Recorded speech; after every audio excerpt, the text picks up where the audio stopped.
Co-Chair Harris, I don't think we can hear you. Can you hear me? Okay. Yeah, I cannot hear you.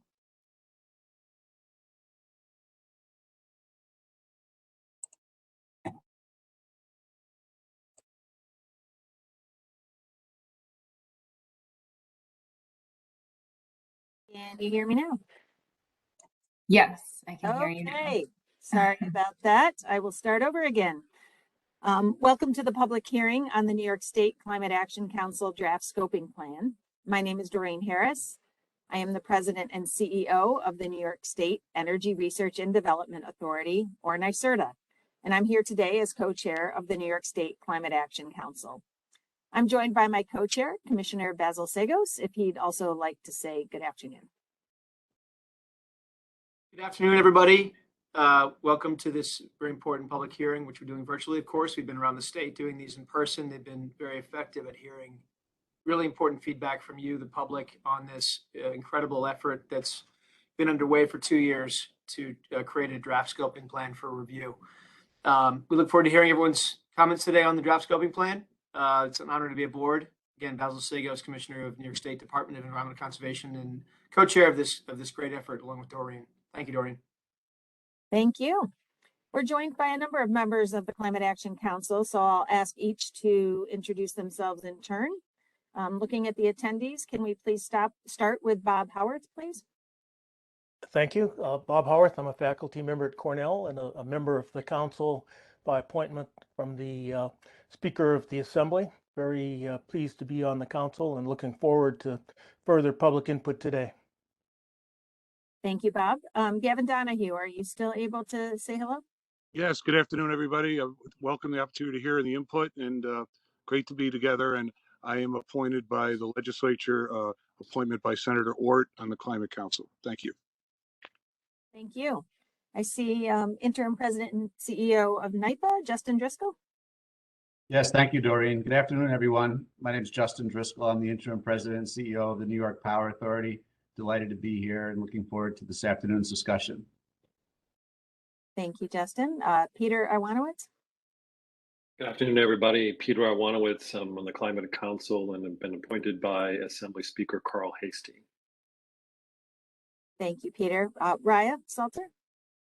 Hello, everyone. My name is Raya Salter. I am the founder of the Energy Justice Law and Policy Center and an appointed member of the council by Senate Majority Leader Andrea Stewart-Cousins.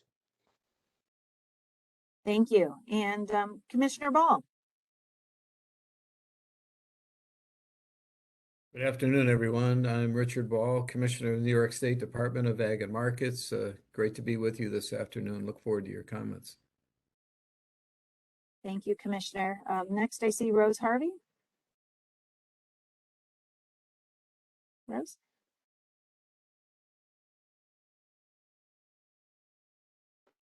Can you hear me now? Yes, I can.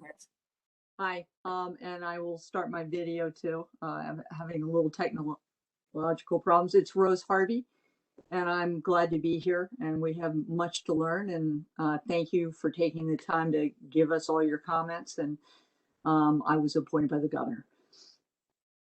Thank you. And last on my list is CEO Falcone. Are you on? I am. Hello, all. I'm Tom Falcone. I'm the CEO of the Long Island Power Authority and happy to be here. Thank you very much.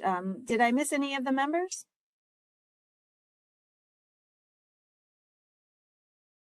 Well, thank you all for joining us. And I would also like to acknowledge a number of state and local officials who are in attendance. And I'd certainly like to ask them to provide a brief statement if they're able. I'd like to start with Assemblyman Phil Palmisano. Assemblymember, are you on? Yes, I am. Thank you, Co-Chair Harris, Co-Chair Sagos, and members of the Climate Action Council. My name is Assemblyman Phil Palmisano. I represent the 132nd Assembly District. I'm also the Assembly Energy Ranking Committee member. I will be supplying written testimony in the near future to address a certain number of issues, which I will mention. But I did want to bring up a couple of key points to the Commission Council that I brought up before. Certainly one involves a letter that we sent on March 29th from our conference addressing a couple important issues with the work you're doing. One of those points specifically was to ask and request an extension of the public comment period, given the wide-ranging impact this will have on our economy and our energy infrastructure and the delivery of our energy. Also, in that letter, we requested public hearings, in-person public hearings at every region of the state. I noticed you did put the Hudson Valley recently added to it, but also Monroe County, which a number of legislatures sent a letter that I signed out as well, should have a public hearing, giving the impact this will have on that region. The fact that there's no hearing in Monroe County is kind of disheartening. And also Nassau County, which has 1.35 million people. You did a hearing in Suffolk County. There should be also a hearing in Nassau County to give the people of Nassau County and the 1.3 million people there a chance to come and see you in person and voice their concerns. Also in that letter, we stressed and asked for data and metrics surrounding the E3 study that you used to put together your cost benefit analysis for your integration study, cost benefit. We would like to have a response to that for the data and metrics as part of that letter. And also in that letter, we mentioned reliability concerns. But when I submit my testimony, I will be addressing a specific number of areas, and I'll just touch on them, and you'll see that from me. One is my concerns about the true impact this is going to have to affect global climate change, especially reducing carbon emissions when New York only represents 0.4% of the total carbon emissions and China's 29%. The CLCPA only affects New York, doesn't affect China, India, Russia, or Pennsylvania or Ohio, and China continues to build coal plants. Certainly the affordability issue, which I've talked about time and time again, I believe the draft scoping plan doesn't get into enough with the affordability issue, the impact on rates, and certainly the need to take into consideration moving to full electrification and the impact that's going to have on families and businesses and manufacturers to fully electrify their home with retrofit and conversion costs. Some estimates by your own 20 to 50,000, others say higher.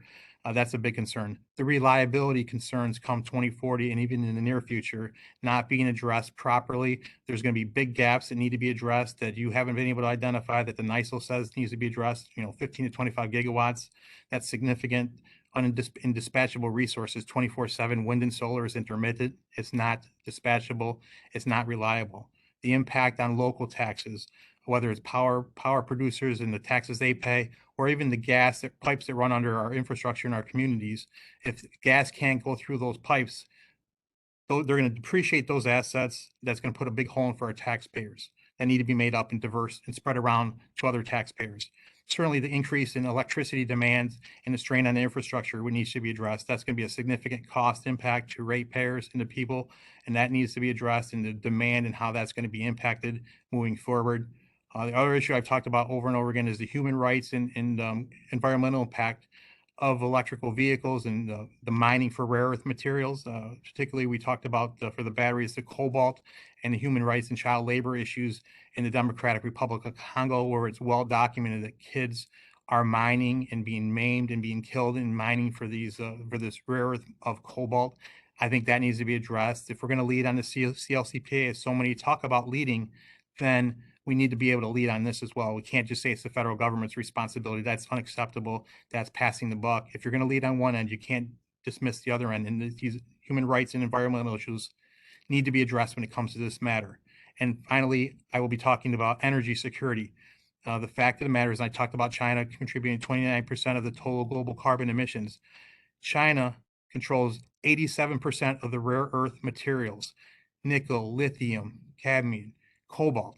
It's all processed in China. And how do they process it? They use coal generation. That doesn't help our environment. And it just seems like we're turning our whole energy security policy over to China as we move to full electrification. So those are going to be the points I'm going to submit in my written testimony in the near future. But hopefully I will, again, plead to you, please have a public hearing in Monroe County and in Nassau County, and quite frankly, even the Mohawk Valley. They deserve to be heard in those communities, given the population they represent. And also, please extend the public comment period further. There has not been a lot of publicity on this. The public has no idea about what's going on here. I think you could do a better job of getting that out to the public. And given the far-reaching and wide impact, the changes that we're talking about, banning natural gas hookups, the changes come 2030, I think you owe the public a little bit more time to comment on that. We had initially asked in a letter through the end of the year, but certainly you can go through the summer and a couple more months to give more people time to comment. You could still do your work and take in public comments. I mean, that happens all the time. I think, again, given the far-reaching impact of this issue, please consider extending the comment period and please have public hearings in Monroe County and Nassau County, and quite frankly, the Mohawk Valley as well. Thank you, and I'll be looking forward to submitting my testimony in the future. And I thank you for the work you're doing. I know it's a monumental task, but please keep into consideration the affordability and reliability as you move forward with these policies, because that's something I really deeply believe is not being paid attention to fully and needs to be addressed as we move forward. Affordability and reliability are just as important, if not more, than renewable and clean. We can do it all together. It's a three-legged stool: renewable and green, affordability, and reliability. Please pay as much attention to affordability and reliability as you are paying on the other front. That's a balanced transition. Not saying we shouldn't invest in renewables, but let's do it in a balanced transition way, in a smart way, so we don't decimate our economy, our manufacturers, our farmers, just in the sake of saying we're going to do this alone, when it's not going to impact the overall carbon emissions globally, with China and other countries not participating as well. So I appreciate your time, and I thank you for listening to me. Thank you, guys. Thank you. Thank you for attending. I also wanted to note that Senator Krueger had certainly hoped to attend, but was unable, and has asked that Justin Flagg testify on her behalf. Justin? Thank you. My name is Justin Flagg. Senator Krueger apologizes for being unable to attend, so I'll read the following statement on her behalf. My name is Liz Krueger. I represent the 28th State Senate District in Manhattan, and I'm the chair of the Senate Finance Committee. I will be submitting much more detailed written comments, but in my brief time today, I want to clarify the intent and purpose of the CLCPA and the task that we as a legislature have given you. In the plainest language, the CLCPA requires New York State to take all necessary action guided by science and data to avert the worst impacts of climate change. To do so in a way that is orderly, equitable, reliable, and affordable, that protects workers and frontline communities, and delivers the massive economic, jobs, public health, and quality of life benefits that will come from the clean energy transition. That means that every decision by every state agency, every permit application, every procurement contract, every budget allocation must be judged by whether it moves us closer or farther from our goals. We do not have the luxury of time, because for decades we listened to the so-called rational voices who urged moderation and delay, or who promised false solutions sometime in the distant future. But at this point in the crisis, delay is not rational, it is deadly. There is no climate fairy coming. There is no magical solution waiting in the wings that will suddenly appear and allow us to continue business as usual. I urge you to be ambitious, to be radical even. That is your task, because that is what the crisis demands. We will not get a second chance to get this right. Thank you for all your work. Thank you. So I think with the team's approval, I will move on, and certainly thank you all for being here and being invested in this process.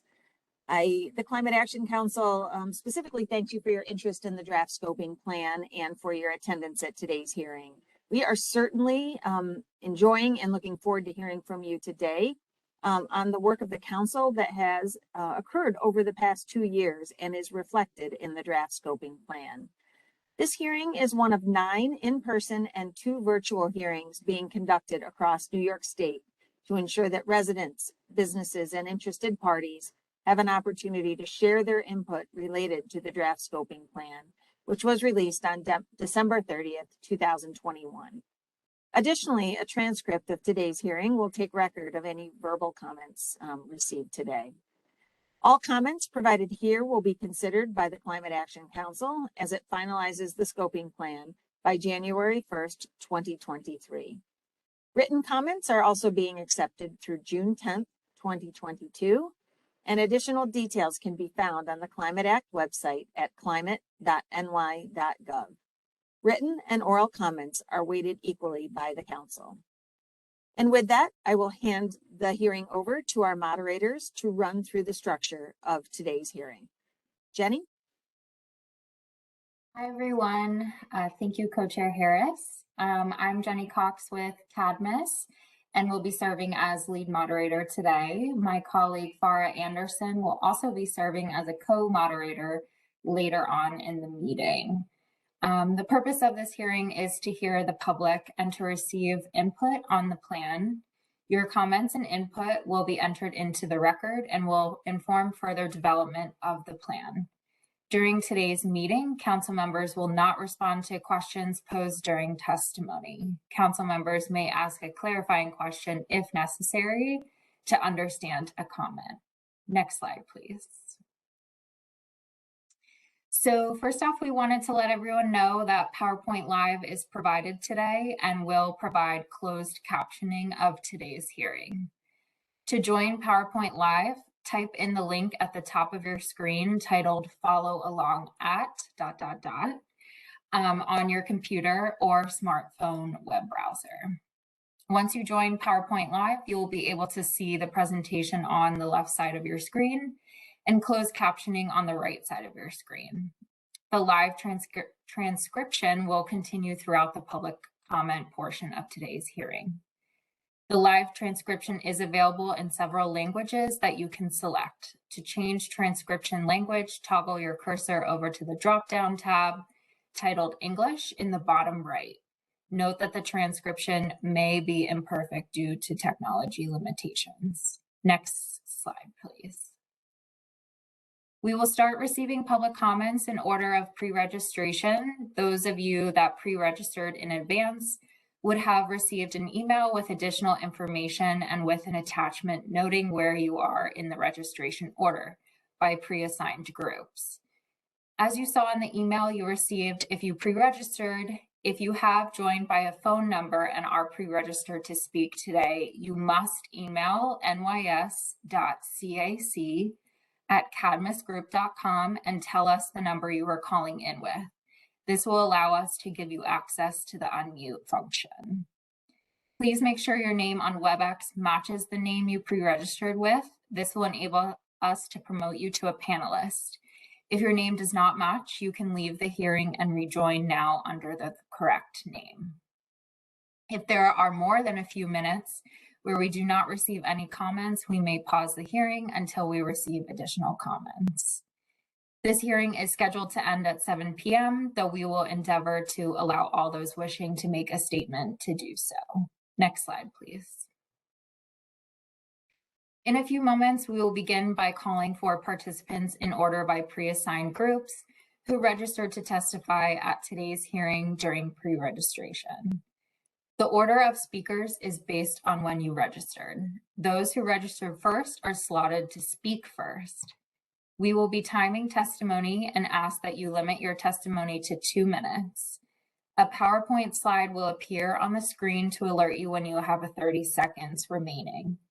There may be a few seconds of grace period, but we will look to conclude right about the 2-minute mark. To be fair to everyone who pre-registered to speak today, please respect the 2-minute time limit. We have a high number of pre-registered speakers tonight and want to be able to get through as many as we can. The moderator does have the ability to mute you if you continue beyond the allotted 2 minutes. Lengthy comments should be submitted in writing and summarized for oral presentation. Oral and written comments are treated equally. As mentioned, we have a high number of pre-registrations, and therefore we may not be able to call on all speakers today. If we are not able to get to you, you can submit your comments online. When it is your turn to speak, my co-moderator or I will state your name and affiliation for the record so it can be associated with your comment. Apologies in advance if my co-moderator or I mispronounce your name. Should we mispronounce it, please be sure to restate your name at the beginning of your testimony so that it is correct for the record. Next slide, please. We would ask that the audience please give your attention to commenters and be respectful of all comments, whether or not you agree with them. When you have the option to come off mute, please stay on mute until your name is called. In addition, please refrain from making loud noises or otherwise disrupting the hearing when it is your turn to speak. No promotional materials, banners, or posters should appear in your video while giving your testimony. We are sure that speakers will abide by this code of conduct, but note that we may need to mute speakers who do not. Next slide, please. As you may have noticed, you are not able to unmute yourself or go on camera. If you are pre-registered commenter, the moderator will elevate you once your assigned group is called to a panelist in WebEx. As a panelist, you will see options on the bottom of your screen to come off mute and turn on your camera. We ask that you stay on mute until the moderator calls your name and return to mute after your testimony. For optimal connection, we recommend joining the hearing using a computer with stable Wi-Fi, especially if you're a pre-registered commenter. Chromebook Android OS is not compatible with WebEx and will not enable you to use the camera or microphone functions. If you are in need of technical assistance, you may email nys.cac@cadmusgroup.com. We will now begin the public comment period with group 1. Jennifer, Yes. as we begin, I just note that we have a couple of additional attendees. First of all, Commissioner Reardon, I see you've joined us. Would you like to say hello from the council?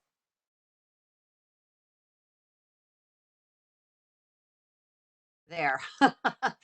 Hello, I'm sorry I'm late joining. I'm really glad to be on this virtual session, and I look forward to hearing from everybody. Thank you, Commissioner. I also note that we've been joined by Assemblymember Epstein. I believe, Assemblymember, the team is about to elevate you so that you can also say a few words. Can I just test to see if that's happened? Can you hear me?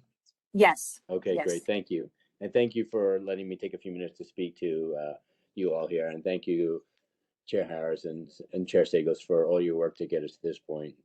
And Commissioner Reardon, thank you for being here and your leadership as well.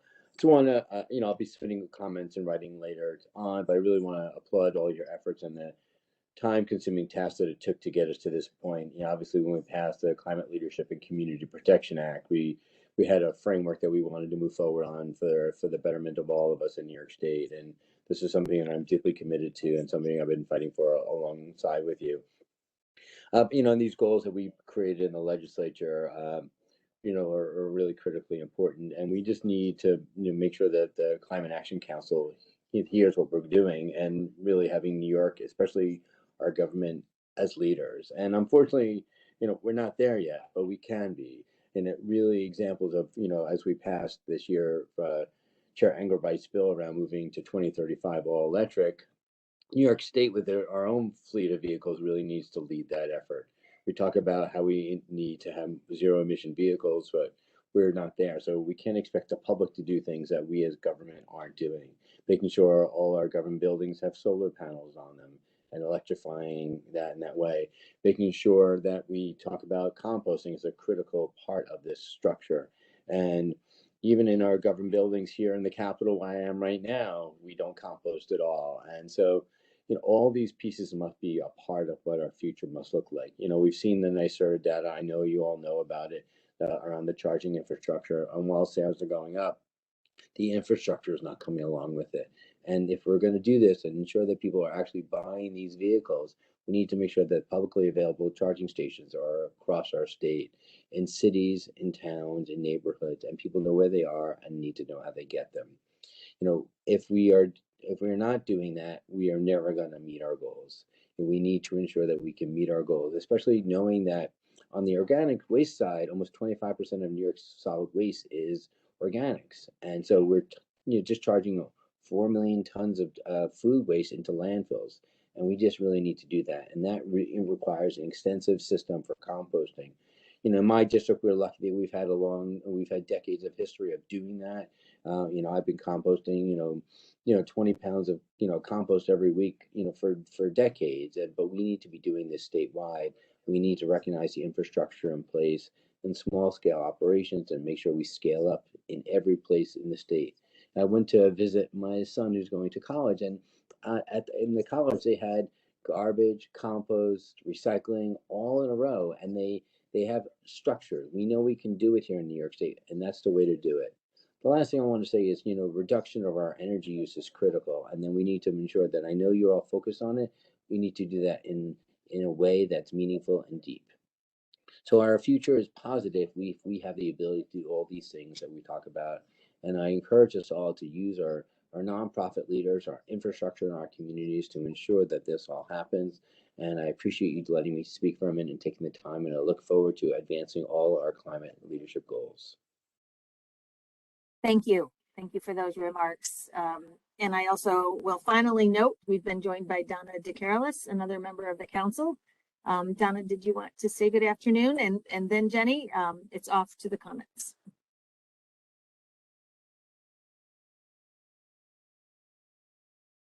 Donna?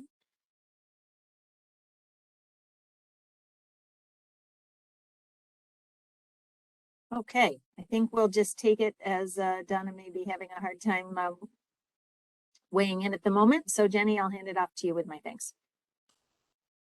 Great, thank you, Co-Chair Harris.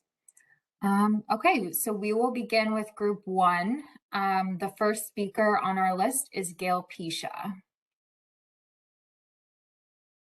Can you hear me? Yes, we can hear you. Oh, great. Okay, thank you. Yeah, my name is Gail Pisha. I live in Rockland County. I'm a member of Sierra Club, but I'm making these remarks on my own behalf. The draft scoping plan acknowledges the urgency with which the world needs to decarbonize, because climate change is already impacting humans and ecosystems worldwide. A major pathway to stabilize the planet's temperature from rising even higher is to stop the use of fossil fuels. So I urge the Climate Action Council to adopt Scenario 3, accelerated transition away from combustion, and include a ban on new gas combustion in 2024. This will save New Yorkers money and create jobs, though we need to make sure the plan includes a just transition for affected workers and communities. But transition we must, because there is no planet B. My own experience with installing an air source heat pump to replace a 62-year-old gas furnace shows that building electrification can be affordable and saves money on energy bills. Our heat pump turned out to be only $2,400 more than a new gas and air conditioning system. We had a 15% lower energy bill this winter with the heat pump, even though we're keeping the house 3 degrees warmer now. Yes, the electricity use went up, but the drop in natural gas use more than made up for it. Our indoor air is now cleaner, and we're able to heat our home with renewably generated electricity from New York State under our town's Community Choice Aggregation Program and a solar farm in Orange County, New York. Transitioning to heat pumps is a win for consumers, a win for our state, and a win for the planet. Please improve the scoping plan by accelerating the move to electrification. Thank you, and thanks for all the work the Climate Action Council is doing. Thank you, Gail. We do have a number of people in group one who are not showing up for us. That is Richard Fennelly, Mark March, Steve Dayer, and Tina Vols-Bonger. If you are on, please send us an email to nys.cac@cadmusgroup.com so we can go ahead and elevate you. But for now, we will move on to group two with our first speaker, Anshul Gupta. Anshul, are you on? Yes, are you able to hear me? Yes. Thank you. Good afternoon. I'm a homeowner, and we converted our own home to all electric operations last year because that made the most sense economically and for our home's resale value, as both our central air conditioner and gas-fired furnace were reaching end of life. At that time, I'd not even heard of the CLCPA. I'm here today because earlier this year, two things happened. One was that I connected with the Renewable Heat Now campaign because I saw a social media post on all electric homes, and that caught my attention. The second one was seeing another social media ad from an anonymous group called Smarter New York Energy, telling us, among other things that as a scientist I know to be false, that heat pumps don't work well and are uneconomical when we have a perfect heat pump based HVAC system in our own homes. So that set me on a path to advocating for the implementation of the CLCPA without delaying or diluting its targets, and to raise awareness about the relentless and massive disinformation crusades by fossil fuel interests, gas utilities, and other status quo forces who have spent decades perfecting their chicanery, first to deny climate science and now to cast doubt on the solutions. With that background, I'm asking the Council to immediately fund and start a sustained statewide educational and awareness campaign on the benefits of the healthy, climate-friendly choices by consumers of heating and cooling, hot water and cooking systems. This education campaign is necessary to counter the inordinate amount of gaslighting that New York citizens and elected officials are being exposed to. Given the oil and gas interests' long and expansive track record of weaponizing disinformation to thwart alternatives to the extraction and burning of fossil fuels, the absence of a public information component in the scoping plan is a surprising but a grave oversight. Thank you, Angel. We are significantly over your 2 minutes. I would encourage you to submit the rest online. Sure, thank you. Next, we have Valerie Corbett. Valerie, are you on?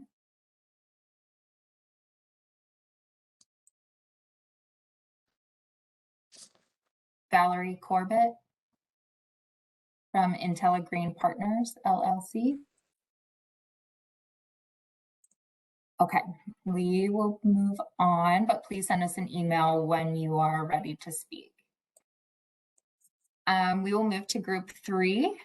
Joseph Campbell, we do not see you on, so if you are, please send us an email. We will move next to Martha Robertson. Hello, thank you. My name is Martha Robertson. I'm just retired from the Tompkins County Legislature, where I served for 20 years. I was also chair of New York State Association of Counties Climate Resiliency Committee for 3 years.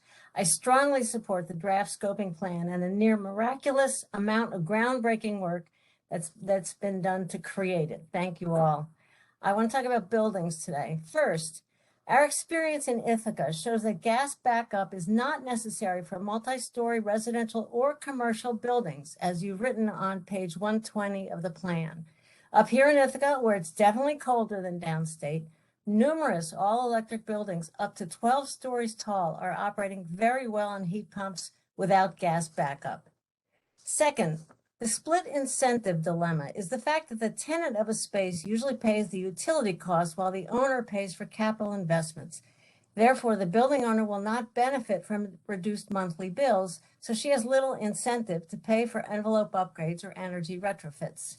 This is a major barrier to improving our current or future building stock for commercial as well as residential buildings. And because LMI households are much more likely to rent versus own, dealing with the split incentive will especially benefit those families. If building owners can see some of the financial benefit from making the needed investments, far less state subsidies should be needed overall. We need to address this dilemma to make any significant progress in decarbonizing our buildings. Third, manufactured housing. A vast number of the poorest quality housing units in New York are mobile or manufactured homes, and they're notoriously energy inefficient. However, I found no mention at all of manufactured housing in the scoping plan. This is a severe oversight, and I hope you'll correct that with new attention to this issue. Finally, I'd like to cite comments submitted to the Office of Renewable Energy Siting by NYSAC, the New York Conference of Mayors, and the New York Association of Towns in 2020 about their proposed regulations. This is about grid interconnections for renewable energy projects. The experience, I quote, experience of too many communities has been that developers are forced to site projects as close as possible to the grid because interconnection costs are borne by each individual project. However, proximity to the grid does not mean a site is a better use of land or that it'll have the best solar or wind capacity. Thank you, Martha. We are significantly over your 2 minutes. Please submit the rest online. Thank you very much. Thank you. Okay, Michelle Hook, if you are on, we are not seeing you, so please send us an email and we'll get you elevated. Michaela Ruiz Ramone, you are up. Thank you. My name is Michaela Ruiz Ramone, and I'm the New York Policy Coordinator for American Farmland Trust. AFT was proud to serve on the Agriculture and Forestry Advisory Panel and appreciates the opportunity to speak today. I wish to emphasize 4 main points from our longer written testimony that we'll be submitting. First, farmers are a critical part of our state's climate solution. We must ensure technical and financial support are available to farms of all types and all sizes to help them reduce emissions.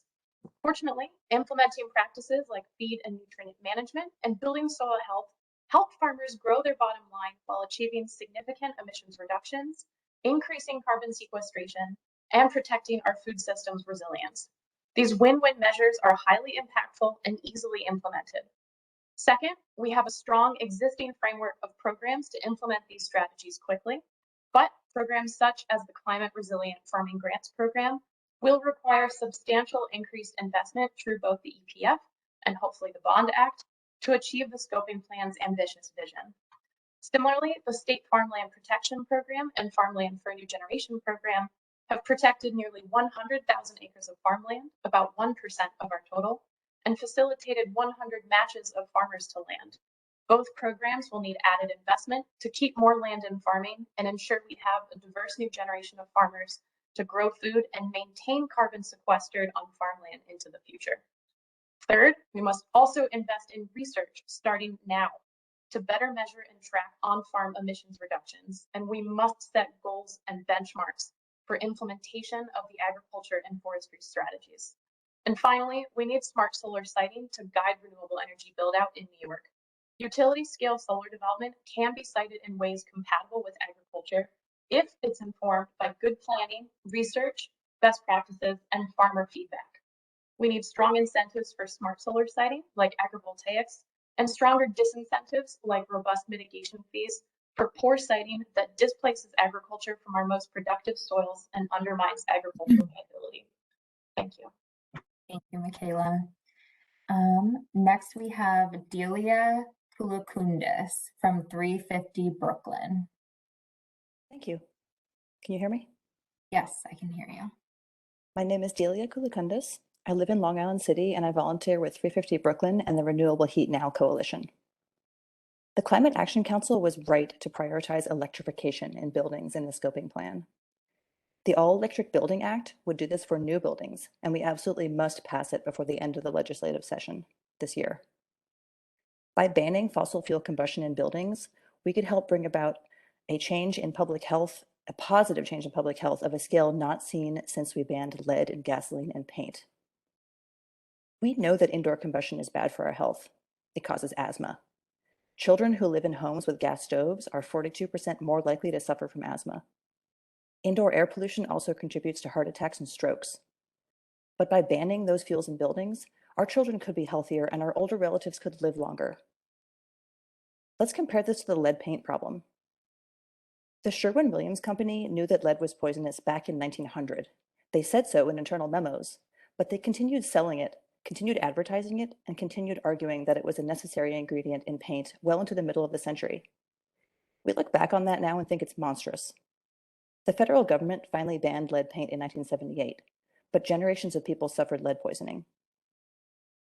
The fossil fuel industry, including the gas utilities and the delivered fuel companies, will try to argue that we can't electrify buildings, even though they know that gas is harmful to our health. They are wrong.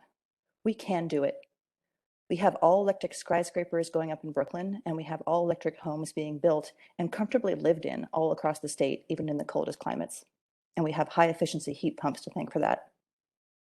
So to the gas utilities, I tell you, stop poisoning our air and stop lying to the public, because it's not too late to change your business model. Our cities and towns could use district geothermal heating and cooling, and you could help build that out. Please be part of the solution instead of part of the problem. And to the legislators who are not acting on this yet, do not let another generation of people suffer from indoor air pollution. Pass the All-Electric Building Act today. Thank you. Thank you, Delia. All right, we are moving to group 4. The first speaker we have is Karen Arpino from Northeast Hearth, Patio, and Barbecue Association. Thank you for having me today. The Northeast HPBA is a trade organization representing more than 85 member companies in New York, supporting over 750 families. The majority of our members are independent mom and pop businesses and homeowners who contribute to the markets they serve. Our New York members have already submitted over 550 letters in opposition of this draft plan. We support a cleaner environment. We oppose the immediate moratorium on new gas infrastructure and gas service to existing buildings and the proposed ban on the use of natural gas in its entirety. We encourage the CAC to preserve consumer choice in heating and cooking. At a minimum, this draft is over-aggressive and premature. There are 5 lenses through which this plan needs to be created. 1, climate. The CAC should appreciate the value of that natural gas has had in reducing emissions. 2, equity. All electric heat and air puts elderly and low-income New Yorkers at risk. 3, affordability. Please consider the cost impacts, especially on those in overburdened communities. This legislation will likely increase the cost of electricity, cost of doing business, and home construction. 4, resiliency. Pipeline infrastructure is 99.9% stormproof.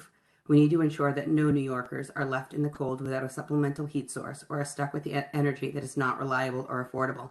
The gap in electricity needed to meet these goals exceeds 70% of what we have available to us in New York now. 5, economic development. Rising electricity and business costs will always ensure economic leakage. Eliminating natural gas will double energy use with no comprehensive cost analysis. We need to ensure that we use an all-of-the-above approach to include natural gas, renewable natural gas, solar, wind, and emerging technologies. An all-electric heat requirement is bad policy which could fail to meet the intended goals. As we move toward electrification, these policies will drastically increase the demand for electricity without the resources to meet demand. The state should not pass any plan that bans the use of natural gas, increases cost to consumers, fails in meeting reliability and capacity needs, and has no quantitative return on investment. Thank you for your time today. Thank you, Karen. Next, we have Kate Kramer from Save Ontario's Shores. Hello. Yes, this is Kate Kramer. I'm from Orleans County. The backbone of the draft scoping plan scenarios is the rapid industrialization of huge land areas to provide wind and solar electricity. This plan requires over 10 gigawatts of onshore wind projects in New York. Using 200 megawatt size as an example, that would be 500 land-based industrial wind projects likely to impact 100 rural towns, requiring over 1 million acres of leased land. Add on 225 large-scale solar projects, the same 200 megawatt size, each taking up thousands of acres of New York State farmland. Add all the land needed for massive transmission lines. The plan to deal with the gap in electricity generation, more batteries, or green hydrogen. Either option would require even more wind and solar than already planned. The draft plan is disingenuous in suggesting that counties and towns will be able to be a part of the planning for the locations of these projects, or as has been created to officially bypass local laws, eliminate municipalities as parties, and is tasked with quickly approving developer applications. The state government that once said it would not force projects into towns that oppose them is now set up to do just that on a rapid and massive scale. These projects will increasingly push up against wildlife areas, parks, bird migratory pathways, Native American lands, forests, ag land, tourist and scenic areas, and will industrialize hundreds of towns, fundamentally changing the character of rural New York State. This is what is planned. We ask that you say it, be honest about it, and be clear that we believe there are other options for decreasing New York's carbon footprint. Thank you. Thank you, Kate. Next, we have Martha Upton, but we do not see you on the WebEx event. So if you are on, please send us an email. Next, we have Susie Ross from Green Auctioning. Hi, good afternoon. My name is Susie Ross, and in addition to membership in a number of environmental advocacy groups, I'm co-founder and chairperson of Green Auctioning in Westchester County. I've submitted comments on various chapters, but my testimony here today is not redundant. Rather, I'd like to address an overarching issue. Similar to many of you, we believe that we must prioritize the emergency of addressing climate change, acknowledge it as the existential threat that it is, and firmly commit to moving bold and ambitious climate policies that support the Climate Act with leading decarbonization policies to help us mitigate the looming toll on both New York residents and our physical assets. With a master's in climate science and policy, I'm speaking today to ask that you acknowledge the disinformation strategies of fossil fuel interests, their deep pockets, the sly tactics, including unfounded research claims and unscientific survey results, all as a means to undermine progress on this scoping plan and delay policy. Their ruthless efforts to spread disinformation go beyond advertisements, fake petitions, misleading surveys, and across social media. We have seen their handiwork with state legislators who are trying to pass the type of legislation the Climate Act calls for. From the industry that is known for decades about the damage they create to our planet and all living beings, New York continues to support the fossil fuel industry to the tune of more than $1.5 billion annually in tax exemptions. It will never be enough, and there are narratives that attempt to slow the pace of decarbonization need to be shut down. Please stay true to your commitment to provide the structure to fulfill our state's obligations to the Climate Act, and do not be deterred by this industry whose greatest characteristics are greed and power at any expense. The science shows that the path to shift off of fossil fuels is the most efficient and realistic path to achieve net zero emissions by 2050. It's a job generator and will improve our health and quality of life. The scientific community also asserts that we must make immediate and deep changes to end our fossil fuel use. As you know, an inhabitable future literally depends on it. Thank you for the opportunity, and I really applaud your hard work on this scoping plan. Thank you, Susie.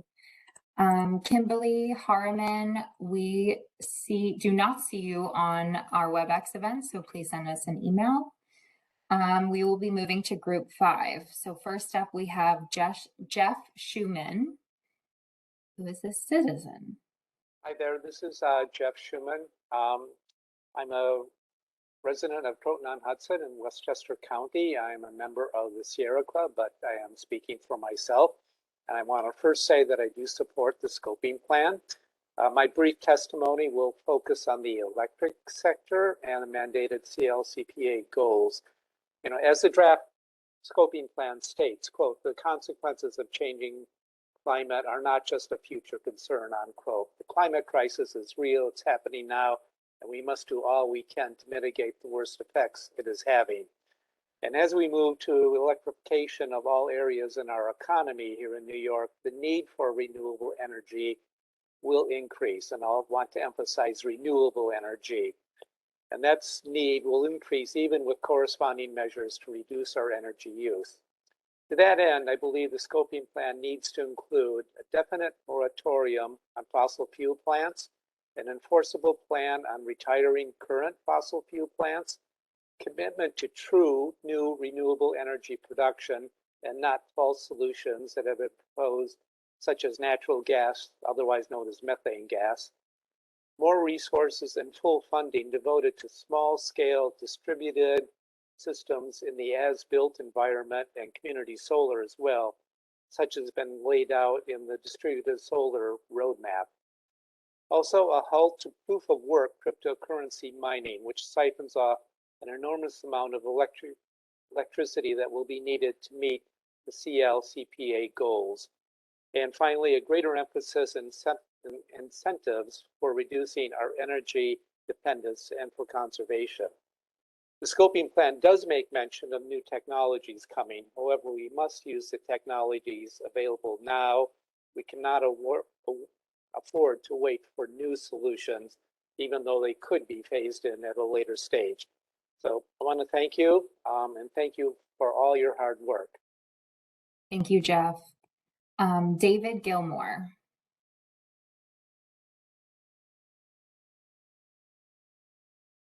David, are you on?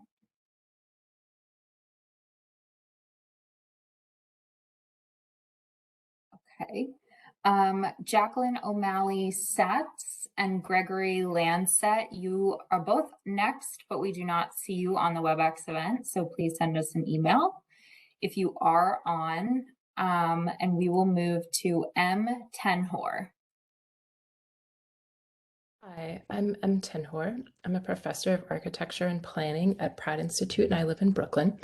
My research from the past 20 years focuses on food infrastructure and toxic materials in building, and I'm here both to share insights from this work and speaking in my own personal capacity to support climate justice and climate policy led by those who have been most impacted and therefore have the most expertise in what is to come, environmental justice leaders. My architecture students and colleagues at Pratt have researched building retrofitting, and we understand that we need to beef up investment in weatherproofing and building electrification, especially for lower income New Yorkers, with full protection for consumers and communities against rate increases and gentrification that can result. We must guard against false solutions and prioritize the use of non-toxic and non-polluting and ethically manufactured materials in insulation and electrification. We need funding and regulation for worker and consumer protections during this transition. My other area of expertise is in food systems. Here, too, false solutions often leave us with depleted toxic soils and the loss of land for BIPOC and Indigenous farmers, expensive food in underserved communities. Carbon trading will not climate-proof our food sector. Incentives for organic and agroecological farming and a transition away from animal agriculture will. My research shows that public investment in food distribution infrastructure can lower food prices and support sustainable farmers. So low-carbon, electric distribution systems that support regenerative farming are necessary. We need an immediate and just transition away from fossil fuels, extension of green transit infrastructure and green jobs. So establishing a worker and community assurance fund will make sure that displaced workers have good jobs and that this transition is fair and non-damaging to working New Yorkers. We therefore need to make sure that the CLCPA is fully funded and has teeth. Thank you for your work and attention. Thank you. And I see David Gilmour has joined us now. I will turn it over to you. My name is David Gilmour. I'm a member of the American Institute of Certified Planners and a past board member of the New York Metro chapter of the American Planning Association. This scoping document does not meet the thresholds and criteria under New York State Environmental Quality Review Act and the Federal Environmental Policy Act. I suggest that both should be component parts of this scoping plan. In particular, there are many subjects proposed for analysis that are presented in vague and ambiguous terms. This is an important and critical document for the sake of all of our health and well-being. It's not possible to discern the quantifiable effects of the criteria proposed in the land use section. The mitigation should be discrete and quantifiable and measurable. I suggest, moreover, that this should be broken into two separate chapters, perhaps one of them being smart growth and land use. Moreover, how is transit going to be doubled outside of the MTA service area by 2035? There's not indication hardly of any data or variables that will be used to measure this effect. There's a need, a time basis to at least set a broad number of criteria. There needs to be specific mitigation in the form of updated regional sustainability plans, and you should put $25 million towards that. Then there should be regional plans developed in each county with measurable policy linkage to that, along with requirement for community plans in each community that likewise have measurable objectives. Then can be linked with the climate smart community and clean energy coordinator roles. And moreover, there should be measurable objectives for not only vehicle mile travels, and it is vague as it's presented, but there should also be for affordable housing and density. And moreover, this section land use is biased in its ETOD orientation to rail. There should not be differentiation between bus and rail. Thank you, David. We are over your 2 minutes. We will be moving to group 6. The first person up is Chuck Manning. However, we do not see you by the name you registered under, so please send us an email to let us know if you're on. Next, we have Jennifer Horowitz. Hi, can you hear me? Yes, I can hear you. I'm Jennifer Horowitz from New Rochelle, New York. I've been a teacher for over 30 years. In recent years, it's become difficult to tell children that everything in our environment is going to turn out okay. My third graders are worried about the forests, the animals, the threat to their own community. Sorry, I got called right at 5 o'clock as my chime was going. There's so many areas that need to be addressed. It feels overwhelming, but we must take as many strides as possible to get our Earth back to health. New York's final scoping plan must not contain false solutions to the climate crisis, like biofuels, renewable natural gas, biomass, waste incineration, the so-called green hydrogen, or chemical recycling. It's time to focus on renewable zero emissions technologies that have been proven to work, like solar and wind technologies. My family put solar panels on our house 5 years ago, and it is literally amazing to us how we have all our electricity from this glorious sun. In fact, as a family, between the solar panels, our compost corner, and our purposeful purchasing from companies that are zero waste, we feel quite green and look forward to New York State doing as well as my family is doing. The plan must end the indefensible practice of giving subsidies to the fossil fuel industry, prohibit new fossil fuel plants and infrastructure, establish emissions reduction targets and timetables, and prohibit power plants that primarily engage in cryptocurrency mining. The plan needs to match New York City's electric buildings law and prioritize replacing heating systems with electric heat pumps. We have to wean the state from its reliance on gas, create a roadmap to an electrified transportation sector, delineate clear roles and responsibilities for agencies to meet these electrification targets. The plan must prioritize solid waste reduction through extended producer responsibility and organics recycling composting infrastructure. The plan must increase the resources for livestock management and advance alternative manure management program to have a greater impact on methane reductions, as well as a greater protection and restoration of wetlands and forest. I know my list is long and could be longer, but it is also not enough. It is critical that we focus on justice and equality in all aspects of the plan and work to achieve maximum investments in environmental justice communities that have and continue to be disproportionately impacted by climate change and pollution.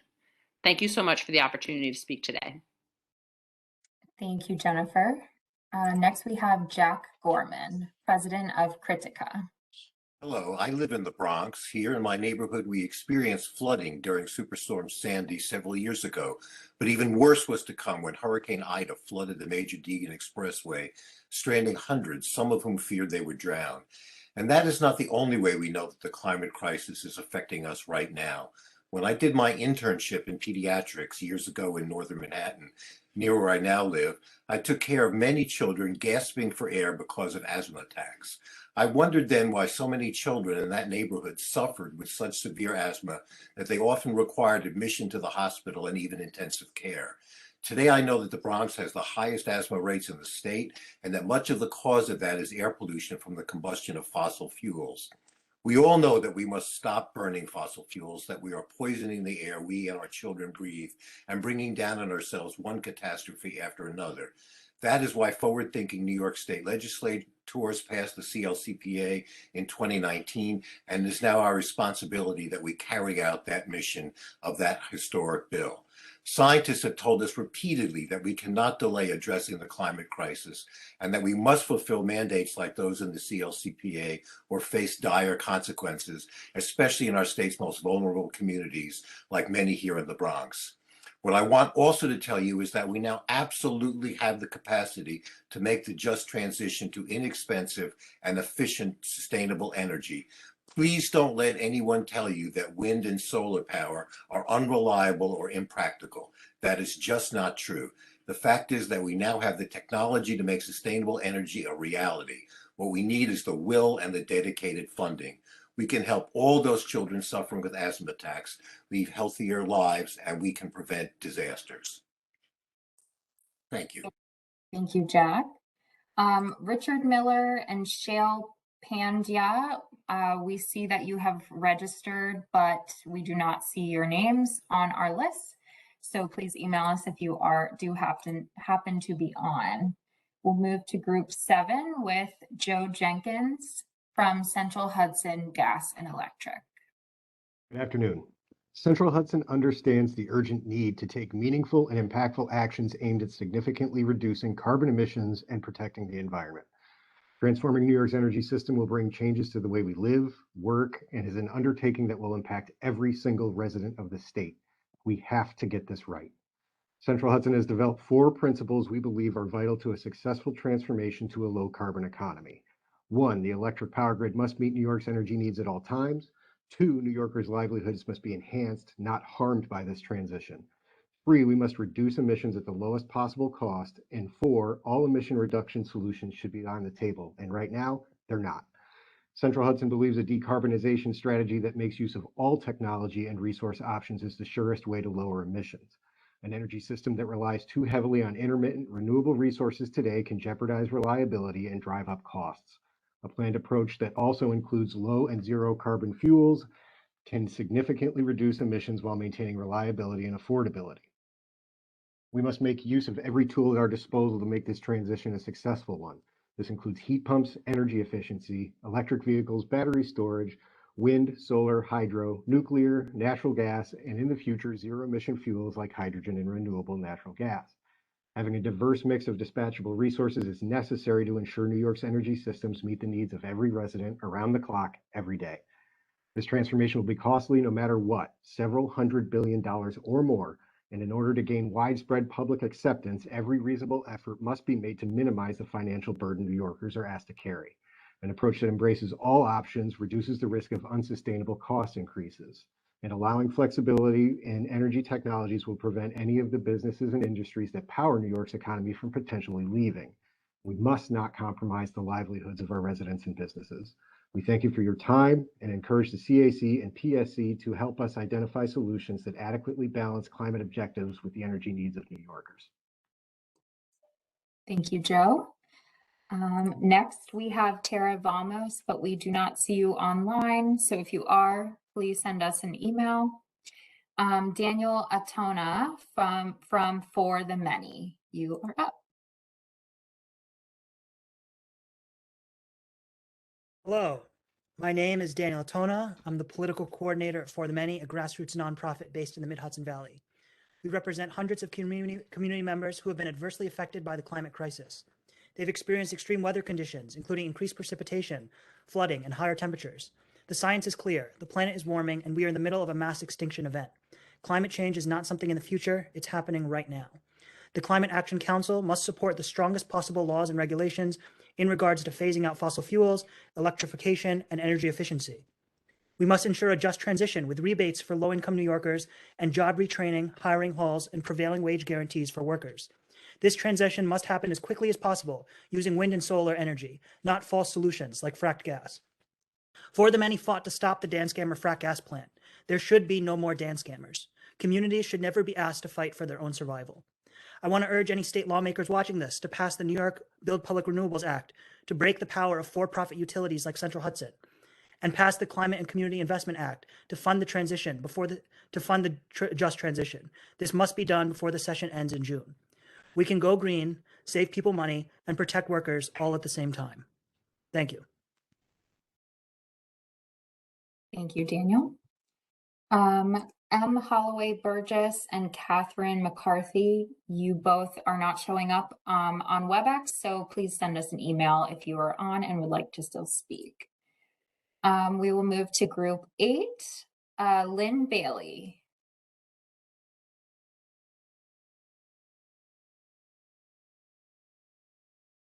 Lynn, are you on? Lynn Bailey? Yes, can you hear me? Yes, I can hear you. Great. Thank you for this opportunity. I would like to start by thanking the legislators for passing the CLCPA, and I applaud all the members of the CAC who spent a lot of time developing this plan to implement the law. It is truly impressive. Reducing greenhouse gases as quickly as possible is paramount to fighting climate change. The sooner we can do this, the better. Climate change is most certainly real and evident, and executing a comprehensive plan is paramount to our survival. I don't care what China's doing. They'll get the message soon enough. Let's be a leader here. There are those who think that this plan is radical and seeking to eliminate what is considered to be reliable, affordable sources of energy. None of these fossil fuels are truly reliable. They exploit other natural resources, such as clean water, air, soil, and forests, which are irreplaceable and imperative systems for human activity. Fossil fuel markets are overly dependent upon foreign actors and other economic activities. True reliability depends upon a sturdy electric system that doesn't rely on fossil fuels. Let's not ignore the fact that many fossil fuel heating systems rely on a working electrical grid system. We just lived through a great ice storm in the middle of the winter here, which many people had no power, and it didn't matter what kind of fossil fuel heat you had. Some claim other systems are not reliable, but offer no evidence in support of that. I believe it is unconscionable to allow further development and encouragement of the oil and gas infrastructure. I strongly support banning any new natural gas. This draft is not overly aggressive. Natural gas is not a solution. Renewable and distributed energy that uses sun and wind are the real solutions. Again, I applaud you for such a fantastic start. As a resident of New York State, I fully support all the goals and the timeframes you've developed. And in my opinion, not implementing this plan will cost us all a lot more. These hearings are providing great ideas for additional work, which I strongly urge you to pursue, such as solar system sightings, banning fossil fuels in buildings ASAP, alternative energy connectivity to the grid, permaculture farming, education initiatives, maintaining rural communities and core forests, including connections with home affordability and incentives for upgrading individual properties regardless of ownership, banning cryptocurrency mining, etc.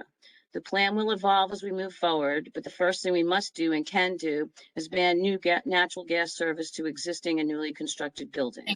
Thank you so much for your time. Thank you. Next, we have Pamela Atwater, who is president of Save Ontario Shores, Inc. Thank you. I'm a lifelong resident of rural New York, Western New York, and I have living in a home with geothermal system and solar panels. The draft scoping plan is not forthcoming about problematic aspects of what's being proposed. The plan mentions land-based wind twice, but doesn't reference any targets, even though along with large-scale solar, industrial onshore wind is a foundational component of the plan. Those numbers can be found by digging through over 500 pages of appendices. Plans for a, quote, statewide public education campaign to inform New Yorkers about the climate crisis, end quote, and the benefits of large-scale renewables, as well as economic incentives, are being put forward in the hopes of gaining more support. This will not make industrialization of rural communities acceptable or change the basic geographic limitations and negative impacts to intangibles, such as open space, quiet nights, and other issues. Rural communities reject the stereotype that they're uninformed about climate change. We've been at the receiving end of developer tactics where negative impacts are downplayed and benefits inflated. Documents acquired through Freedom of Information requests have shown how state agency employees have been influenced by developer lobbyists and have shown disregard for citizen concerns and for any information that's not acceptable to developers. The plan actually acknowledges negative health impacts from wind turbine noise, but doesn't acknowledge the immediate need for solutions to this problem. More stringent noise standards are needed in state permitting proceedings, and the plan must take into account the potential number of people likely to be harmed by the 1.1 million acres of leased land projected for new wind projects, and must include plans for reducing the noise impact on rural communities. The plan relies heavily on intermittent renewable energy sources without fully addressing the reliability of our energy supply. This gamble on the future will likely result in accelerating the well-documented exodus of businesses and residents from New York State. Thank you. Thank you, Pamela. Brian Grimaldi from National Grid, we do not see you on, so if you are, please send us an email. Next, we have Peggy Kurtz from Rockland Water Coalition. Can you hear me? Yes, we can hear you. Great. Second, okay, I'm sorry. I'm an environmental professional in the field. I'm sorry. Let me just. Okay, I'm an environmental professional in the field of renewable energy. I'm speaking this evening as a mother and as a grandmother. Sorry, just 1 second. Let me just. One UN report after another has warned that we have less than 10 years to cut greenhouse gas emissions in half to avoid catastrophic climate change. I urge you to put teeth into this plan. It's far too vague and too ambiguous. Make the recommendations fit the urgency of the timeline, with recommendations that are tied throughout the plan to specific milestones with specific results. I support the electrification of smaller new buildings by 2024, but with shorter timeline for electrification of new, larger buildings and retrofit of existing buildings with as much funding as is needed. 2027 is too long. I'm particularly concerned about renewable natural gas. Renewable natural gas is chemically identical to conventional natural gas. That means it is every bit as carbon intensive as conventional natural gas. It is a false solution and should not be part of this plan. I support a ban on new fossil fuel infrastructure by 2024. I also want to specifically mention cryptocurrency. This sector is growing so fast and is so energy intensive that it could go a long way toward undermining state climate goals. This draft calls for monitoring and evaluating emerging industries like cryptocurrency. That's just not enough. I urge you to ensure that the final plan includes specific guidelines on cryptocurrency and specific milestones. I also urge you to support a moratorium on proof of work cryptocurrency. Many of the recommendations in the plan are far too vague and ambiguous. The vaguer the recommendations, the longer it will implement the plan. The longer it takes to implement, the deeper the hole we dig, and the more expensive and more difficult it will be to dig our way out. Again, I urge you to strengthen the action plan with a timeline demanded by the physics of climate change, not by the politics. Thank you. Thank you, Peggy. Next, we have Nivo Revito from Sierra Club. Hello. Can you hear me okay? Yes. I live in Dutchess County, and I thank you for this opportunity to express my support for the CLCPA and New York State's climate action. We have very little time left as a planet to help avert the worst impacts of the climate catastrophe we're in. We need to act quickly, decisively, and without compromise on climate action. We need a full and complete transition to a clean economy by 2050, or else. We need a zero-emission grid by 2040 and a clear, detailed roadmap toward full beneficial electrification, including the transportation sector. The scoping plan must be stronger on gas. We have no choice now. We need a moratorium on new fossil fuel plants, clear deadlines for phasing out dirty energy and procuring renewables, a 2024 mandate for all electric building construction, and a massive investment in getting existing homes off fossil fuels.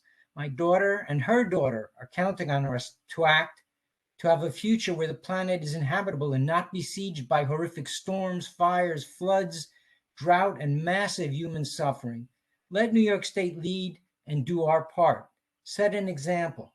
The plan's analysis shows that this is possible. We can phase out fossil fuels.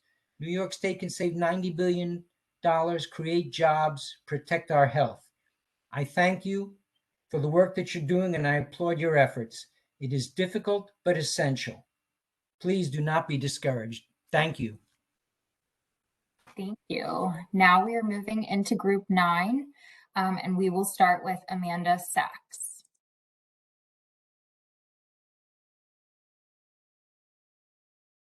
Amanda, are you still with us?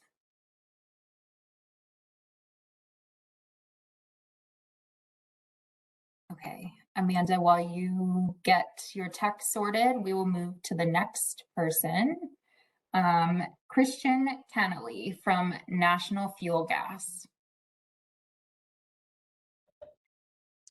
Good afternoon.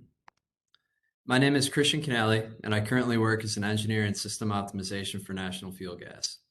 I'm speaking today because I believe that natural gas can and should be part of the solution for reducing greenhouse gas emissions. Natural gas is critical to our economy as an affordable and reliable source of energy, especially in Western New York, where 94% of the energy used on the coldest winter day is provided by natural gas. A major focus of my current role at National Fuel is optimizing our pipeline and storage system to meet the energy needs of our customers while minimizing our environmental impact. Since 1990, National Fuel has reduced the greenhouse gas emissions of our delivery system by 64%. Nationwide, natural gas has been a key factor in reducing carbon emissions from electricity generation by 32% between 2005 and 2019 by displacing coal as a generation fuel. The current draft of the Climate Action Council's scoping plan would reject this progress and potential opportunities in renewable natural gas and hydrogen, and instead pursue unrealistic goals that rely heavily on unproven, unreliable technologies. The plan would also burden New Yorkers with considerable costs. According to the plan's consultants, it will cost homeowners $20,000 to $50,000 to convert a single-family home from natural gas to electric energy, as required by the plan starting in 2030. This amounts to $10 to $25 billion for Western New York gas customers alone. These costs would be significant for New York residents, and the burden would fall heavily on upstate and Western New York residents, where our winters are 56% colder than downstate.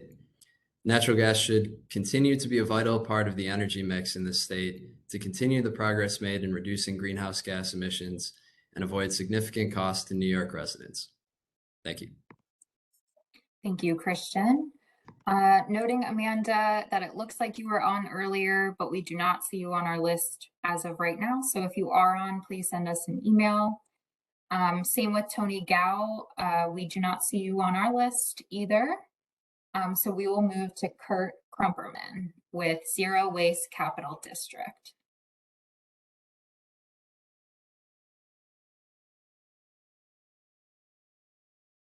Kurt, are you able to unmute yourself? I see you on. Can you hear me now? Yes. Thank you for the opportunity to testify on the scoping plan draft. My name is Kurt Krumperman. I live in Del Mar in Albany County, and I'm chair of the Public Policy Committee of Zero Waste Capital District. The scoping plan draft is a very good starting point, and I applaud the work you have done here. We know the faster we can move to full electrification, the better it will be for our collective health and for the economy. I have limited time, so I will only comment on some of the areas I believe the plan needs to be stronger or go further than currently written. Some wastes have no beneficial use due to toxicity. This is true for sewage sludge, also known as biosolids, that is contaminated with PFAS. Therefore, sewage sludge must never be mixed and co-digested with other organics for the purpose of creating compost to be applied to land for farming, gardening, or landscaping. The DEC should be directed to conduct a study comparing single stream versus dual stream recycling, documenting contamination rates and marketability of different types of recycling. The collection of organic waste, food scraps, and yard waste must be implemented at the household level in order to keep all food scraps and yard waste out of landfills. Organics in landfills must be banned. The bottle redemption program must be expanded to more glass and plastic containers with at least 100% increase in the refund. Biogas captured from waste should be only used for power on site, and there should be no funding to build transmission infrastructure for biogas. Waste incineration is incompatible with climate action. It is unhealthy and inefficient.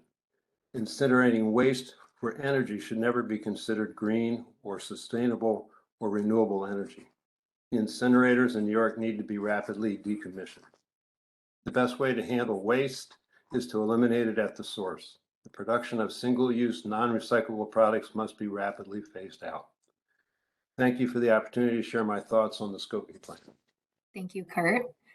To finish out group 9, we have Teresa Herrera, but we do not see you online, so please email us if you are. We'll move to group 10. Connor Allen is first on our list, but is not on our WebEx list. If you are on, please email us and let us know. We will move to Marissa Valdez from AES Clean Energy. Hello, and good evening, and thank you all for hosting this. My name is Marissa Valdez. I live in Brooklyn, New York, and represent AES as a stakeholder relations analyst in the New York and Northeast AES is a Fortune 500 global energy company accelerating the future of energy. I am one of 80 employees working in New York, where we have offices located in Northern New York, Western New York, and New York City. We currently operate 809 megawatts of reliable, safe, and clean wind and solar power, and are developing 2 gigawatts of solar and standalone storage at the community and utility scale, including redevelopment of former Somerset coal plants to produce solar power, and repowering the largest wind portfolio in New York, which is 612 megawatts in Western and Northern New York. AES supports the provisions in the draft climate action plan that support and enable development of wind and solar power and other renewable electricity technologies.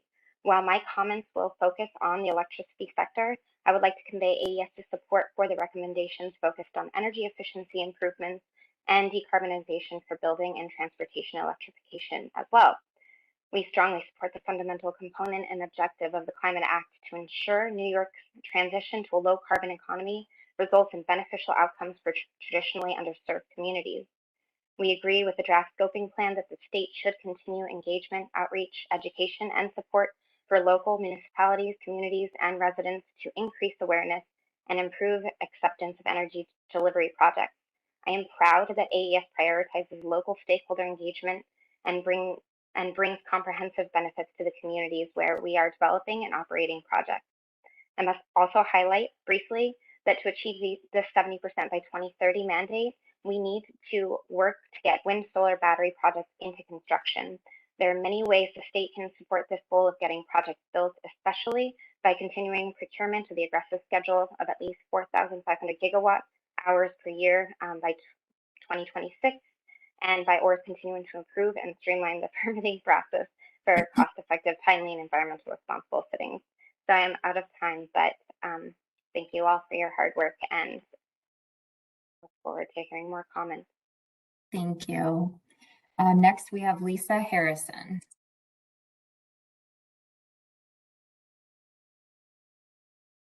Hi.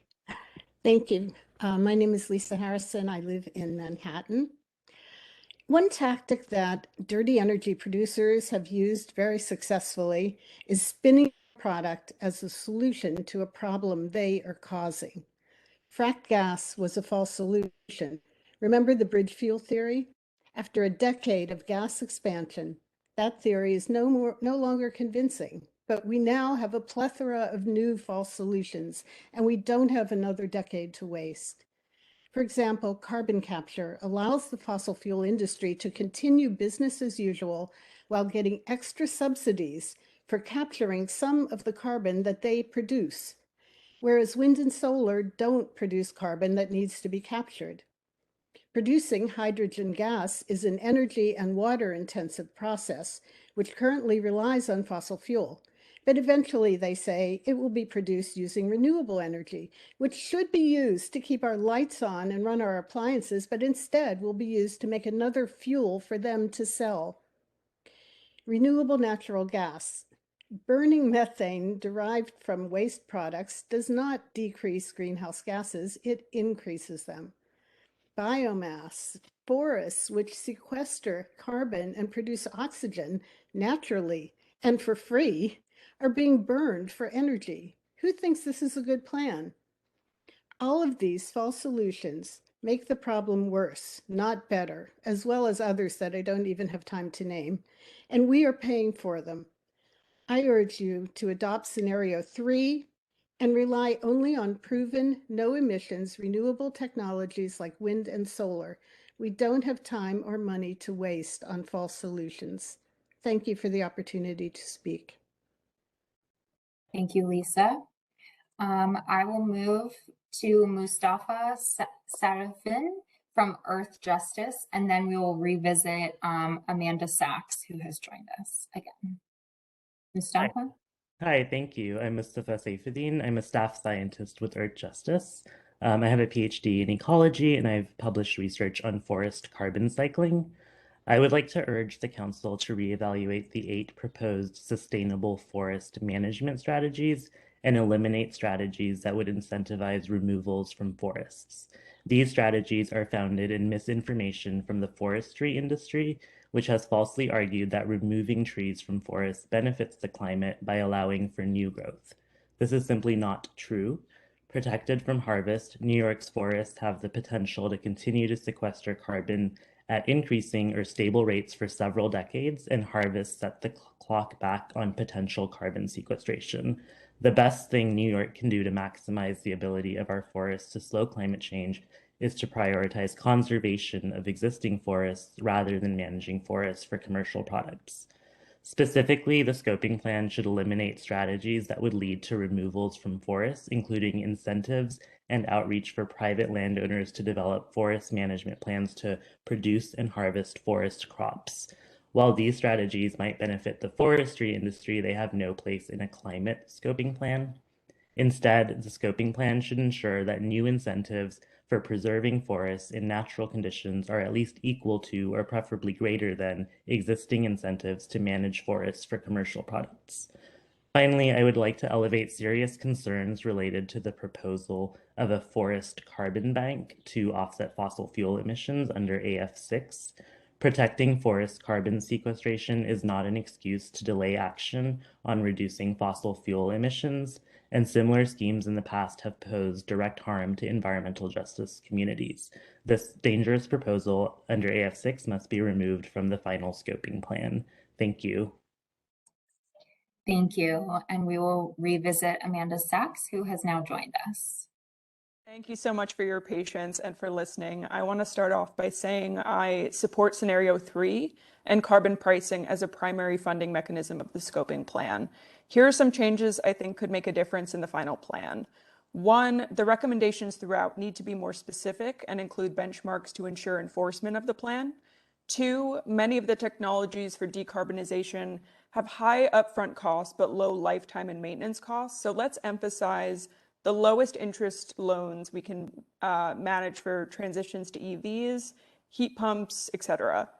3, let's remove and transfer subsidies from fossil fuels to renewables.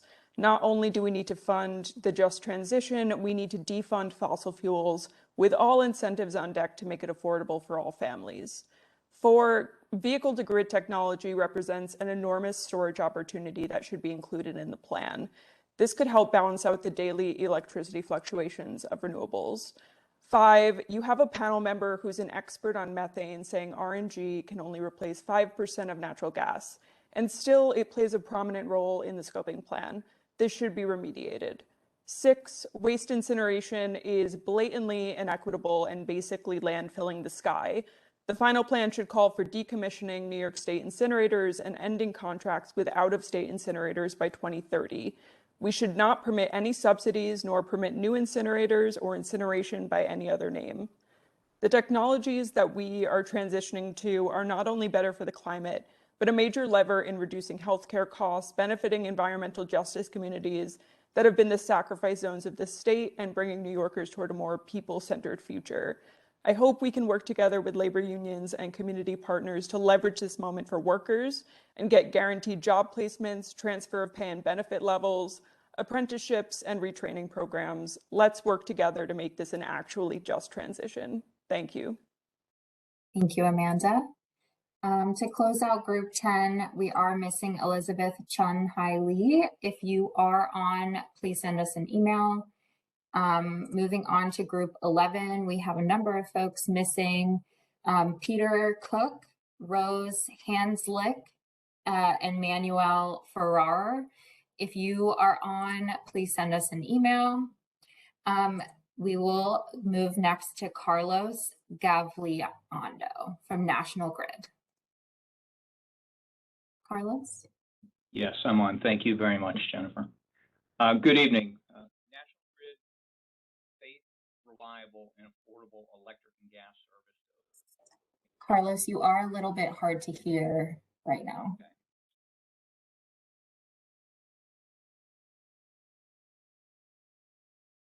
We cannot hear you. I'm not sure if that is any better. No, we can't. No. Okay. That was worse. Bear with me.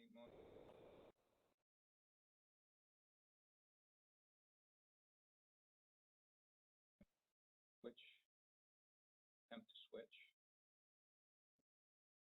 It's still hard to hear. Yeah. Do you want to call in using your Yes, phone? let me try that. Okay. Let me try why that, yes.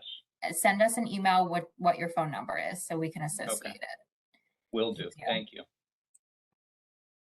Okay, next we have Ashley Ranslow.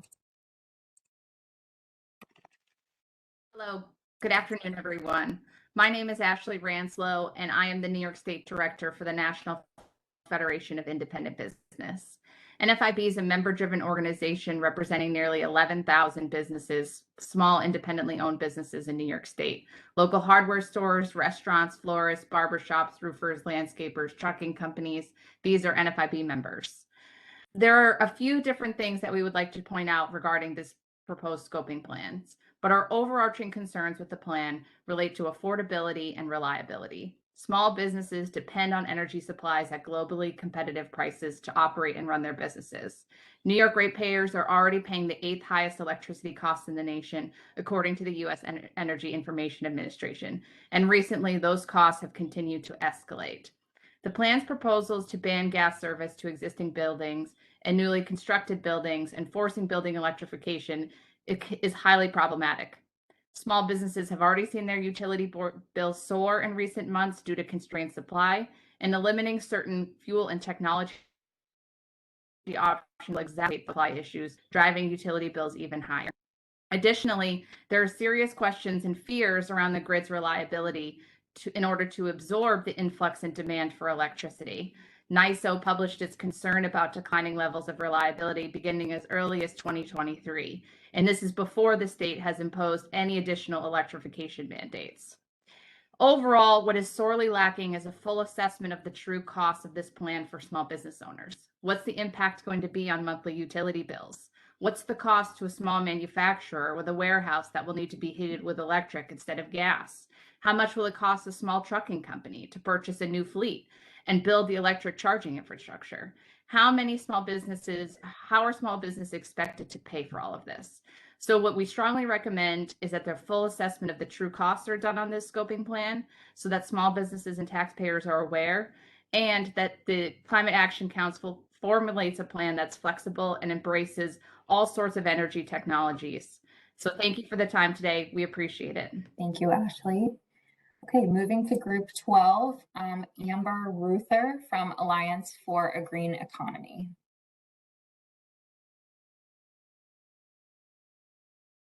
Hey, my name is Amber Ruther, and I'm with Alliance for a Green Economy in Syracuse, DSA.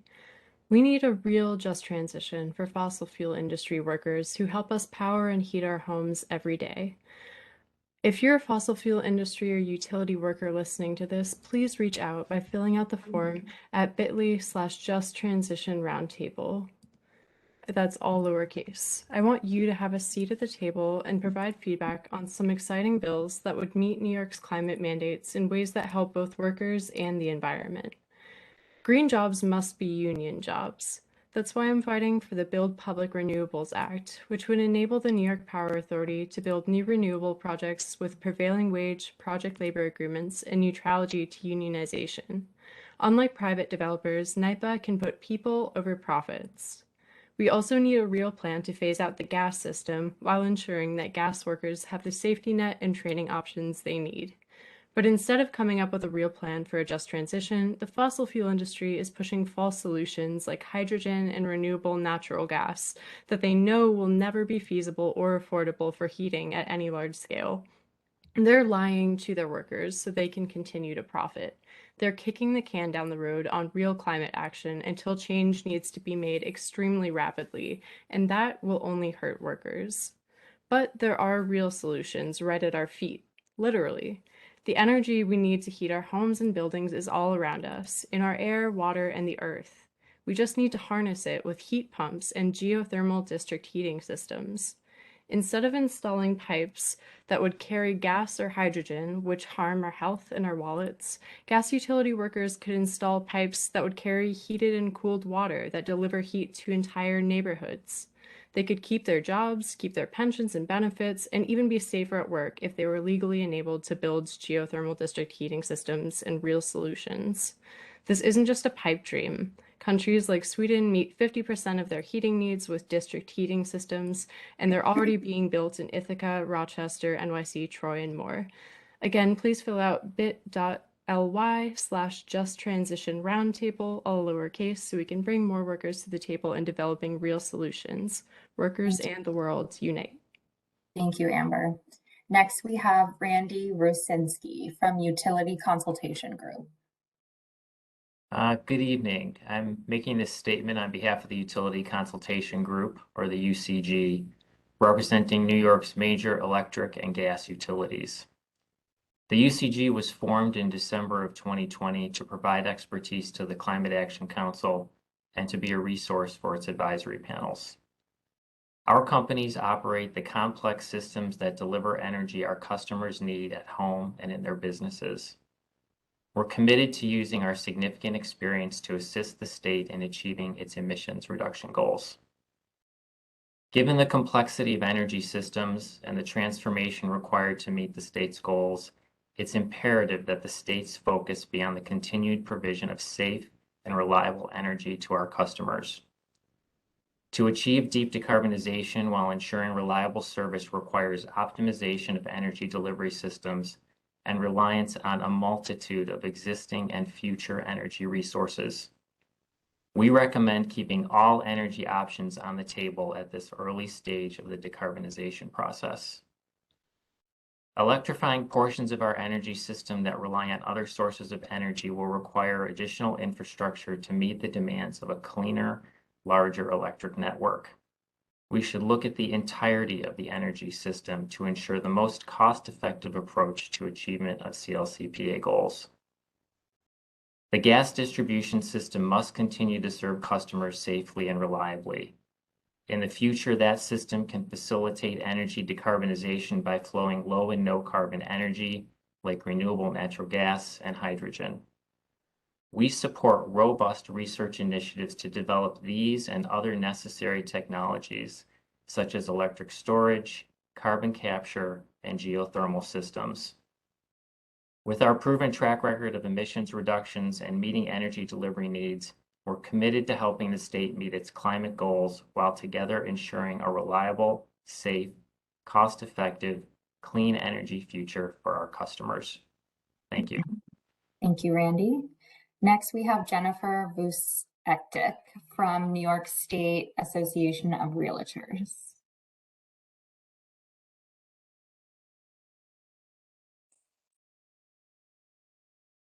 Jennifer, are you able to unmute yourself? I see you on.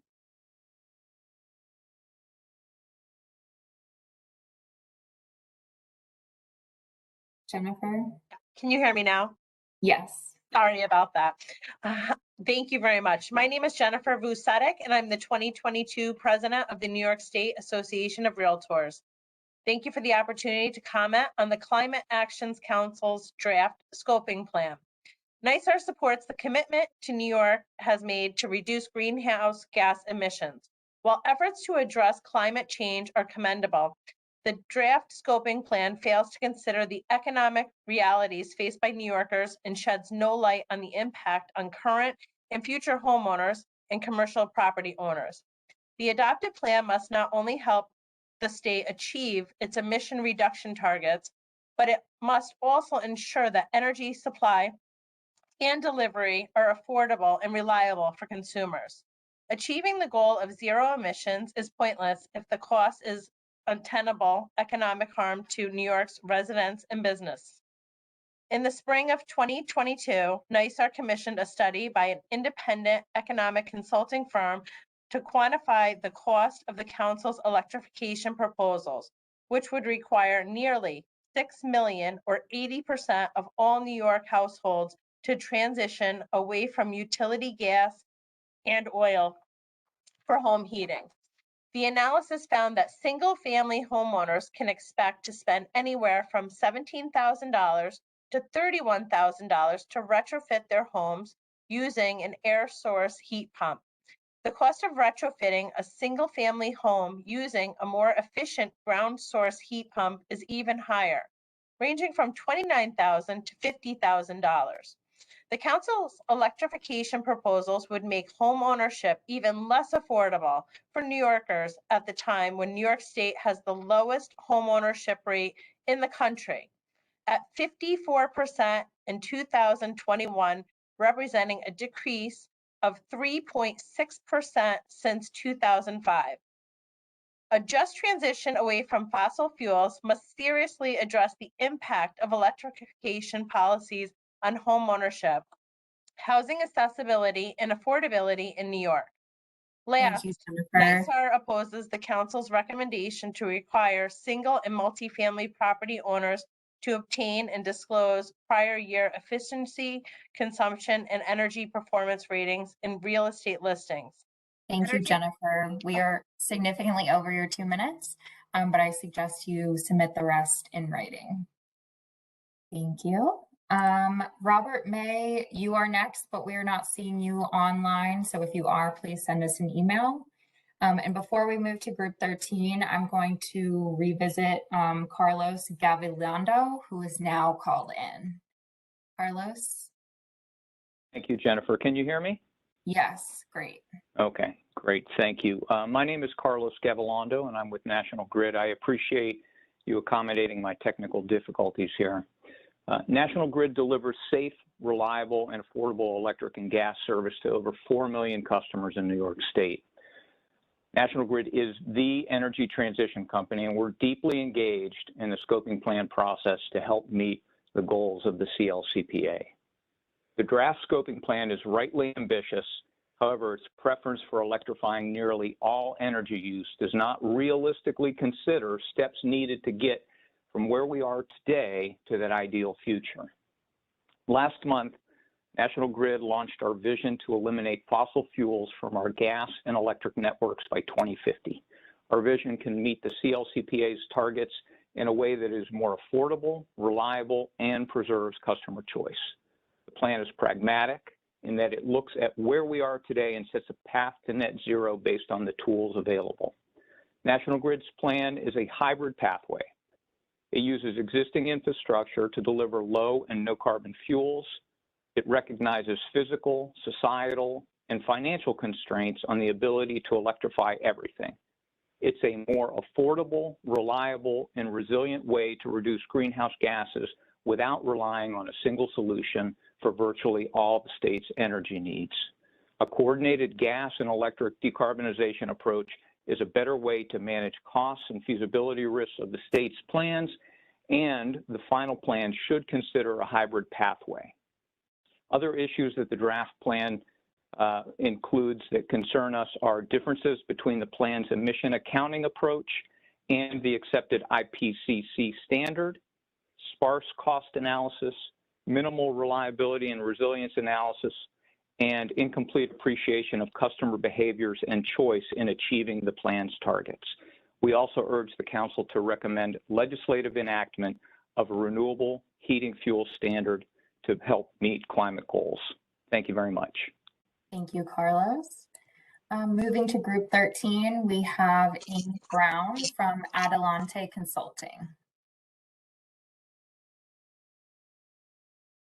Yes, good afternoon. Thank you for the opportunity to speak to you today.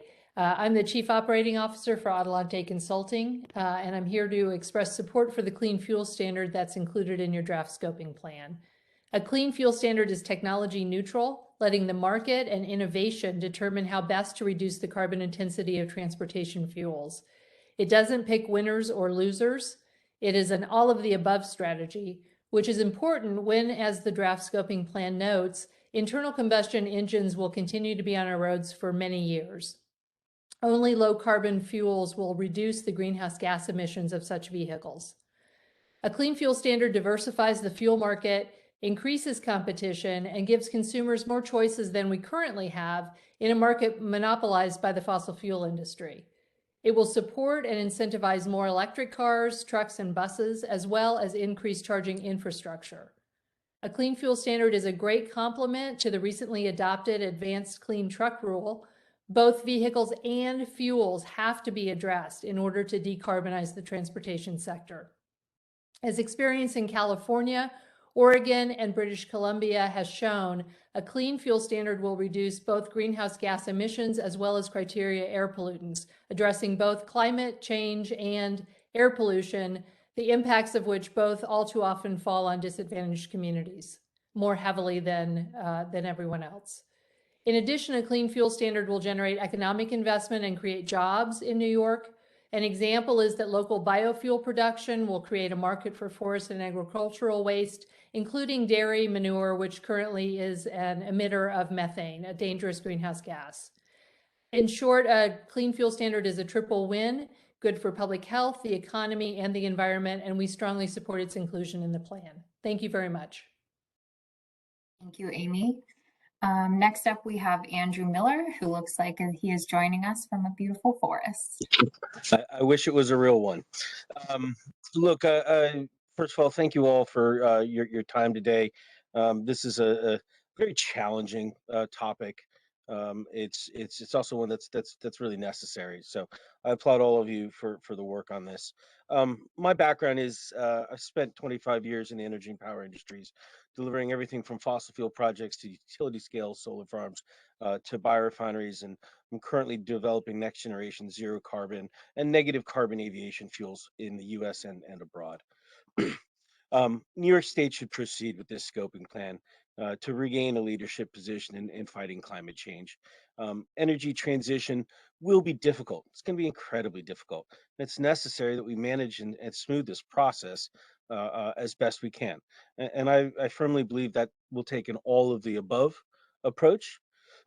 And specifically speaking to transportation fuels, you know, I want to cite actually the low carbon fuel standard in California, much like the previous caller. Just in the fourth quarter alone, the California low carbon fuel standard avoided over 5.5 million tons of CO2. 80% of that was delivered by biofuels and renewable natural gas. And the strength of the low carbon fuel standard in California is that it is technology neutral. It allows the market to find the best solution. The more carbon you avoid, the more incentives you receive. It really drives innovation and allows the entrepreneurs to figure out how best to deliver those carbon savings.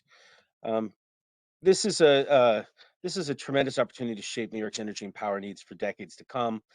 I firmly believe it will require an all of the above strategy: solar, wind, storage, carbon capture, biofuels, biomass, RNG, to ensure a thoughtful and managed transition that maintains a robust economy and does not harm our most at-risk citizens. I'm intimately aware and involved with many of the life cycle assessment models, and there's candidly science needs to drive this. So I'd like to support scenario 2, and thank you all for your efforts and good luck. Thank you, Andrew. Jeanette Artini and Paul Zabrowski, we have you on our list, but do not see you on the event. If you are on, please send us an email so we can get you speaking. Moving on to group 14, we will start with Sarah Washington from National Fuel Gas. Thank you. Good afternoon. National Fuel is a natural gas utility that has been in the state for more than a century and serves a market of more than 1.2 million residents and businesses in Western New York. We support New York's greenhouse gas reduction goals and are committed to working with the state to achieve those goals in a responsible way that ensures safe, reliable, and affordable energy delivery for our customers. To successfully achieve the enormous energy transformation required by the CLCPA, no one form of energy will be sufficient.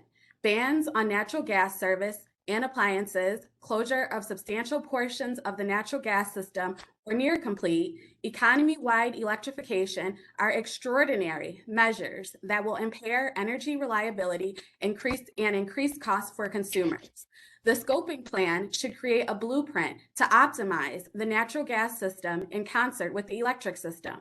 Just as the electric system can be decarbonized with renewables like wind and solar, the natural gas system can be decarbonized using renewable natural gas and hydrogen.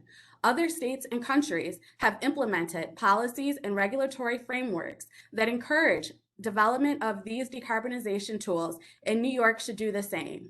Especially for upstate and Western New York, an all-electric model is too expensive and risk reliability and resiliency of the energy delivery systems.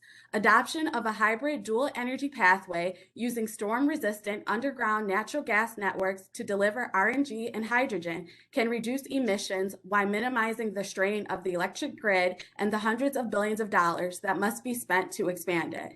New York's climate change goals can be achieved with an approach that uses a mix of energy sources and doesn't impose unnecessary risks and burdens on the state's residents and businesses. We urge the Council to adopt a hybrid path that fully utilizes our existing gas and electric networks and recommend consideration of renewable gas standards similar to those adopted in other jurisdictions. Thank you.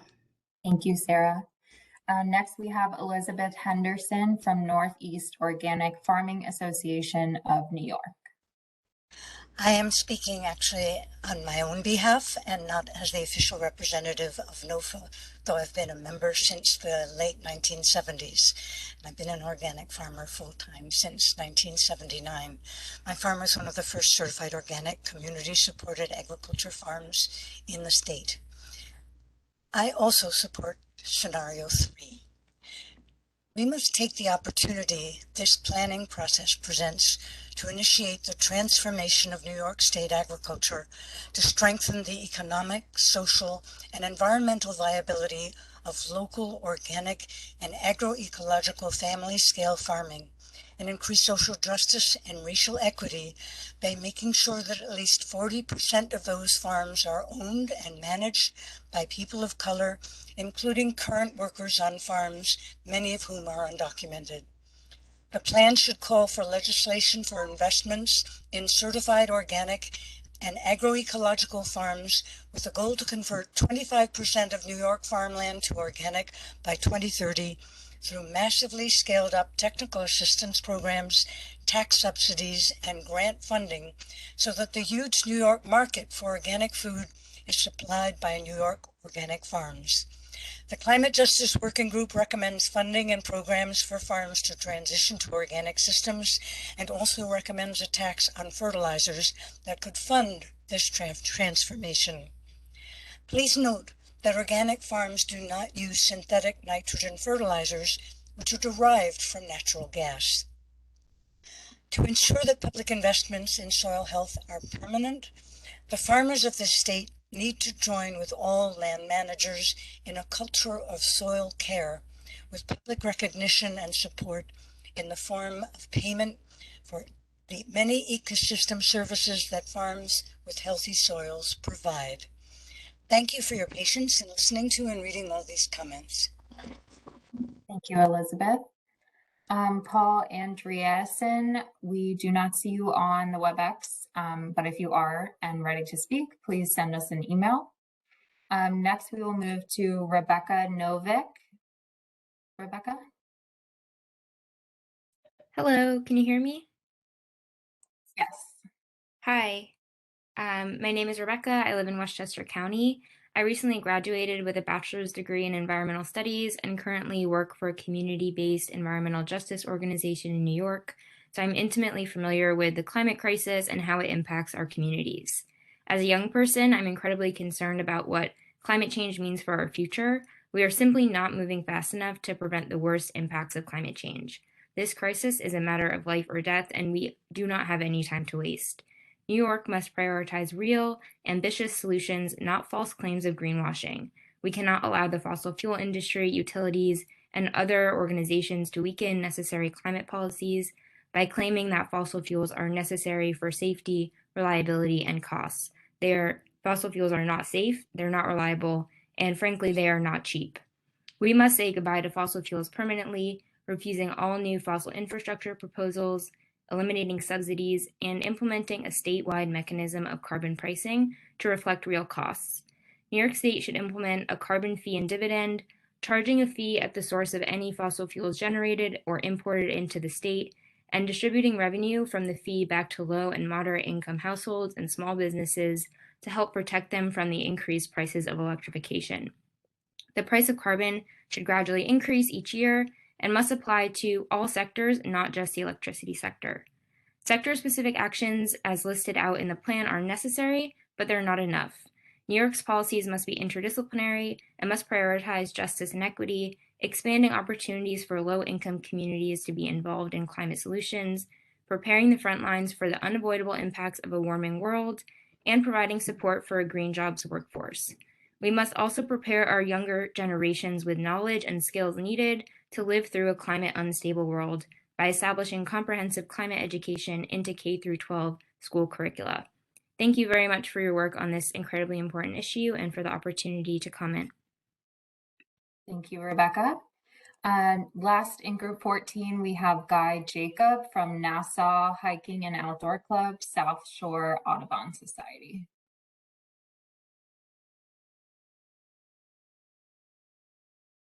Guy, are you with us? I see you. Just need to unmute yourself.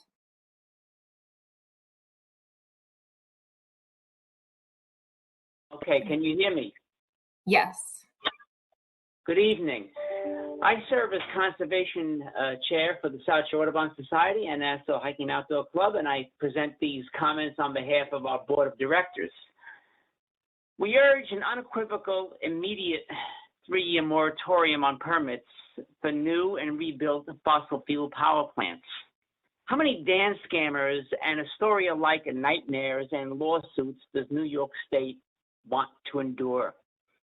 Likewise, the final plan should demand an unambiguous, urgent 3-year moratorium on all pipelines and all related frack gas infrastructure. Far more than unmitigated hypocrisy, permitting odious frack gas power plants as we spend hundreds of millions of dollars erecting wind farms off Long Island South Shore is irrational and counterproductive. Permitting the build out of frack gas infrastructure while we construct offshore wind farms is like eating raw spinach with one hand and eating deep fried pork fat with the other. Instead, we must complement the build out of offshore wind by deploying provable renewable energy technologies, focusing on heat pumps and solar, even as we expand battery storage. Set annual targets for permitting wind, solar, heat pumps, and battery storage, and always in a way that respects and protects biodiversity. All new construction must be all electric and meet the highest standards of energy efficiency. Plan to retire and replace current fossil fuel plants as more renewable energy enters the grid. Provide funding and support for workers and communities around these plants affected by this transition. Increase rebate incentives that will drive us toward retrofitting our way to an electrified future. Finally, clear away from renewable natural gas, green hydrogen, and carbon capture and storage. These pipe dream solutions and hypothetical technologies that the fossil fuel industry fantasizes about and advocates for. Tear away these bogus solutions and send them to the garbage heap of history where they belong. Time is of the essence. Significantly over your 2 minutes, but I encourage you to submit the rest online. Moving to group 15, we have Catherine Gasparini from Alliance for Clean Energy, New York. Hello, can you see me? Can you hear me? Yes, I can hear Okay. you. I cannot see you. I'm sorry about that part. Okay. We know that climate change is causing extreme weather patterns, and upstate New York is no exception. From our intense winters and extreme heat waves to coastal and inland flooding, Lake Ontario, and additional stress on the electricity infrastructure in upstate New York. Many people in my area believe in the climate plan, which represents real solutions that will lessen the impacts of global climate change, as the plan recognizes disadvantaged communities, including many farming areas, which are most vulnerable to the changing climate. They're dealing with economic crises and limited job opportunities. Renewable energy siting in these communities can help retain farms for the next generation. The most important immediate action for New York is to ensure that wind and solar projects break ground and get built. We agree with the Office of Renewable Energy Siting that should continue to improve and streamline the process for timely siting for large-scale projects. We also need to step up the education of the climate plan to not only combat disinformation in many communities about renewable energy siting, but to provide more insights to community groups and individuals who support renewable energy like land-based wind power and solar. We need to improve how streamlining the process for large-scale projects, in particular of which many are in upstate New York, deliver significant benefits to the local communities. It's important that the state continue to encourage and facilitate these collaborations between renewable energy industries and upstate farming communities. One way is to ensure a healthy local and regional food system is innovation that encourages farmers to grow crops that encourage much needed pollinators and soil regeneration, and raising different types of livestock such as sheep underneath the solar arrays. We need to explain that wind turbines do not detract from opportunities during deer and turkey hunting seasons, as animal species are not afraid of the structures and graze right up to the structures. We greatly appreciate the state's leadership on this issue. Thank you. Thank you, Kathleen. Next, we have Michael Dewin, and before I turn it over to him, after Michael goes, I will be turning it over to my colleague Farah Anderson to facilitate the remaining of this session. Michael, over to you.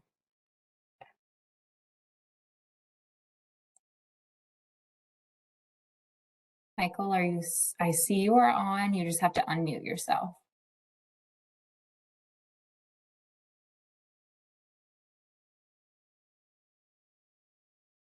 Give you one more second. Otherwise, we will come back to you. You can sort out your tech.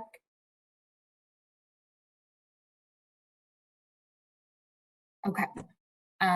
Email us when you are ready to speak, but for now, we'll move to Kate Ogden, who is from 7th Generation. Yes, my name is Kate Ogden. I'm a sustainability manager at 7th Generation. For 30 years, 7th Gen has taken great care in the business choices that we make to protect people and the planet for this and future generations. We know that the climate crisis is one of the greatest challenges facing our business, our employees, and the planet. We also know that the most marginalized and vulnerable populations around the world and in New York State are being hit first and hardest by the impacts of the climate crisis. Ultimately, however, the climate crisis and the instability it brings threatens everyone, including the business community. We have committed to accounting for and addressing our own impact on the climate. In 2018, we set science-based targets to bring our business operations in line with the Paris Agreement.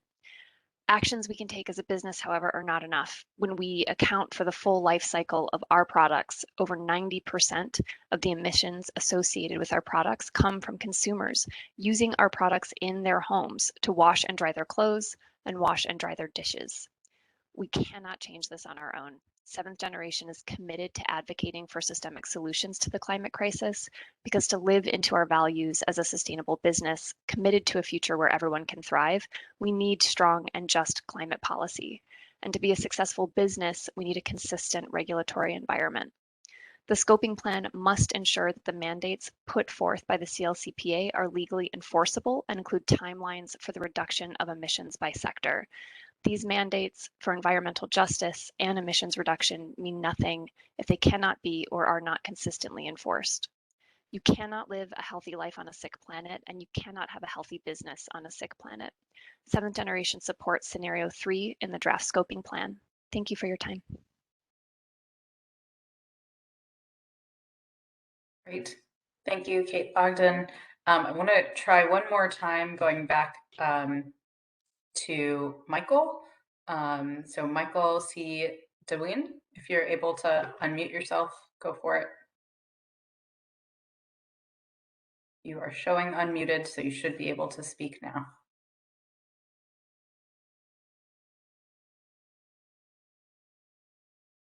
All right, we're going to circle back to you. Please email us. We'll see if we can sort out the issue, and otherwise do dial in by phone and let us know what phone number you dialed in with, so that we can try to see if your technology is working that way. Next, we're going to move into group 16, and the first person that we have up here is Sam Lair. I believe that you are dialed in by phone. So Sam, we're just going to give it a second to make sure that you are on and able to unmute yourself. Thank you. Good afternoon. My name is Sam Lair, Policy Manager with the Coalition for Renewable Natural Gas. We serve as the advocacy and educational voice for the RNG industry in North America. Our membership includes leading clean energy companies who participate in every facet of the supply chain of the biogas, biomethane, and biohydrogen industries, as well as leading academic institutions who are working to develop and deploy these technologies. Our members with New York assets include Archaea Energy, Brightmark, Generate Capital, Opal Fuels, LS Power, Citigroup, New York's leading electric and gas utilities, Columbia University, Cornell University, and SUNY Stony Brook, among others. Our goal is to ensure that the methane currently produced by society's organic waste streams is instead captured for productive use as biomethane, hydrogen, electricity, or as a feedstock for other biologically derived resources. Our industry reduces methane emissions by improving the management of organic waste in a circular, carbon-neutral fashion. In doing so, we're able to provide an extremely important near-term climate benefit through methane reduction and can also help to achieve other non-climate environmental benefits in the realm of air and water pollution. Our industry provides an effective complement to other strategies, such as electrification and energy efficiency, which are also likely to be crucial in achieving full societal decarbonization. However, utilizing RNG in our existing infrastructure today will help lower greenhouse gas emissions from the many applications which are currently served by fossil natural gas or diesel in the near term, and will still be necessary and beneficial in the long term, as a portion of end users will not be able to switch to non-gaseous energy resources. The draft Climate Action Plan represents an extremely important step toward decarbonization in New York, and we appreciate all of your hard work in developing these comprehensive recommendations in support of the full suite of technologies needed to achieve that goal. On behalf of the RNG Coalition and renewable gas producers throughout New York and North America, we respectfully urge the Council to adopt thoughtful policies which promote the use of clean fuels, such as a clean fuel standard and a renewable gas standard in the final plan. Thank you. Great. Thank you so much, Sam, for those comments. Next, we have Barbara Figist. Hi, Barbara Figist. Great, you have the floor. Thank you. And I want to say thank you for your leadership on this issue and for being in the forefront of climate action in New York. I'm a resident of Clarkstown in Rockland County, and we've heard from many people over the course of these meetings about the perils of climate change. And so I'm not going to repeat what's already been said. However, according to the American Lung Association in Rockland and Westchester counties, we have a D and F rating respectively for ground ozone. And the other pollutants, such as PM 2.5, that's particulate matter, also known as soot, which comes from large trucks and cars, we don't even measure that. We should be measuring and recording all the pollutants and making them easily accessible to the public, and this plan should make them readily available. My concern is the undue burden local communities have in bearing the brunt, like mine, of pollution, overdevelopment, and deforestation. In my town alone, they designated my home area to be the industrial section of Rockland County, according to their comprehensive plan. It's basically a sacrifice zone. This is my worst nightmare come true. We are drowning in pollution and overdevelopment and have little recourse for action or remediation. I anticipate that polluters like the ones in Rockland County and those throughout the state will not willingly take up carbon neutral solutions, such as those suggested in the plan. They are fine with polluting as much as they please and will continue to do so without greater oversight. My concern is that the scoping plan does not have enough teeth to force polluters to accept what's outlined, what assurances people like me will have when our town planning boards continue to allow local communities to be overdeveloped and polluted beyond repair. I would urge the committee to consider creating a network of New York planning and zoning boards to follow stricter environmental guidelines when developing their towns and neighborhoods, and without enforcement for local municipalities, many who are more concerned with profits over the environment, we will have little hope in achieving the plan goals for 2030 and 2050. Thank you for the opportunity to speak. Thank you, Barbara, very much. Great. Next, we have Andrew Dick from Electrify America.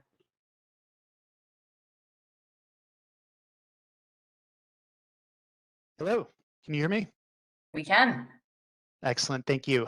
Good evening. My name is Andrew Dick, and I am State Government Affairs Manager for Electrify America. Electrify America operates the nation's largest open network of DC fast chargers for electric vehicles, with more than 3,200 chargers nationwide and 80 chargers across 20 locations already open to the public in New York State. However, New York is still a difficult market for DC fast charging due to high utility demand charges that result in challenging station economics and high operational costs. These costs make it difficult to expand to rural, disadvantaged, and underserved communities around the state. A clean fuel standard is among the most effective policies for addressing these challenges and helping New York develop the charging infrastructure necessary to reach its lofty electric vehicle goals. A clean fuel standard is not a cap and trade program.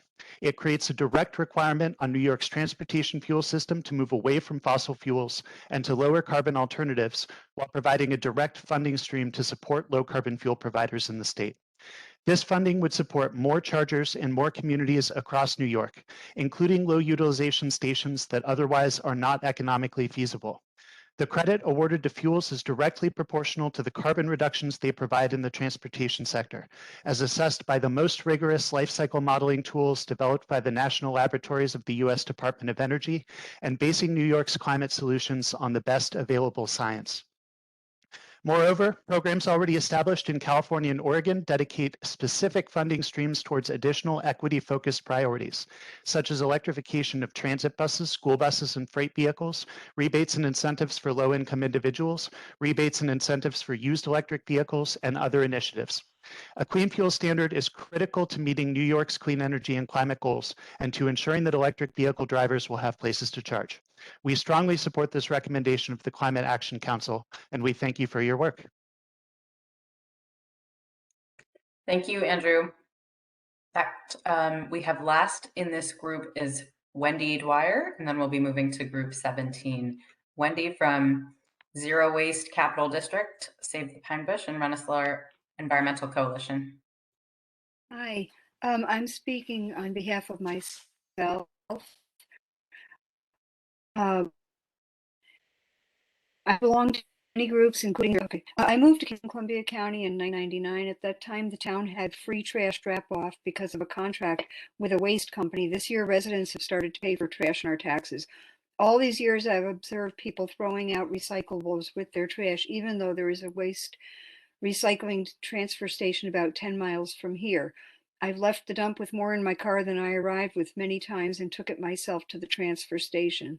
The town of Canaan has not worked out a way to have recycling at this private business. In Rensselaer County, there is a 99-acre CD waste dump that accepts CD waste from 7 states, 200 feet from a school. 100 huge tractor trailers a day rumble through city streets, stirring up dust, idling, waiting to get into the dump with stifling admissions. The children waiting for the school bus are exposed to this nightmare, and people cannot even sit on their porches during the workday. Unweighed, unmonitored trucks line up at 7 a.m. This community is now an environmental justice community. I recently photographed fresh snow covered with material debris that blew out of the dump and sent these pictures to the DEC. Many states have outlawed CD dumps. I've been dumpster diving for a year to get building materials for a free store on my property. It's nearly done. Beautiful things have been donated, but citizens should not have to take this on ourselves. It's a huge risk, a huge expense, and a lot of work. This should be mandated in every town and funded by the state like it is in Cape Cod.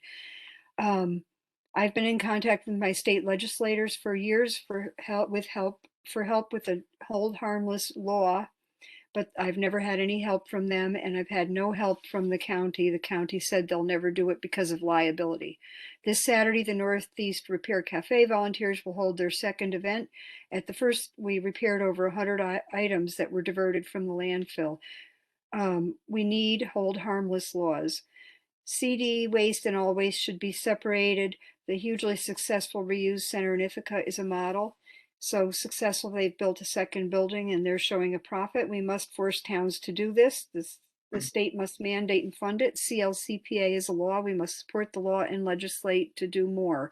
and prevent waste, which will decrease methane, greenhouse gases, PFAS, leachate, toxic emissions from landfills, and reduce fossil fuel emissions transporting trash, and more. All food waste must be composted. Zero Waste Capital District Thank you, just Wendy. diverted 2,017 pounds of compostables from the Sorry to Tulloch interrupt, Festival. Wendy. So sorry to interrupt, but you are significantly over the 2 minutes. Okay. So, Okay. definitely submit in writing. Really Thank you. appreciate your comments. Just want to leave space for the other folks who've signed up here. So moving on to group 17, we have Mark Schaefer from People of Albany United for Safe Energy 350.org. To you, Mark. Thank you. I studied energy policy in graduate school. I moved to Albany in the mid-'80s, only stayed past the first winter because I knew then that the climate would warm and the winters would shorten. But decades of disinformation, of toxic smog from corporations trying to protect multi-trillion dollars of assets has delayed us to the point where a serious challenge has become a global emergency. I thank the council for a serious start on addressing this challenge, but the time frame is inadequate according to what the IPCC says is necessary. Secretary General Guterres said the latest report is a code red for humanity. They said, the IPCC said that it is still technically feasible, economically feasible, to make the transition in time, which would be global zero by mid-century, half of that by 2030. But rich countries and rich states like New York, responsible for the lion's share of emissions, have an obligation to go faster. So we should do as much as possible by 2030. We're in a race against time. What's at risk is overshooting the point of no return between accelerating disasters we're already seeing, like the 28 million people in East Africa that Oxfam reported at risk of extreme hunger due to extended drought, and a global catastrophe unrecoverable even for survivors. President Obama said that unless we leave fossil fuels in the ground, large areas of the earth will become not just inhospitable, but uninhabitable. The National Academy of Sciences published the Hothouse Earth study about the So sorry, Mark. unknown tipping point to runaway accelerating feedbacks that would fulfill Mark, that I'm warning. going to have to cut you off. I apologize. We're about 30 seconds over, so please do submit your comments in writing. I do encourage speakers to even time themselves as you're speaking so that you can try to wrap up your comments within the 2 minutes. Thank you, Mark. So next is John Rath from New York Geothermal Energy Organization. Thank you. I appreciate the opportunity. My name is John Rath. I'm Director of Operations for New York Geothermal Energy Organization. In preparation for the meeting today, number one, I've read the scoping plan. I've spoken with our New York Geo members who are pretty confident they can provide reliable service in the electrification movement. As a Sierra Club member, I try to understand the environmental and social justice issues surrounding this.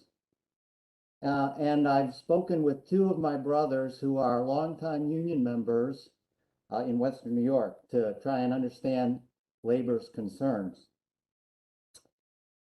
So specifically, I want to say that I support the scoping plans 2024 and 2027 timelines. for banning fossil fuels in all new construction, support the ending of fossil fuel infrastructure expansion, and leveling the playing field so alternatives can be implemented, and eliminating barriers like the 100-foot rule. I support the idea of efficient electrification instead of the much less efficient and unproven solutions like renewable natural gas and hydrogen for heating and cooling buildings. I'd like to recommend, though, increasing the target percentages for ground source heat pumps, recognizing that they have an ability to greatly reduce peak electricity demand during the coldest and the warmest periods. Also, I support making a transition affordable and fair, yet with reasonable accountability and not burdensome accountability for those doing the installations. Finally, workforce is going to be a key. And so I ask you to please involve stakeholders that are at the ground level in making electrification a reality, including labor unions, manufacturers, installers, and those who finance the work. Thank you. One more point, lastly, really quickly, I'd ask you to please dive deep in evaluating some of the cost calculations that you've heard today. Thanks a lot. Thank you, John. Next is Julian Andrews. Julian, floor is yours. Hi, can you hear me okay? Yes.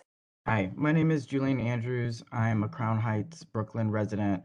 I'm the board president of Clark's Climbing. It's the nation's largest LGBTQIA rock climbing organization, which represents hundreds of members across New York State. One of the big things for us is outdoor recreation. We realize it's an important aspect of physical health and mental well-being. One of the things we notice a lot of is flooding and erosion on hikes and access to climbing areas. Things that we really would like to see dug into in the scoping plan is a focus more on the protection of mature forests as opposed to sustainable timber management. Personally, something I would love to see is more, I'm actually really concerned that there isn't a lot of public awareness, outreach, and access to recycling and compost options in non-gentrified neighborhoods. I really worry that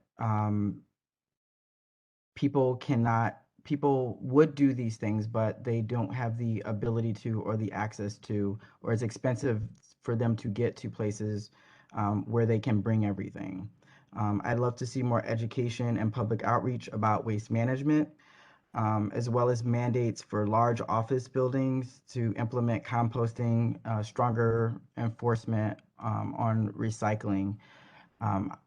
These are things that I think could be relatively easy to implement if you give people and local agencies the funding to be able to reach the communities that they are embedded in. Thank you. Thank you, Julian. And thank you for fitting your comments within the 2 minutes. Next, we have a number of individuals who are not, we're not seeing under the names that we have in your registration. So I'm going to read through them. In case you are on under a different name or on a phone number and have not let us know, please do send an email to the email address listed on the slide here. So these individuals include Andrew Villanueva, Daniel Chu. Moving to group 18, we have Matt Bartley, Kevin Allen, Cameron Wilson, Camille Bubin, and Marth Schwolf. So we will be going into group 19 and going through the group 19 individuals and looking out for emails. So first we have Zoya Kurana from Hotshot Hotwires. Hi, I'm Zoya Karana, a junior at Somers High School, speaking on behalf of Hotshot Hotwires, a youth group for nonpartisan, science-based climate advocacy. In recent years, we've seen jarring statistics that show the immediate need for climate change. Many states are facing warmer temperatures, droughts, and wildfires. If this isn't enough, people are dying from the effects of climate change. While we've dug ourselves a deep hole, it isn't too late to pull ourselves out of it. We have people working on climate adaptation strategies, but we need climate mitigation strategies, and we need them now.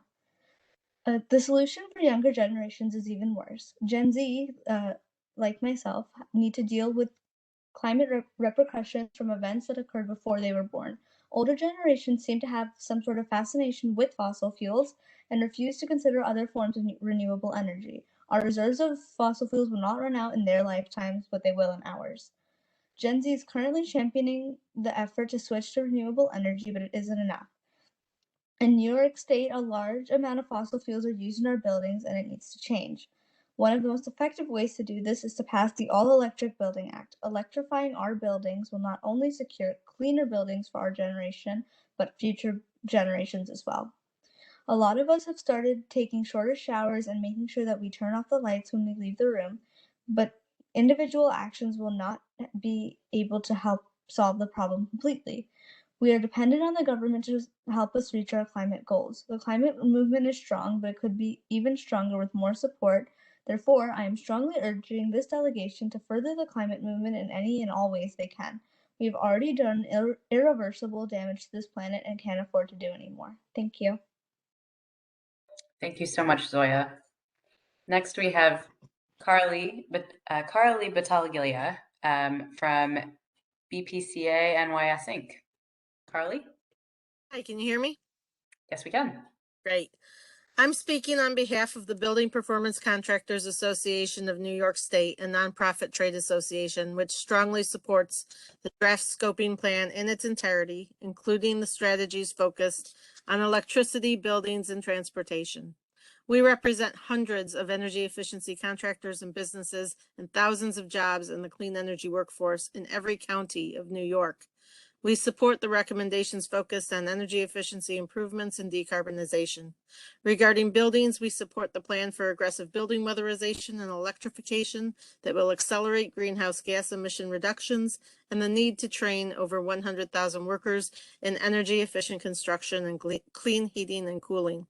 The specific policy recommendations for homes and commercial buildings to be electrified, and the adoption of an advanced efficient building code for new construction that include energy storage and generation for resiliency, the all-electric building code, strengthening of appliance standards, the timeline for the transition to all-electric heating and hot water equipment, and building energy benchmarking requirements, as well as improving existing building efficiencies.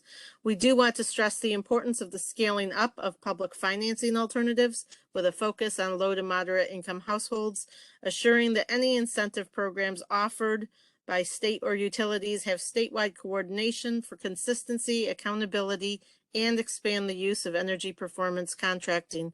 Also, the importance of providing training and workforce development for code officials and contractors, and the inclusion of research and development, especially for technology transfer, scaling demonstration projects, and next-gen decarbonization solutions. We're the organization where policy meets practice, and we look forward to working logistically with New York to move this plan forward with solutions to problems and proactive problem solving for gaps and concerns as they arise. Thank you. Thank you very much. Moving ahead, we are still working our way through Group 19. For those of you tracking, we now have Scott Loveland. Hi, I'm Scott Loveland from Dutchess County. I want to commend the CAC for developing an impressive sector-by-sector plan to address the goals set out in the CLCPA. I'm pleased that the draft plan includes a section on potential economy-wide strategies. In particular, I think the state should adopt carbon pricing, which is widely supported by both scientists and economists. The second installment of the IPCC's sixth assessment report specifically calls out carbon pricing, saying that, quote, of the various mitigation strategies to reduce fossil fuel CO2 emissions, carbon taxes are the most powerful and efficient because they allow firms and households to find the lowest cost ways of reducing energy use and shifting towards cleaner alternatives, end quote. Well-designed carbon pricing legislation also mitigates inflation concerns by including a carbon cashback dividend returned to most or all households to address the resulting rise in energy costs. In fact, a recent CEPR review of carbon pricing systems entitled carbon taxation and inflation, evidence from European and Canadian experience, found that contrary to predictions that carbon fees would cause inflation, carbon fees have actually had the opposite effect in the real world. The state of Hawaii recently completed a study entitled Carbon Pricing Assessment for Hawaii, Economic and Greenhouse Gas Impacts, which found that if carbon tax revenues are given back to households in equal shares, carbon tax is progressive, and even a low carbon tax scenario results in a 40% reduction in greenhouse gases. Likewise, the IPCC notes that, quote, using tax revenues to issue payments back to taxpayers that are disproportionately impacted may be one of the most important features of carbon tax policies, end quote. Carbon pricing is preferable to other economy-wide approaches because it's straightforward to understand, non-regulatory, so it can't be tied up in endless court challenges, and provides the price certainty that is needed by both businesses and consumers. Thank you very much. Fantastic. Thank you for your input, Scott. And next we'll go to Timothy Winters from Western New York Energy LLC. Timothy. Can you hear me? Yes, we can. Good evening. I appreciate the opportunity to provide comments to the Climate Action Council on behalf of Western New York Energy in Medina, New York. We buy feed corn from local New York farmers and produce bioethanol, feed products, and food-grade CO2 from a natural fermentation, zero-waste process while using renewable hydroelectricity.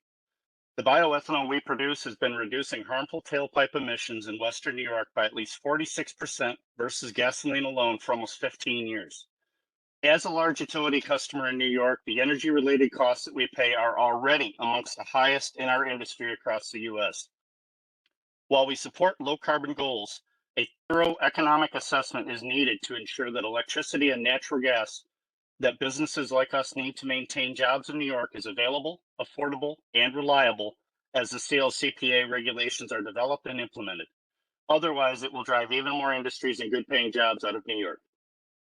We applaud the Climate Action Council for including a clean fuel standard in the draft scoping plan, and it needs to be a part of the final scoping plan. A CFS would promote investment in proven low-carbon biofuels and other proven technologies while meeting the CLCPA's goals today, with little to no impact on the state budget. California's LCFS program has shown that a rapid conversion to EVs is unrealistic and unachievable, and that a dramatic reduction in carbon emissions in the near term can only be achieved by liquid biofuels. In the first 11 years of their program, nearly 80% of the total carbon reduction and credits came from liquid biofuels. Less than 1% of New York vehicles on the road today are electric vehicles. Rather than wishful thinking, we need to incorporate proven, cost-effective technologies that can substitute lower carbon, renewable liquid biofuels into the existing New York fleet while affordable electrification solutions develop properly over time. Create the proper framework with a clean fuel standard to promote carbon reduction and let the market sort out the technologies that work best for rural, suburban, and metro areas. Thank you again for the opportunity to provide comments today. Thank you, Timothy, and thanks for everyone keeping their comments in the 2 minutes. We're moving into group 20. Paula Welling, you're up first. Paula?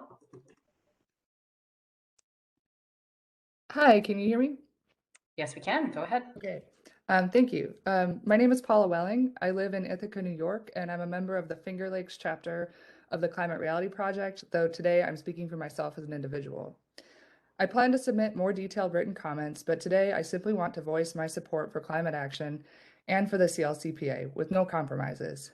I fully believe, and the evidence shows, that the benefits of the CLCPA will far outweigh any costs, and I am confident that solutions to the challenges of implementation can and will be found.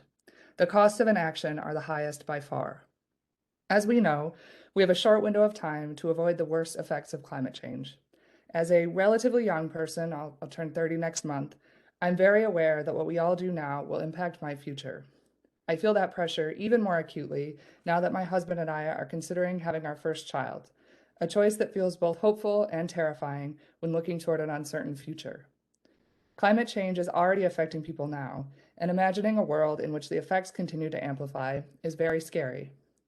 But when I read the goals of the CLCPA, I start to feel cautiously optimistic that we can create a better world for my future child and for so many children and young people. So, please, I urge the Council to do everything you can and I want to thank you for your work on the plan so far. I'm very proud that New York is a leader on climate. And by the way, I want to mention as well that we live in an all-electric home with an air source heat pump, and we love it. Our home is clean and safe, and our bills are low. Thank you again. Thank you, Paula. Linda Schneekloth from Western New York Environmental Alliance. By the way, my colleague Jenny might have said earlier, but apologies to anyone whose names we're mispronouncing. Please restate your name correctly for the record when you begin your comments. So, Linda.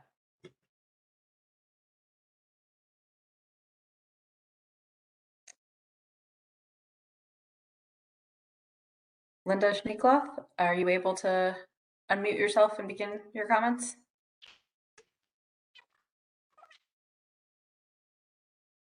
I think we're hearing something, but it's not coming through clearly. I'll just give you one more second to try. All right. You're coming, we're just hearing some kind of disturbance. So would recommend if you want to dial in using a phone, perhaps that technology would work better. Just send us an email to the email that is displayed on the screen here, and we will work to get you in the queue shortly using your phone number. All right, so moving on to, I want to note Sandra Stratton Gonzalez, if you are on, we're not seeing you under that name. So also please send us an email if you're on the phone or on under another name. Next, we have Melissa Chan. Thank you, Farah. Hi, I'm Melissa Chan, Director of Grid Solutions and Strategic Partnerships at Fermata Energy. We manage EV charging and discharging. Using vehicle-to-building and vehicle-to-grid technology will help New York achieve its transportation and building electrification goals. There are 3 areas to create the conditions for this technology to provide the greatest value to New Yorkers. One would be expand the Make Ready program to include bidirectional chargers. Today, bidirectional chargers are disqualified because they are not considered publicly accessible charger if they are primarily reserved for one car, even though the technology will provide a public service of reliability or resilience to a building or the electric grid. 2, continue to enable EVs to participate in the same utility tariffs and incentive programs that stationary batteries participate in. These programs encourage vehicle owners to invest in and use infrastructure that ensures that batteries in vehicles serve the grid on blue sky days and provide much needed resilience after climate-related storms and power outages. 3, a program to develop low carbon fuels, as others have mentioned on this call, will support the development and use of alternative transportation fuels. We urge this group to consider pathways to include electricity in a low carbon fuel standard to encourage fleet and private owners to charge with renewable power and use this power for mobility or vehicle to building and vehicle to grid discharge. Designing a creative but not onerous accounting method will enable vehicle owners to participate in the low carbon fuel standard for transportation mileage, as well as ensure the power they discharge to the grid is also low carbon. So those are my 3 points. Expand the Make Ready program, continuing enabling EVs to participate in the same utility tariffs and incentive programs as stationary batteries, and enable EVs to participate in the low carbon fuel standard. Thank you very much for the opportunity to comment on New York's Climate Act.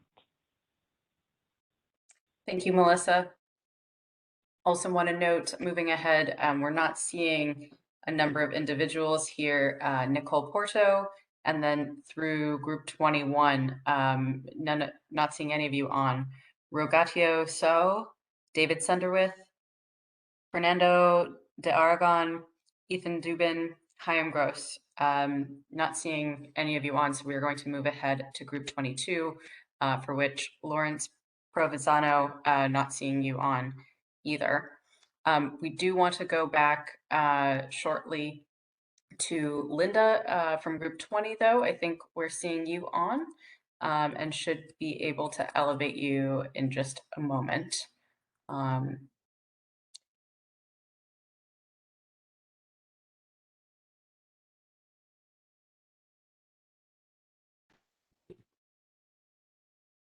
All right, we will come back to Linda as soon as we can see her on. So moving back ahead, the next person we see up is Richard Paul Moore.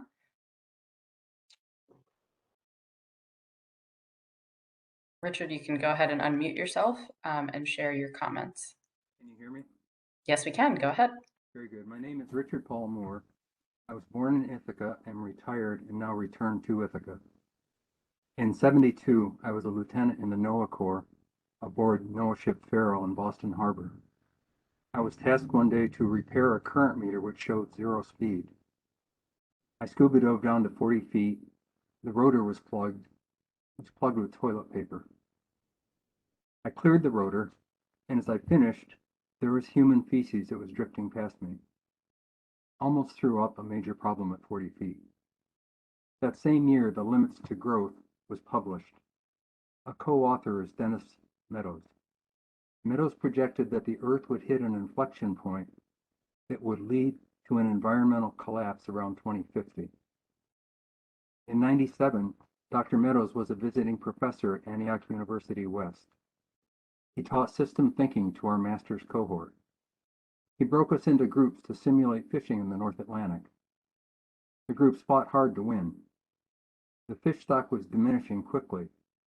I loudly spoke up, "Remember the tragedy of the commons." No luck. Adrenaline won, the fish population was destroyed. On April 4th, about 5 weeks ago, the IPCC said that we have reached a bifurcation point, meaning either we significantly reduce pollution, not in 10 or 20 years, but the next 3 years, or life as we know it will not recover. This scoping document as it stands in Chapter 9, pages 72 to 73, shows that the proposed CO2e reductions are actually 14% below the 2025 IPCC goal and 34% below the 2030 goal. Big problem. We now need a step-by-step strategy to accomplish what the IPCC states is needed. I will submit additional comments in writing. We are presently in extremis, which means dangerous point. We must boldly act now, and there is no other choice. Thank you very much. Thank you very much.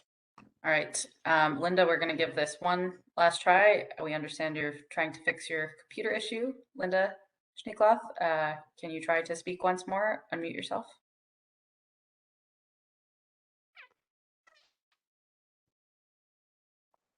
So sorry to break it to you, Linda. We hear some high-pitched sounds, but nothing that we can discern. Please do go ahead and submit your comments in writing, or if on the transcript during this hearing that you're able to dial in by phone, we could try that. All right, moving ahead, we are now working our way through group 22. So next up, we have Marguerite Wells. Marguerite? Can you hear me? Yes, we can.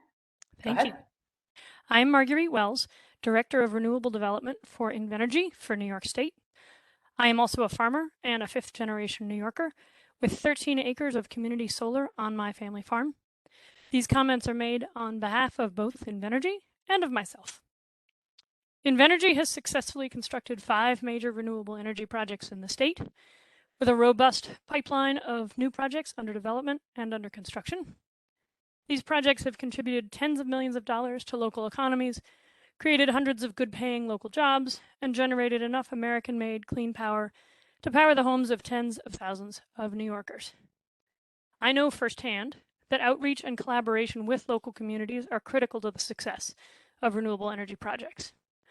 Invenergy heartily agrees with the draft scoping plan that the state should continue engagement, outreach, education, and support for local municipalities, for communities, and residents to increase their awareness of and to improve acceptance of the renewable energy projects that will help us reach our clean energy goals. As both a farmer myself and as a renewable energy developer, I know firsthand that New York's agricultural and renewable energy projects can work together to advance many shared goals. Solar and wind projects offer our agricultural community the chance to reinvest in their operations, remain in farming, and keep their land and their families. data shows that farmers with wind turbines on their properties invest 50% more money in their farms than farmers who do not have turbines. That stands to reason. They have the cash to invest. Farmers like me with solar panels on our farms can better afford to keep our land in our families as the generations change. Invenergy is excited to actively engage in agrivoltaic practices, and we encourage the rest of the industry to do the same so that farming and renewable energy can work together to advance rural economic development. Thank you very much. Thank you, Marguerite. Moving into group 23, I'm going to read through the names again that we are not saying under the names here. Laura Falk, Heather Powell, and Joel Harrington. If any of you are on and under a different name or a phone number, please let us know. Next, I will note that we are seeing a registration under McNulty, and I think we see a Maura McNulty that is on. So Maura, if you are the same as the McNulty registrant, we'll give you a moment to comment, and if not, just let us know. Hi, I'm right here. Can you hear me? We can. Great. Thank you so much. By the way, Laura Falk, I think, ended up doing Saturday. Thank you so much for hearing my comments today. I live in Albany, New York, and I'm a member of the Climate Reality Project of the Greater Capital Region. And I'm also a mother with 2 beautiful daughters, and I've been a teacher for 35 years, which is to say that I've dedicated my adult life to ensuring that future generations live in a sustainable world. Anyone who is speaking in good faith acknowledges that humanity is already experiencing the early stages of climate collapse and that we're dooming our own children unless we act quickly with dedication and courage. Yet the fossil fuel industry and related interests are systematically campaigning to mislead citizens and undermine every effort to salvage the environment. I'm not going to belabor these points because they're self-evident, but I will say that we need to methodically counter the disinformation that's being so efficiently distributed by corporate entities that are far larger and better funded than we ordinary citizens are. For that reason, I hope that the Council funds a statewide education campaign so that New Yorkers can learn about the benefits of climate-friendly heating, cooling, cooking, and hot water systems. We will inevitably experience dislocation as the climate deteriorates and as we act to mitigate those effects. But the better educated people are, the more open we'll be to adapting, and the more quickly we'll be able to experience the benefits of a green economy. To move toward a more sustainable economy, we must phase out the use of oil and methane gas in our homes and buildings, which account for 1/3 of New York's greenhouse gas emissions. By shifting to electricity, improving building codes, and weatherizing more efficiently, we can decarbonize buildings. The renewables market is evolving rapidly. We have the technology. We need leaders to articulate that future, and we need a citizenry that is aware of the stakes and informed about constructive action. In other words, what we need is the political will. And to that end, I am advocating for scenario number 3. I know that all of you on the Climate Action Council have been working around the clock to protect our climate and all that depends upon it. And I would like you to know that I am extremely grateful for your essential service. Gas utilities and fossil fuel companies are creating powerful pressure campaigns. Please continue to fight the good fight so that we can hit and exceed the CLCPA targets. Thank you very much for your time. Thank you, Maura. Next, we have Mike Finger from US Light Energy. Mike? Hi, good evening, everyone. My name is Mike Finger. I'm the Chief Operating Officer of US Light Energy. We're a New York solar development company focused on increasing access to renewable energy projects through site acquisition, permitting, and construction of community solar projects. First, I'd like to say we're fully in support of achieving the CLCPA carbon reduction mandates and believe that increased deployment of DER projects coupled with large-scale renewables can help get us there. We currently employ 12 in-house employees across the state, while also creating hundreds of well-paying jobs through our engineering, construction, and legal partners involved in bringing these projects to life. We currently... I apologize for the background noise. We can't actually hear it too much. Go ahead. Okay. So currently both utility interconnection and local approvals are a challenge that limit the capacity we can bring online. And to help alleviate these constraints, I want to encourage the state to further support improvements to the interconnection process, allowing for more streamlined studies and implementation of DG projects. I believe we could do this through dynamic curtailment and the addition of energy storage. And lastly, I encourage the state to consider the expansion of the Office of Renewable Energy Siting to provide support to projects of all sizes facing challenges at the local level. We believe this can be done responsibly with consideration to all applicable environmental laws while also limiting the arbitrary rulings that seem to be influenced by the NIMBY mentality. This will help ensure that the available infrastructure can be utilized immediately. Much of that available hosted capacity is currently hindered by local law or public opposition to these projects. Aside from the direct benefit to our electrical grid and reduced carbon emissions, unlocking this capacity will provide job creation in addition to the many other environmental and health-related benefits clean energy projects support. Lastly, I just want to encourage New York to continue to strategize on the best ways to meet the requirements of the Climate Act and continue investments in both our distribution and transmission networks. Thank you. Thank you, Mike. Moving into group 24, most of you are not here, so I will note Andrew Westfield, Lauren Teichner, and Kathy McConnell. If any of you are on, again, under a different name or on a phone number, please let us know via email. We have not been able to match you. So Jackie Weisberg from 350 Brooklyn, to you.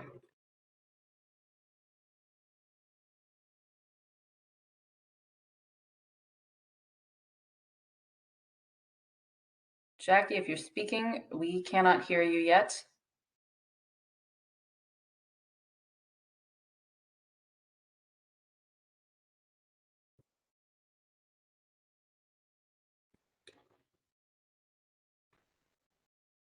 All right, we might need to move ahead. Jackie, will give you one more try here. Seeing that you're coming off of mute, but we cannot seem to hear you, unfortunately. Feel free to email us at that email, and we'll see if we can work something out and circle back to you one more time. Group 25, not seeing any of you on, so I'll just briefly read the names in case, as mentioned, you're able to send us an email and note that you're under a different email or phone. So Margaret Galbraith, Paula Sanchez, Barbara Grosch, Alice Sturmstetter, and Simon Husted. Not seeing any of you on. So to that end, moving to group 26, we will first go to Mary Krieger of the Jewish Climate Action Network. Mary?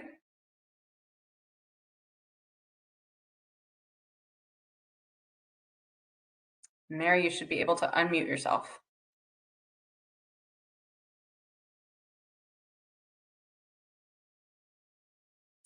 All right, we'll circle back to Mary Krieger.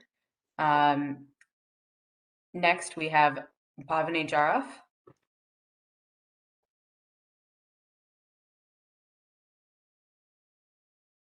Can you hear me now? Yes, we can. Go for it, Bhavani. Okay. Thank you. My name is Bhavani Jaraf, and I want to thank you for taking up these public hearings. I live in Old Westbury in Nassau County on Long Island. I'm a natural food chef, a homesteader, and I'm a board member of NOFA New York. And I'm very involved with the Long Island farming community. And of course, I'm extremely concerned about climate change and the impact it will have on the planet, New York, and Long Island. And in order to meet our commitment to the Climate Leadership and Community Protection Act, I'd like to see us help farmers transition to organic farming methods in order to build soil carbon, increase resilience to extreme weather, and reduce erosion, runoff, and nitrous oxide emissions.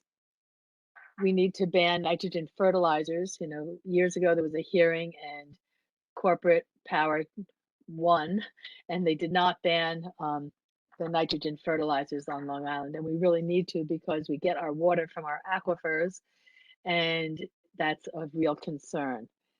We need a comprehensive soil health program that nurtures a culture of soil care for farmers, neighbors, landowners, and lawn care people.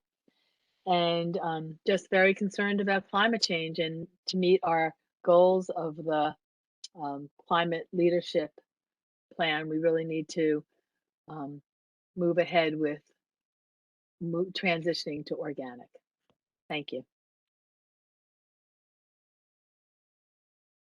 Thank you, Bhavani. That's a good reminder for, again, anyone whose name I'm mispronouncing in particular, please do restate at the beginning. Next, we have Rick Zimmerman. And before Rick, I do want to note others from Group 26 who we're not seeing on are Eric Boosted and Rona Harris. If either of you are on under another name or phone, please let us know in the email. So to you, Rick.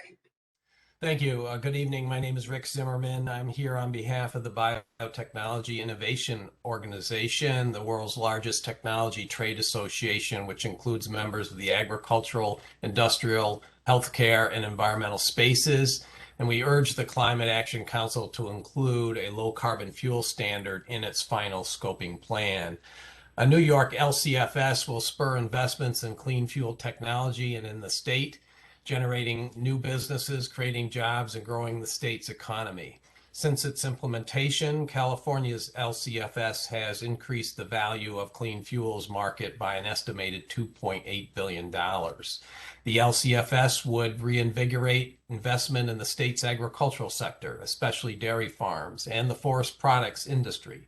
Forest products industry has experienced declines in overall investment and revenue, and LCFS in New York will increase demand for woody biomass to be used in biofuels, including sustainable aviation fuels.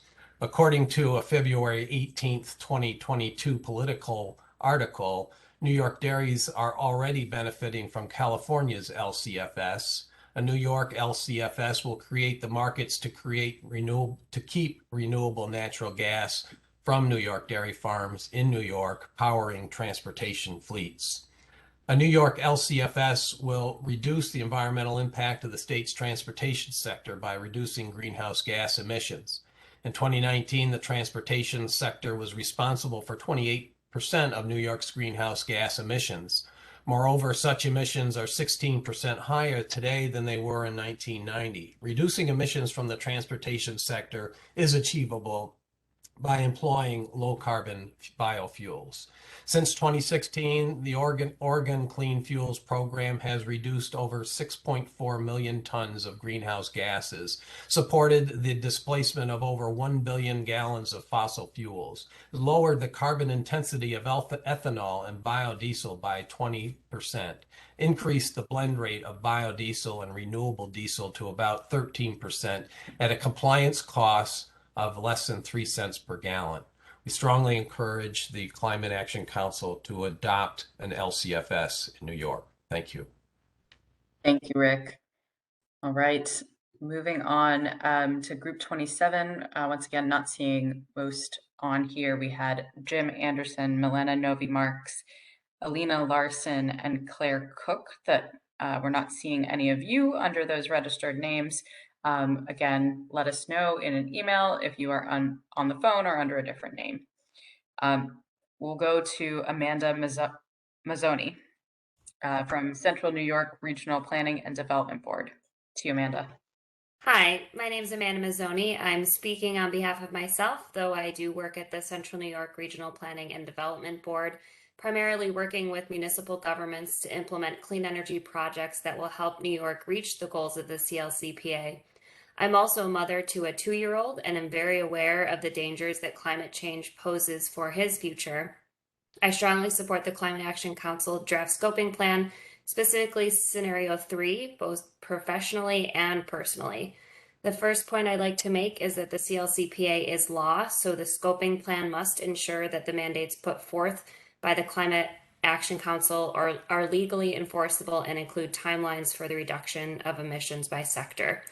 In order to meet the requirements of the CLCPA, we need to focus on renewable, zero-emission technologies that have been proven to work, like solar, wind, and battery storage. We need to see rapid, large-scale transition away from fossil fuels, as well as a ban on any new or repowered gas plants. We must phase out fossil fuels and combustion appliances and technologies, support electric construction, and particularly all-electric new construction by 2024. A carbon fee is also necessary. Through all of these efforts, environmental justice must come first. This means prioritizing the health and welfare of low-income communities and communities of color at the front lines of the climate crisis. In order to meet the goals of the CLCPA and begin to tackle the climate crisis, we need a complete paradigm shift, and quickly. We don't have time to waste on false solutions like renewable natural gas or letting the market decide.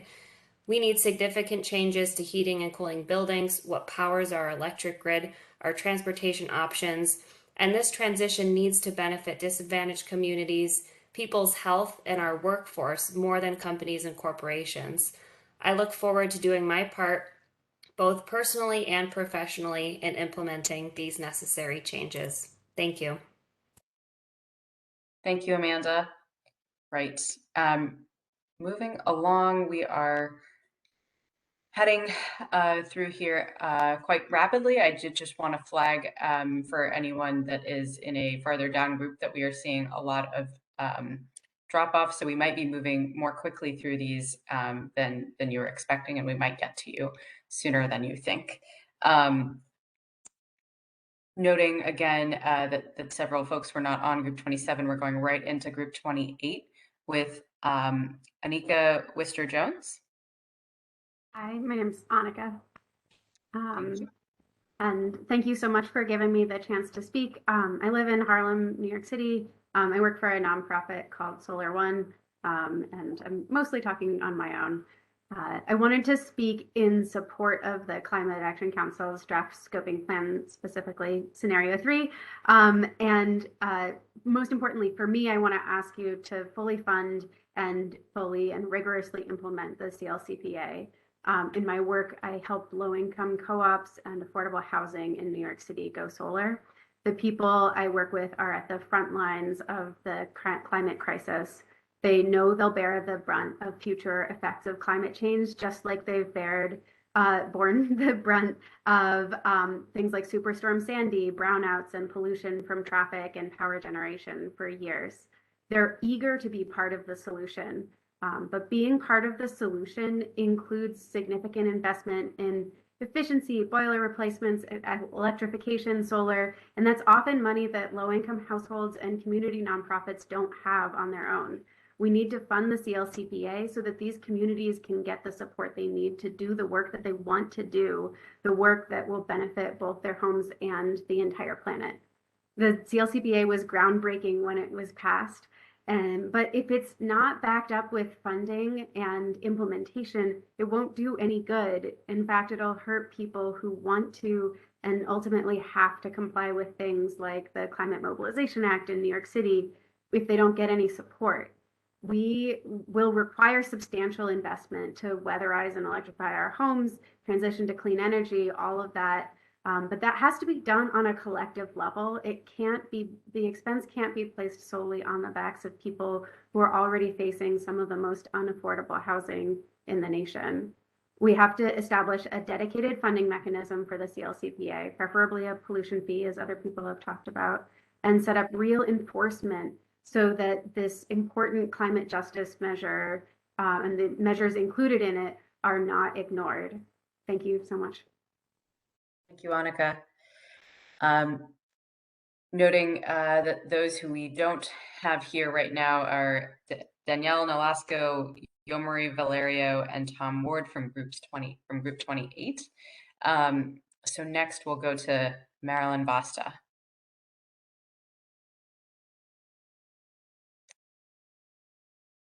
Marilyn? Yes, hi there.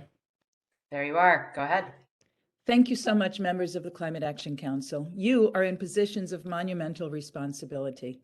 You will decide whether New York implements the CLCPA in a manner which rapidly and equitably transitions the state to renewable energy, or whether we will stagnate and do little to stave off the dire consequences of the climate crisis. I urge you to be as bold as you can. At this point, none of us can be bold enough. I'm 71 years old, and over the past decade, I've been arrested multiple times, organized multitudes of marches and rallies, sat down, walked in, died in, trying to advance climate legislation. I urge you each to take the strongest possible steps to advance our transition to the shortest possible timeframe through reliance upon already proven renewable technologies like wind and solar. I stand with New York Renews in its support of Scenario 3. I also urge you to support a polluter penalty to pay for the transition, or to conceive another mechanism to fund it. Climate change has had a devastating impact on disadvantaged frontline communities already suffering from disproportionate pollution. A just and equitable transition requires dedication of at least 35% of the benefits of clean energy investments in these communities, with the goal of 40%, as well as strong public health guidelines and labor standards and funding for workforce development. This will begin to remediate past injustices and provide the foundation for all to participate in a greener and more just future. My grandfather and all my mother's relatives were coal miners. I saw the way labor unions transformed lives and protected workers. I urge you to engage New York's educational institutions, labor unions, and the private sector to recruit and train the clean energy workforce that will be a vital part of the shift to clean energy. There have been many energy transitions over the centuries. New York is well equipped to manage this one in a manner that gives workers and low-income communities a stake in a better future. The past 2 years of the pandemic have taught us that life is precious, it's fragile, and it's fleeting. We must be the generation that can look itself in the mirror of history and see reflected back people who did all they could for our children, our families, and for all of our futures. That we fought the reckless greed of the fossil fuel industries and left behind a cleaner, more sustainable world for everyone. Thank you so much. Thank you, Marilyn. That wraps up group 28. We are now going to head into group 29. We have Carter Strickland, Barb Hurdle, and Rose Osianowski, all who we're not seeing you under those registered names. So once again, do email us or send a note if you are already on or on our phone number. So we'll go to Judith Zinger first, and then Jane Myers. So Judith. Thank you. Can you hear me? Yes, we can. Go ahead. I'm Judy Zinger in Westchester County. I am fortunate to have solar panels and geothermal heating and cooling in my home, which keep my energy bills low and my house warm or cool as needed.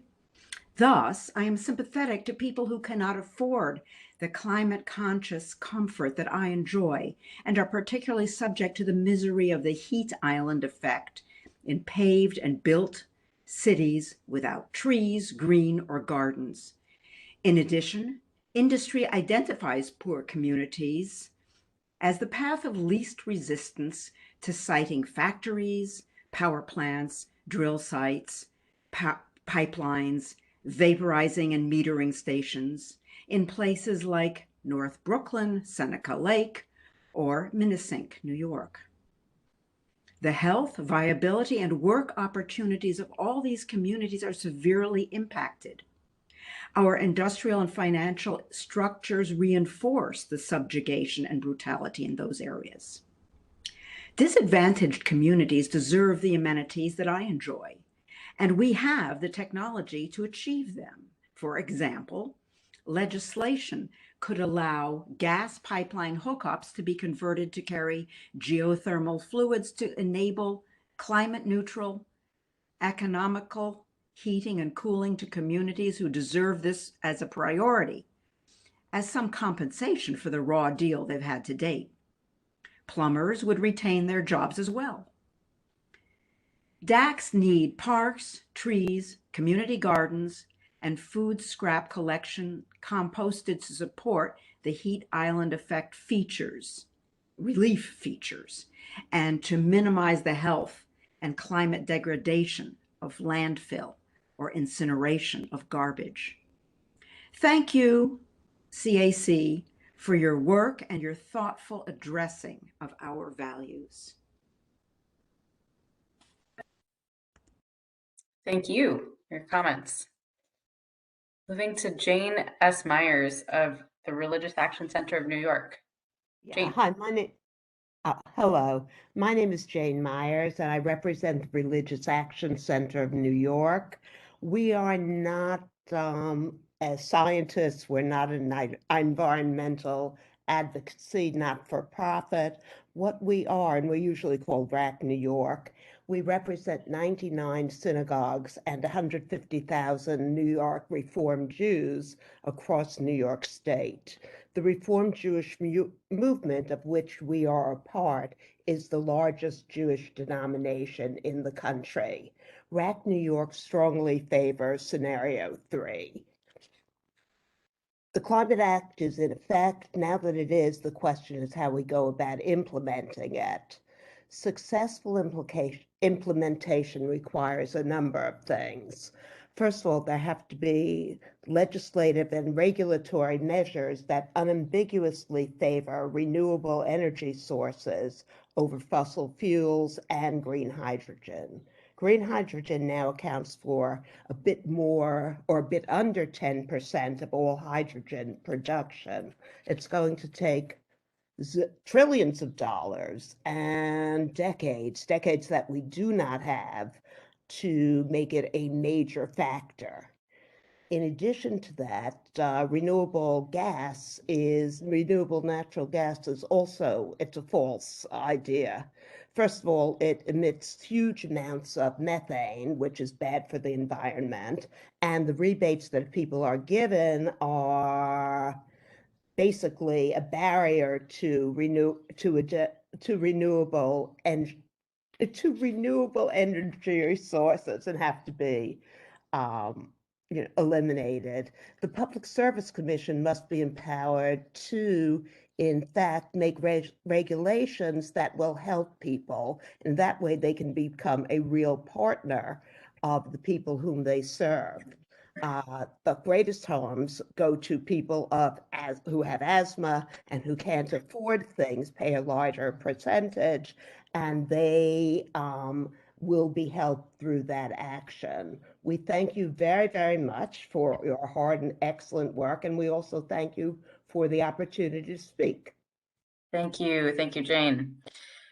All right, I did want to once again briefly note the individuals that are not here, but before I do that, I did want to acknowledge we are past 7 o'clock now, which was the scheduled end time of this hearing.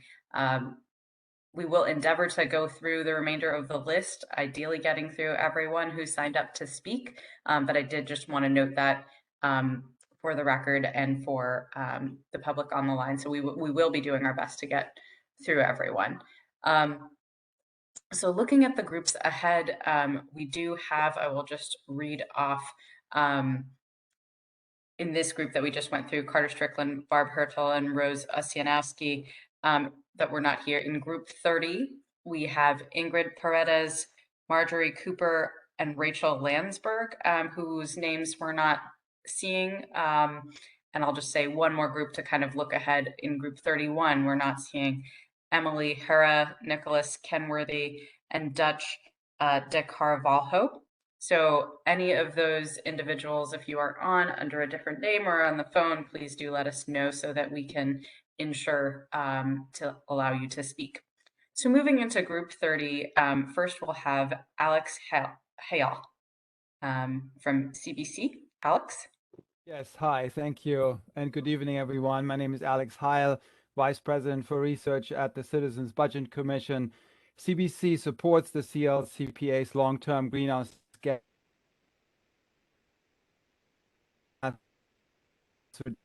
reduction. Appreciate the comments. Well, plan is a good first step towards decarbonization.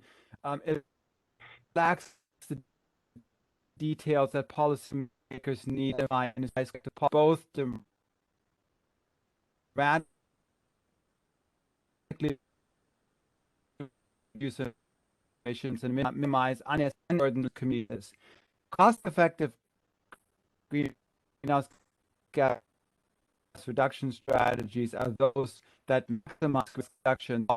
In order to rectify this, the January 2023 final scoping and identify the cost mitigation strategy and the loss of achieving increment of progress towards the 2050 reduction goal, identify how much each strategy would cost various types of households and businesses, and identify benefits and costs to the broader economy and their distribution to each stakeholder group, as well as effects on industries or geographies, productivity and competitiveness. The final scoping plan should also embrace economy-wide strategies that utilize market incentives, such as carbon fees or taxes and cap and trade, as much as possible, appropriately leverage out-of-state low-emission resources, retain the low-carbon benefits of nuclear energy, maximize the distribution of renewable energy throughout the state, and lastly, promote transportation strategies that build on existing mass transit infrastructure. Thank you very much for allowing me to comment.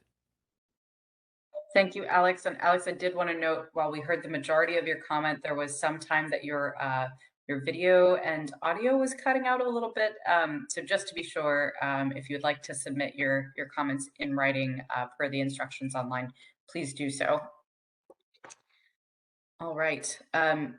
Moving ahead through the groups here, we are now within group 30. So Jeff Levy-Lyons with the Jewish Climate Action Network of New York City. To you, Jeff.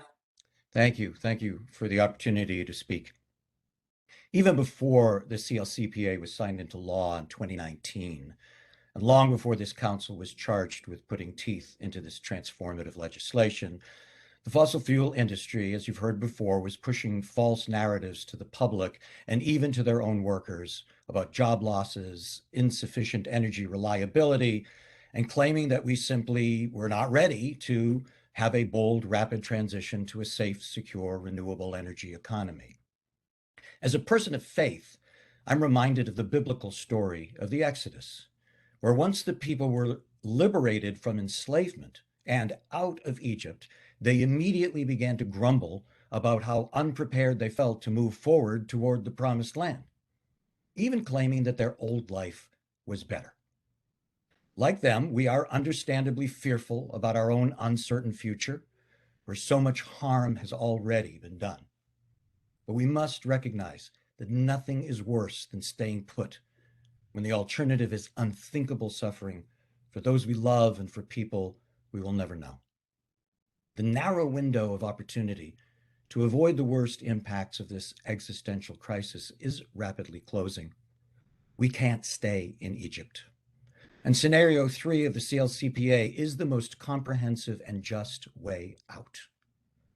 As this law guides us out of harm's way, our plumbers, our electricians, our pipe fitters will not be left behind.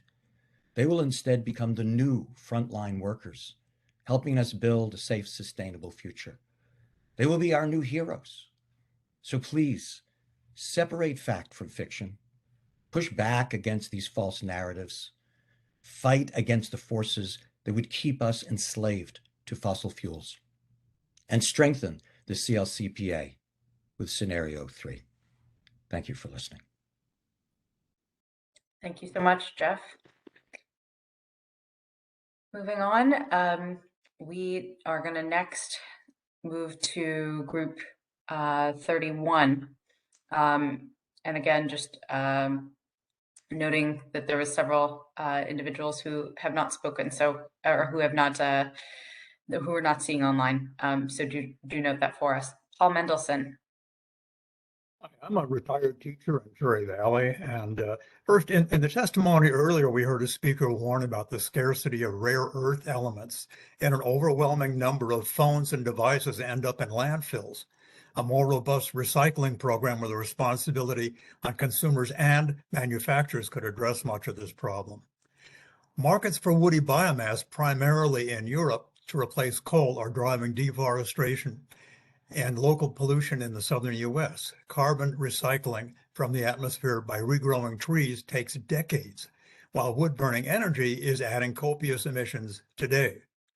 Side-by-side studies of biomass plants and gas plants drawing an actual air permit data find dramatically higher rates of local pollution from biomass. Biogas reclamation sounds promising unless you consider the infrastructure for methane which is a far greater threat to the environment in the short term than CO2 is notoriously leaky. This must be addressed before biogas is viable. Waste incineration sounds promising until you consider that compared to burning coal, local pollutant and GHG emissions are generally higher than coal. And for one or more pollutants, several of New York State's waste incineration facilities are counted among the 12 most polluting such facilities in the U.S. New York's waste incineration facilities perform significantly worse on cancer-causing hazardous air pollutants compared to other power plants in the state, often in or near low-income communities. While the cost of solar generation continues to drop weekly, placement can be an issue. We might use medians and cloverleaf ramps on highways, rooftops of municipal and commercial buildings. New York could fully leverage tools like community workforce agreements and project labor agreements to increase renewable energy statewide. And this would create permanent jobs for construction, as would more heat pumps, which have really worked for me. Cryptocurrency and mining are causing a dramatic setback in our goals. Witness the coal plant brought out of retirement in the Finger Lakes. The electrical needs are truly staggering, and we must be regulated with some specific guidelines. I'm so sorry to cut you off, but you are significantly over, and we have okay. Thank you very much. 200 registrants. So thank you, Paul. Please do submit in writing. Very much welcome the input. Next, I do want to try one more time.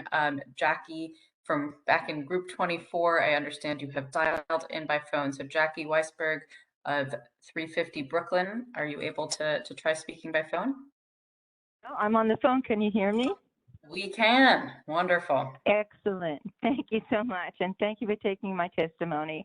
I'm here today to speak on behalf of my 3-year-old grandson who does not yet know or understand what the future holds for him as our planet continues to heat. The CLCPA established aggressive, legally binding targets to completely transition New York's economy off of fossil fuels. The CAC scoping plan must adhere to the letter of the law.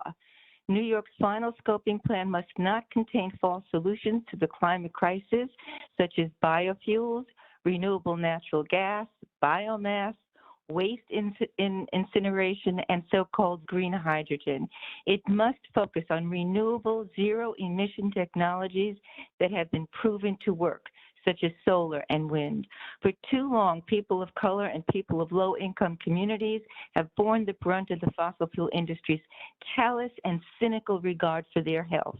We must prioritize the health and welfare of low-income communities and communities of color at the front lines of the crisis. When it comes to creating the inclusive green economy of New York's future, the plan must include strong health guidelines and labor standards, including prevailing wage benefits and local hire, funding for workforce development, and more. So far, Governor Hochul and the legislators in Albany have not shown us that they intend to fund the necessary mechanisms in order to comply with the CLCPA. NYSERDA's own cost-benefit analysis shows that urgent climate action would have significant economic benefits for New York to the tune of hundreds of billions of dollars for the economy and thousands of lives saved. New York must establish a dedicated funding mechanism by legislation if necessary to ensure reductions of both greenhouse gas and co-pollutant emissions and to begin the state's large-scale transition to an equitable renewable energy economy. An equitable economy-wide pollution fee is the best approach to generate the necessary funds in a just manner. Scenario 3, low to no bioenergy and hydrogen combustion and the simultaneous acceleration of electrification of both buildings and transportations will ensure clean air and a healthy environment. In order to reach a zero emissions power sector by 2040, New York needs a rapid, large-scale transition away from fossil fuels. And thank you to all of the people on CAC for all of your work. Thank you so much, Jackie, and thanks for your endeavors to get on by different means. So appreciate that. Moving back to the group 31 and now shortly going into group 32, Next, we'll have Sandy F. Rents from 31, and I will just briefly note that in group 32, Tyler Taba, Susanna Pasquinatonio, and Catherine Walsh, we're not seeing any of you on. So first to Sandy, and if any of those names that I just read are on under a different name or phone, do let us know. To you, Sandy. Hi, can you hear me? Yes. Okay, it's Sandy. And I live in Brooklyn, New York, two blocks from the Gowanus Canal, an EPA Superfund site. I've lived here for over 30 years, and my neighborhood is notorious for this noxious, polluted canal and also for flooding. During Ida, the walls of my basement became waterfalls. This level of nightmare flooding and the toxicity of the canal are directly related to our climate crisis caused by the mismanagement of resources and waste, particularly by industries. My local Superfund site's being sponsored mainly by National Grid, a fossil fuel company. There's a long history of industry depleting resources, destroying and poisoning the environment, and then abandoning the wreckage. The local communities and taxpayers are then burdened with the health risks that come with these toxins and any possible cleaning of the site. Because of industry's abysmal green track record, it should not be an engine behind drafting any climate laws. This scoping plan for our climate future must set strict and enforceable programs that replace all fossil fuel use with renewable clean energy now. A strong and transparent plan cannot be weakened by corporate interests that promote false solutions to problems many of these same corporations created. There is no clean, renewable natural gas. Waste incinerators are not green. Biofuel is not carbon neutral. Sadly, time has run out to delay the implementation of feasible strategies. We can use renewable power to fuel our world. We can divert organic waste. We can develop a better transportation system, and we could do so much more, and we can do it now. I will end on an obligatory note of hope. I volunteer at a fairly large and very well-used compost facility located on the banks of the Gowanus Canal. This shows that anything is possible and anything can be achieved. Thank you. Thank you, Sandy. Again, moving to group 32, Anastasia Shemevla. Hello, my name is Anastasia Shmeliva. I represent New York Public Interest Research Group tonight. So NYPIRG strongly supports the CAC draft scoping plan recommendation on page 124 that the state should enact through legislation in 2022.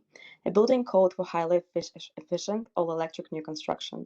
The All-Electric Building Act is a common-sense first-step strategy for decarbonizing buildings and requires that new buildings are all-electric. The governor proposed a similar bill in her proposed budget, but sadly negotiations resulted in neither bills being included in the recently passed state budget. We all need to talk publicly about how to address it and work towards ensuring that just a transition to a fossil fuel future, because we are all in this boat together. We need to address this huge divide between the fossil fuel industry and the millions of New Yorkers. NYPIRG urges the CEAC to develop a plan with public input to engage the fossil fuel industry, labor unions, environmental justice, health, religious and civic groups, and many other impacted constituencies in a productive process to develop a just transition plan for New York State. It is important to acknowledge that this huge problem that is stopping climate crisis legislative reforms like All-Electric Building Act and to take proactive action. The time is now. Thank you so much. Thank you. Moving next is Evan Nayland. Evan from CDP. Oh, no, sorry, Evan from ChargePoint. Hi, yes, thank you and good evening, members of the committee. My name is Evan Neeland and I manage carbon markets at ChargePoint. ChargePoint is one of the largest providers of electric vehicle charging stations across New York and North America more broadly. I'm here today to speak specifically to the proposal within the scoping plan for a New York clean fuel standard, and as one of the largest providers of charging stations across North America, attest to the effectiveness of this policy in helping to build out the EV charging station network across New York. A New York clean fuel standard will drive significant investment in EVs and charging stations across the state, help transition New York towards a clean energy economy, and reduce pollution from the transportation sector. As one of the largest participants in existing clean fuels programs across North America today, we can speak to the effectiveness of this policy. Where this policy exists today, we are seeing faster transportation electrification and higher levels of investment in charging infrastructure. That is because this policy sends an effective signal to invest in charging stations as well as transitioning vehicles towards electric, which is needed to expedite the electric transition. This holds true for transit agencies, fleet operators, charging site hosts, and individual drivers.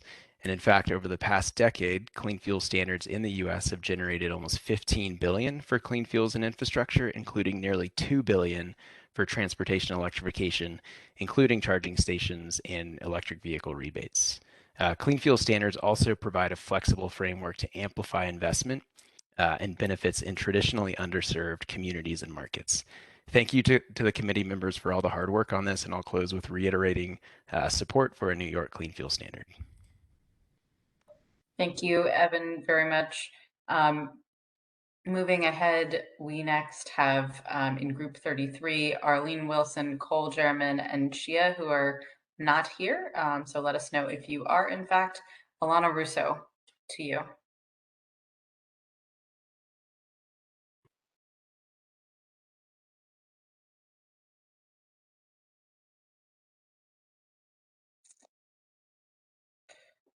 I think we had Alana a moment ago. So we'll next go to Deepa Prasad while we're waiting. I'm sorry. I thought you could hear me. I was talking, I guess, on mute. I'm so sorry about that.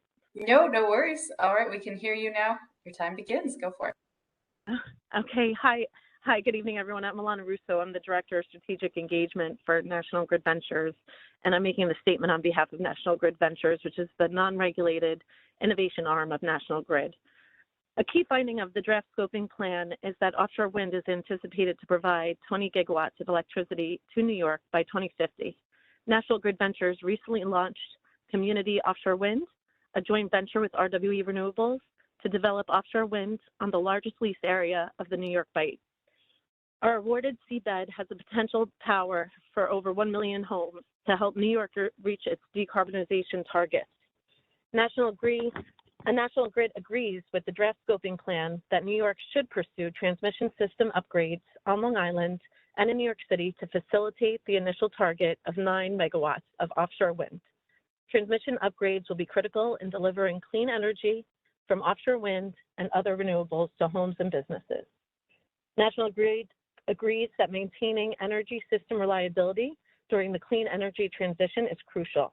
We support the key finding that firm zero-emission resources such as green hydrogen or long-duration storage will be important to ensuring a reliable electricity system beyond 2040.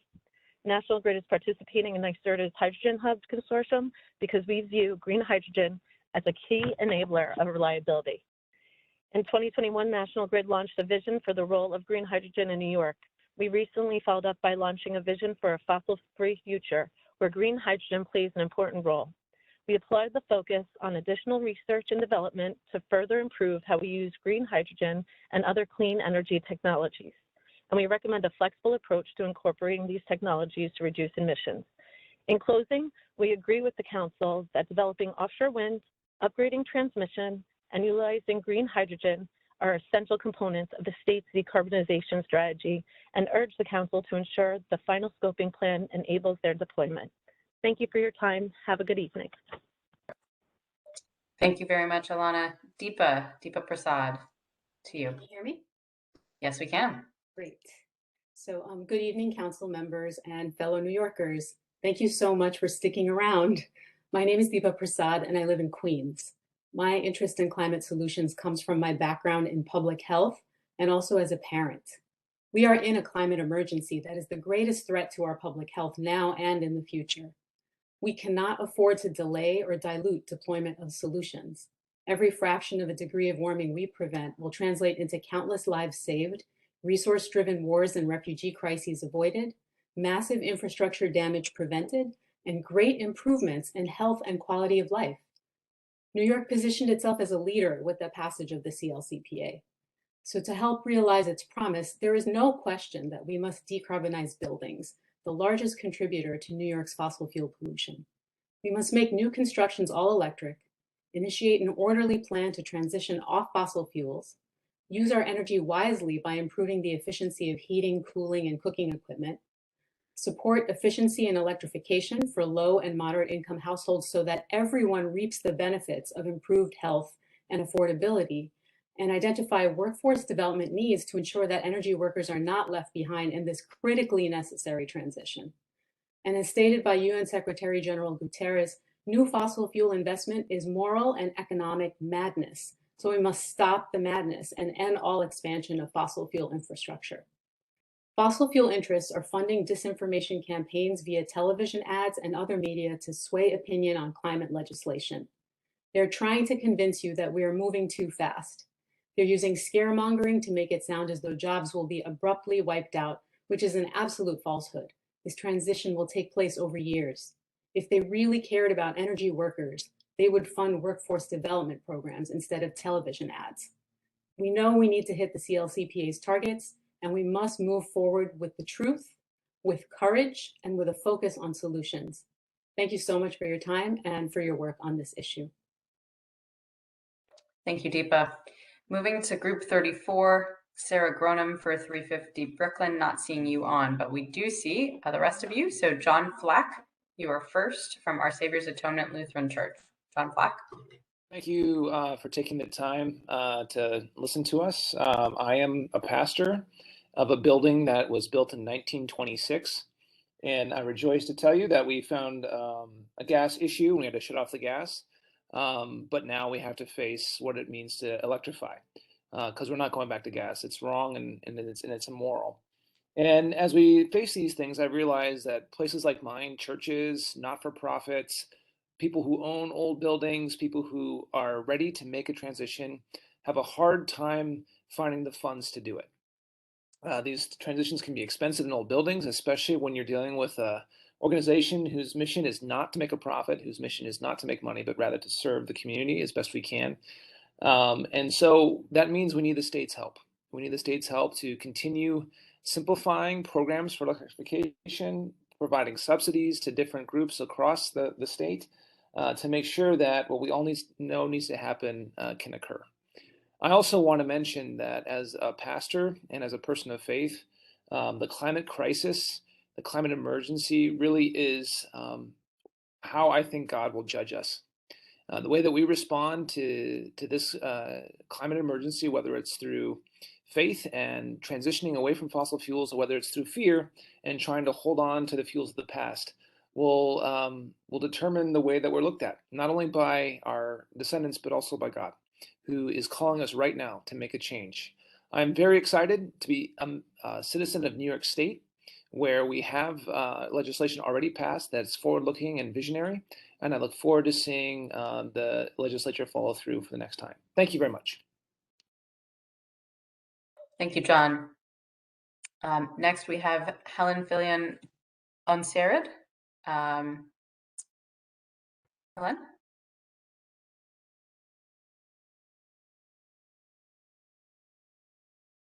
Recognizing I might be mispronouncing, but Helen or Helene? Hélène, it's a French name. The last IPCC report was sobering and alarming.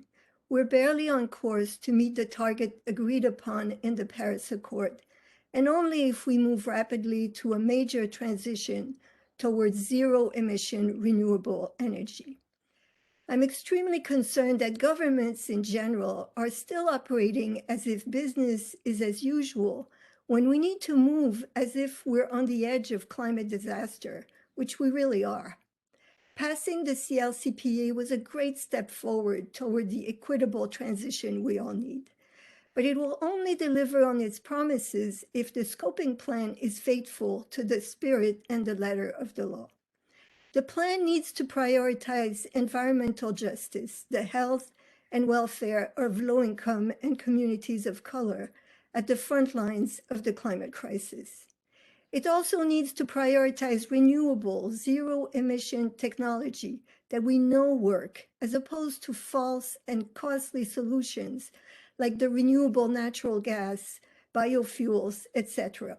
The slower mix transition proposed by National Grid should have happened years ago. It's too late now.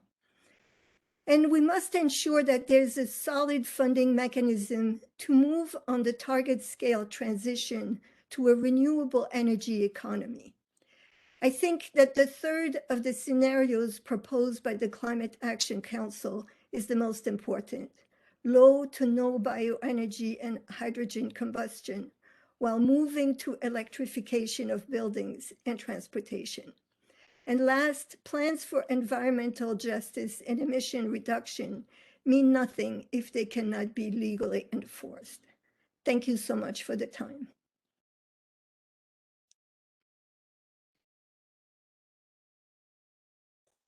Thank you. Moving to the next person, Emily A. Fano. Emily? Yes. Hi, good evening. Can you hear me? Yes. Okay, wonderful. Thank you all for sticking around. My name is Emily Fano. I'm the Senior Education Manager for the National Wildlife Federation in New York City and co-founder and co-chair of the Climate and Resilience Education Task Force, a coalition of over 200 educators, students, NGOs, and policymakers working to expand access to climate education and associated teacher training in New York's K-12 schools. The task force is co-managed by the National Wildlife Federation, and we act for environmental justice. Everyone gathered here knows that we have a very small window of time to address the climate crisis to avoid catastrophic impacts for all life on Earth. And young people today are acutely aware of the urgency of this crisis because during the course of their short lifetimes, they've witnessed increasing evidence of what's at stake for their future as those in power repeatedly fail to take action. And an example of this is our antiquated education system's failure to meet the urgency of this moment at the scale needed.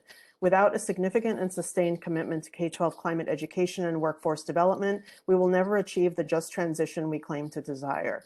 Education is the missing link to address the climate crisis, and the United Nations has urged all countries to make it a top priority.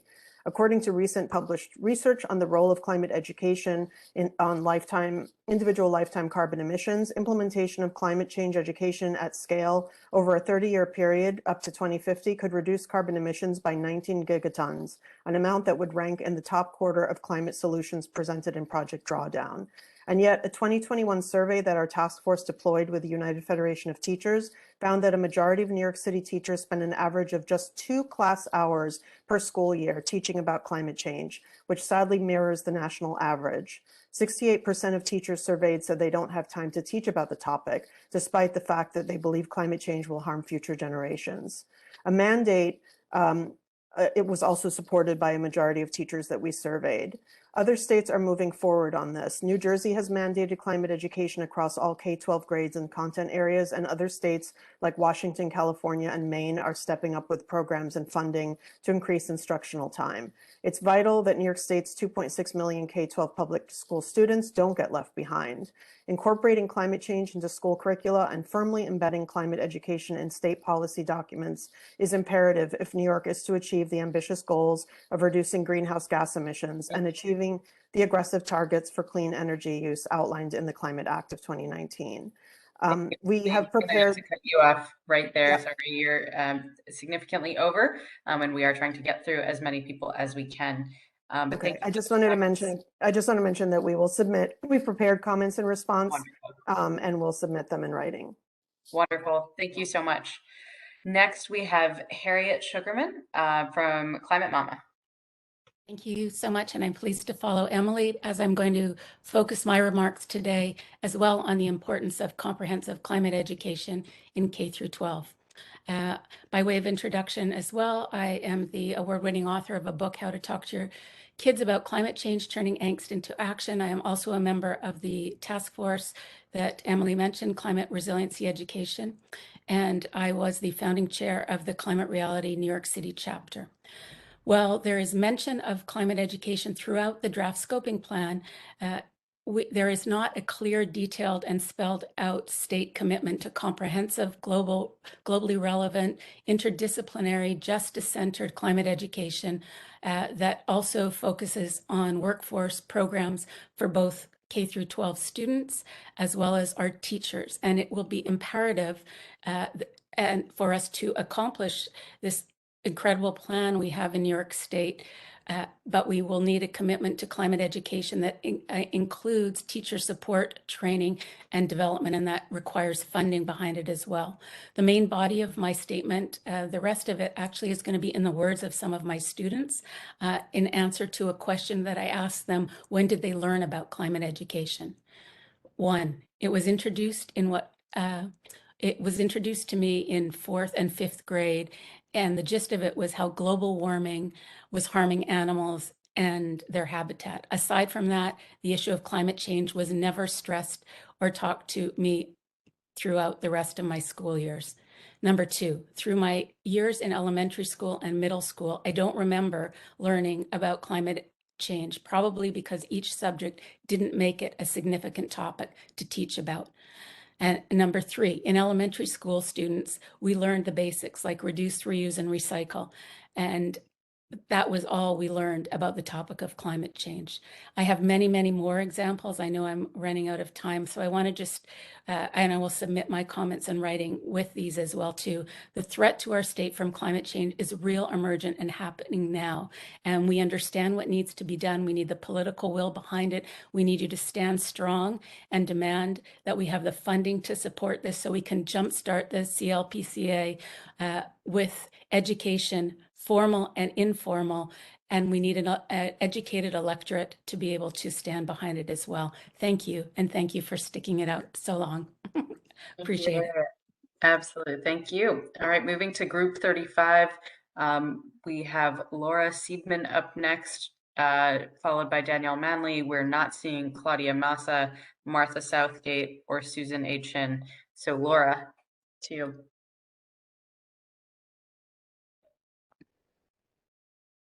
Go ahead. Okay, great. Is this going through? Yes, we can hear you. Okay, great, thanks.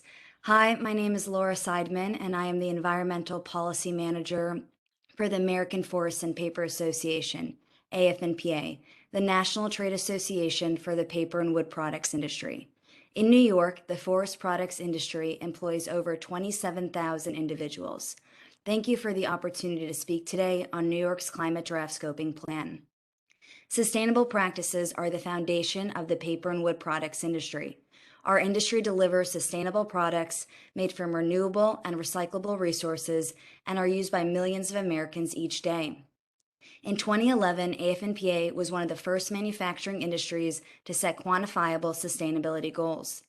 To date, AFNPA members have met or exceeded many of our goals, including a 23% reduction in greenhouse gas emissions and a 13% improvement in energy efficiency. While we are pleased to see New York's Climate Draft Scoping Plan recognize the forestry sector's carbon sequestration benefits, we have concerns with the plan's framework for achieving 100% zero emissions electricity by 2040, support for extended producer responsibility, and restrictive biomass language, among other concerns. Paper and paper-based packaging are the most recycled materials by weight from municipal waste streams in the U.S. Imposing taxes on paper products discourages consumers from using products that are recycled, compostable, reusable, and made of renewable and recyclable material. AFNPA recommends New York's Climate Draft Scoping Plan support industry-led paper and paper-based packaging recovery efforts that seek to enhance existing recovery and recycling programs.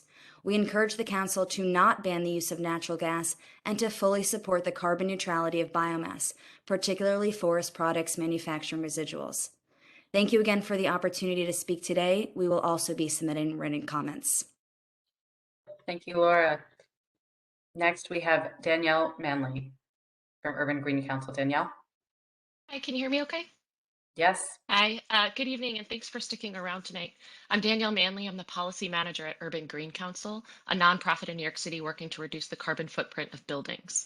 We have a 20-year track record of driving policy and moving markets with data-driven, ambitious, and practical solutions for buildings. We thank the Council for its great work on the draft scoping plan, and we strongly support the many recommendations for decarbonizing buildings, in particular new policies to advance efficient codes and standards, all electric new construction, and zero emissions replacements for fossil fuel equipment. We also strongly support the focus on workforce development, help with cost and financing, and the affordability for the state's low and moderate income communities, which are critically important to a just transition. Our written comments will offer ways to strengthen the plan's building sector strategies, but today we want to emphasize why we can and we should act on building decarbonization now. First is that low carbon buildings are cleaner, healthier, and crucial for reaching the state's climate targets. Second is that heat pumps do cold climates thanks to technology advances over the past decade, and they are so efficient that they save carbon today compared to gas and oil heating, even with a fossil fuel heavy grid. Third is there is room in today's grid for building electrification, which mostly adds winter demand. Since most of New York's grid is built to serve a summer peak, we have a long planning horizon for future load growth. Fourth, building electrification is increasingly cost competitive. All electric new construction, which is at or near cost parity statewide, can serve as an on-ramp for a phased and feasible transition for existing buildings. And this market is already moving. For example, one leading New York City engineering firm has $5 billion in all electric projects under construction now, and another $8 billion in design. Fifth, decarbonizing buildings creates new jobs and new opportunities for the existing workforce, like contractors, HVAC technicians, electricians, plumbers, and steam fitters. And last, low carbon fuels aren't a viable solution for buildings. There's not enough RNG to meaningfully displace gas. And at this point, green hydrogen is speculative, it's expensive, and it's inefficient. Both of these options should be saved for hard to electrify applications. I want to thank you for your time today, and great work to all for managing this series of public meetings. Thank you, Danielle. All right, next up, we are going to go to group 36 with Peter Bardaglio. Peter?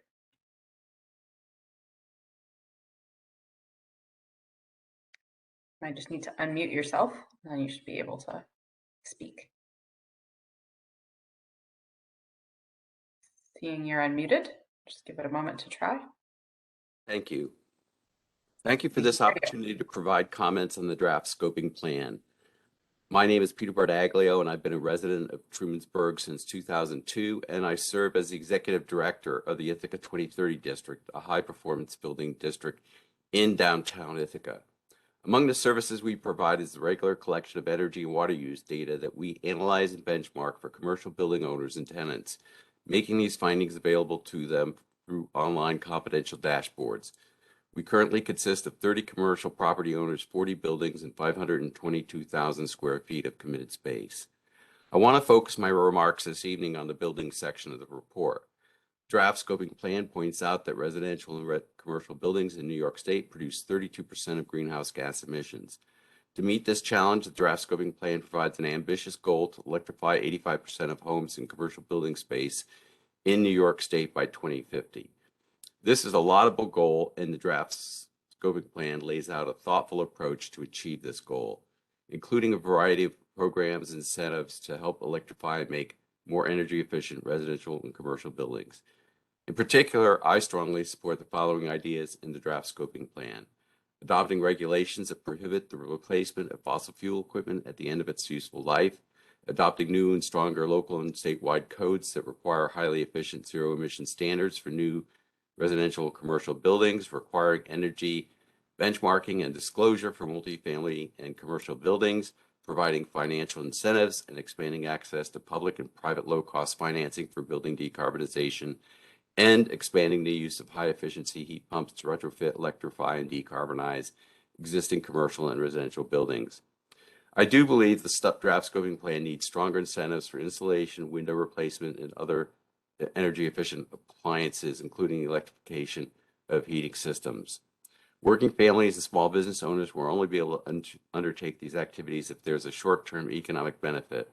A formal draft plan needs to outline programs and policies that make possible a shorter return on investment, ideally 5 to 10 years, for New Yorkers to electrify and decarbonize their homes and businesses. The state should make reducing the cost of capital a high priority. Currently, the loans available are not affordable to working families.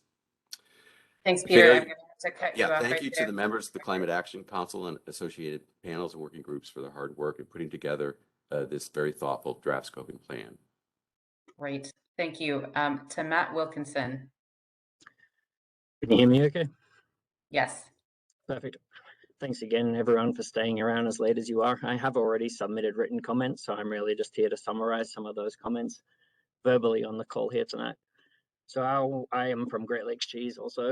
We're representing one of the largest private investment projects currently going on in New York.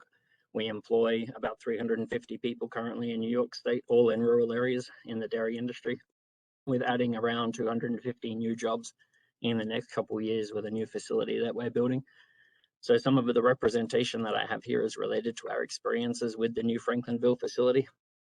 With all that said, I do recognize, and we as a company and industry do recognize, that New York is looking to lead the country, the world, in the renewable energy space.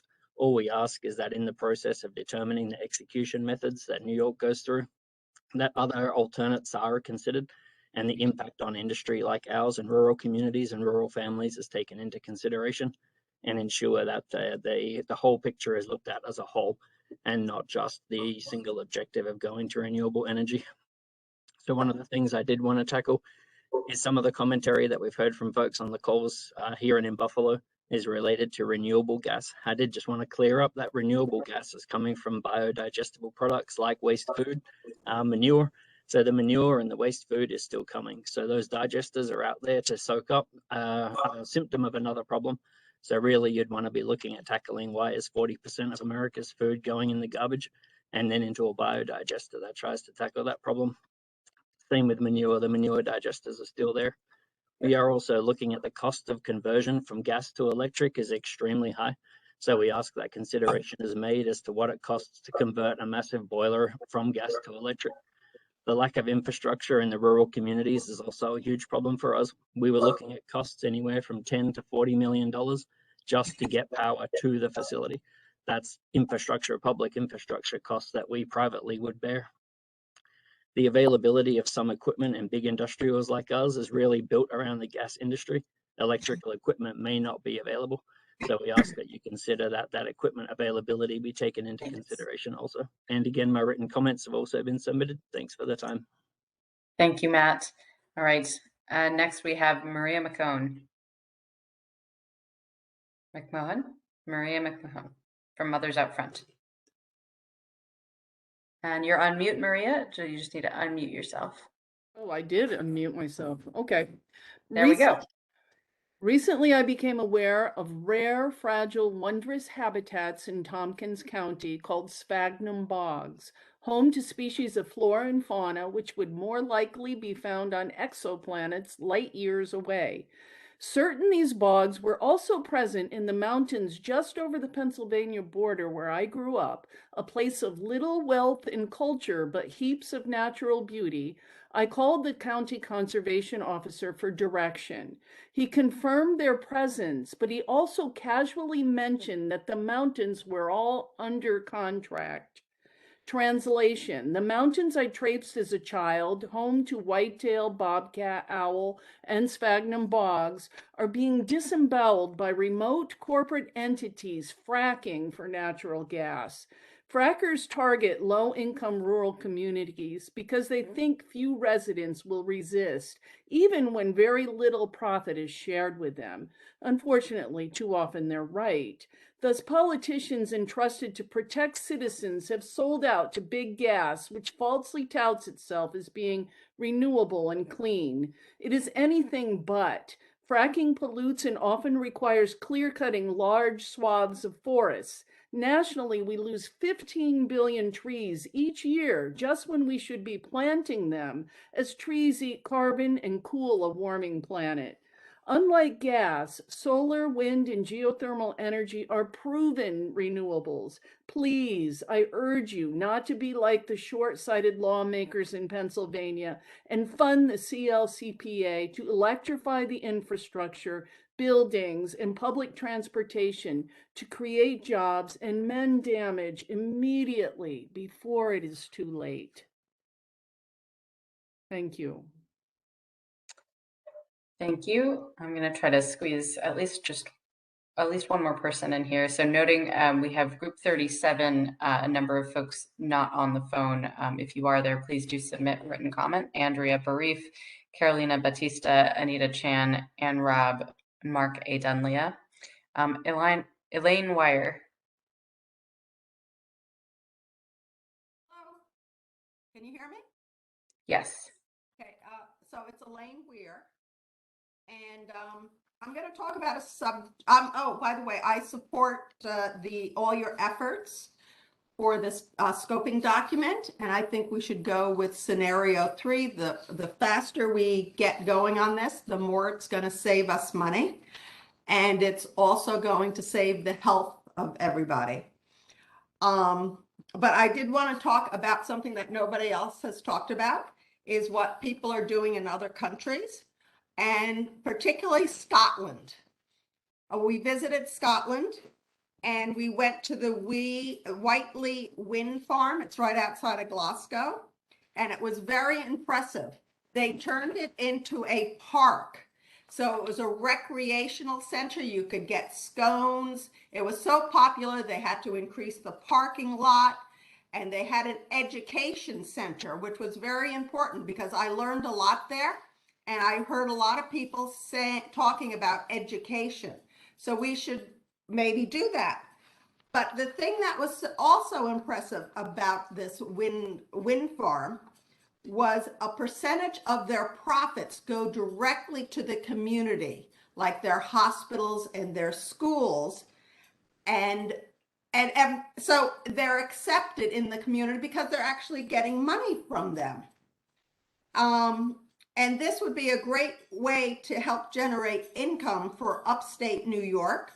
So instead of sending our money outside the state for our energy needs, we can keep our money in New York State for the benefit of all New Yorkers, and we will create a lot of jobs.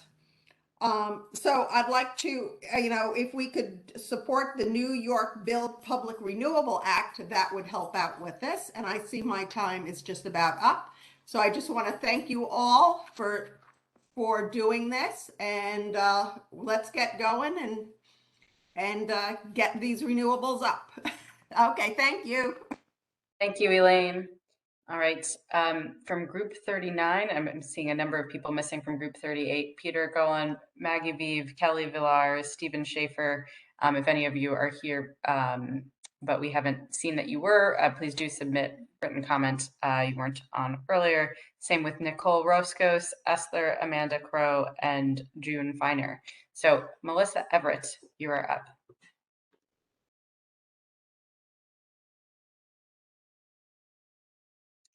Melissa Everett, you might just need to unmute yourself. Okay, better? Yes, go for it. Okay, thank you to you all. I'm Executive Director of Sustainable Hudson Valley, which is a regional organization that does our best to speed up climate progress through projects in the clean energy marketplace and through currently a creative experiment in regional planning to prepare ourselves to meet the Climate Act's mandate with about 90 stakeholders. We applaud the hard, focused work of the Council. I'll say more in writing, but for now, a few quick thoughts on scope and strategies to implement the recommendations.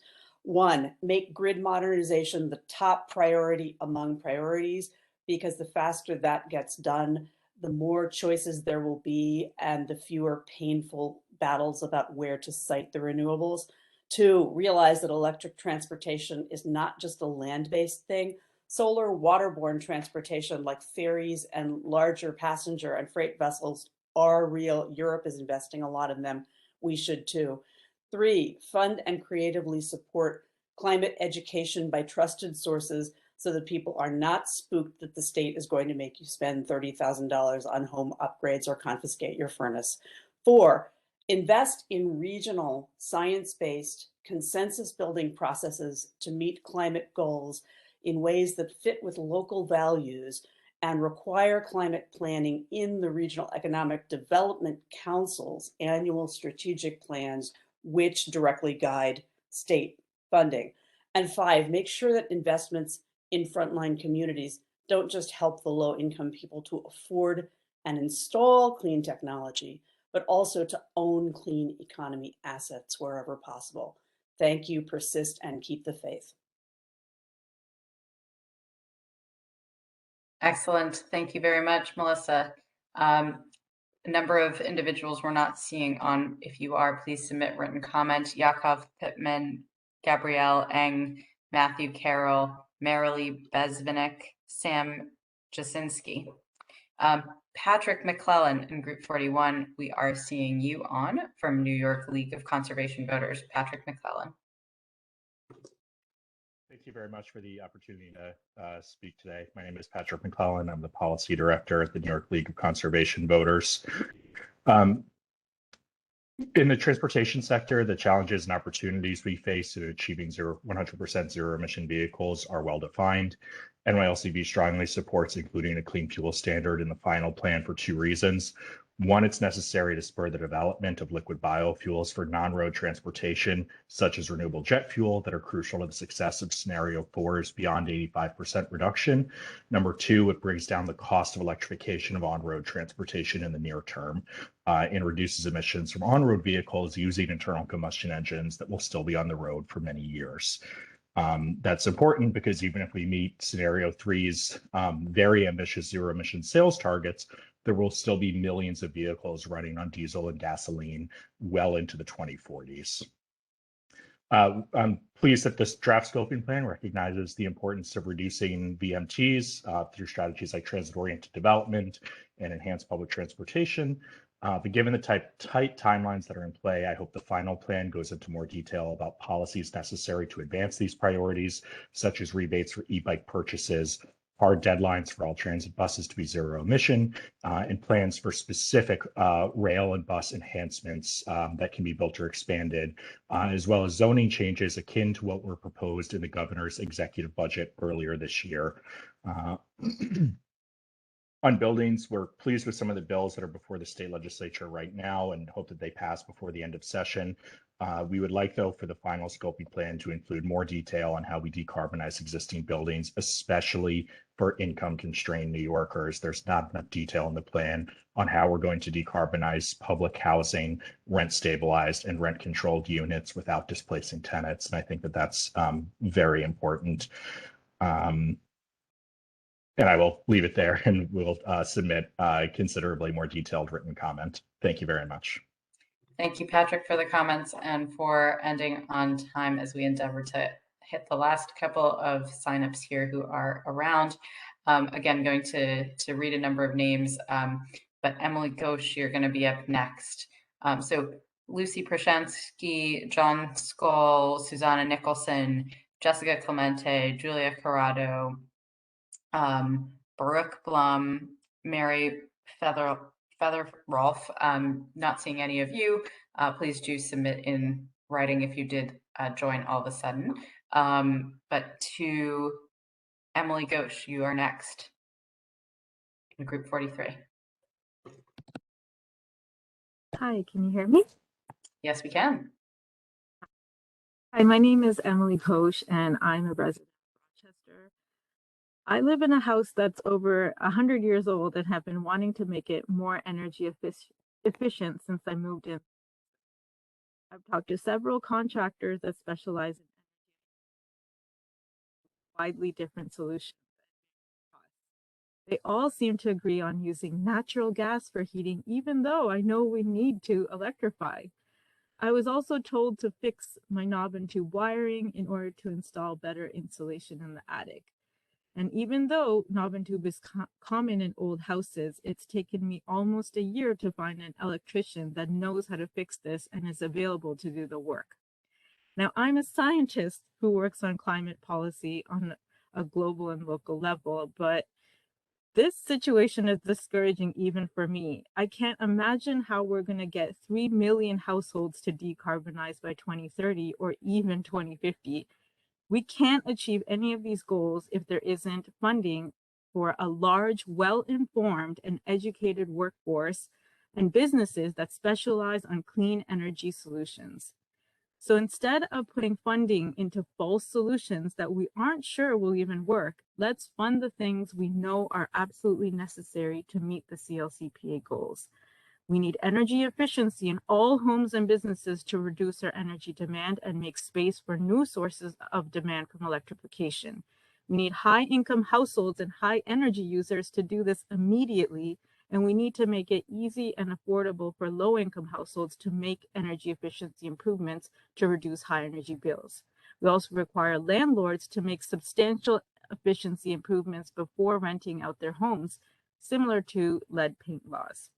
So for all these things to occur, the plan must include workforce development that is inclusive and equitable, and to enact labor standards that sets a prevailing wage, benefits, and requires local hires. Thank you for letting me talk. Thank you, Emily. Next, we're not sure we see a Linda on. Linda, not sure if you are Linda Reifberg, who signed up to speak. I give them a better sense of what membership is. Right, because right now we're just a random. Nope, it seems like that is not the correct person, so we will keep going. We'll note Chloe Holden, Kondawaldeep K. Sekon. We're not seeing you on through the phone number. And group 44, Ann Weisberg, Lisa Marshall, not seeing you either. So then the next and final person that we are seeing on who has signed up is Sarah Carson. So Sarah.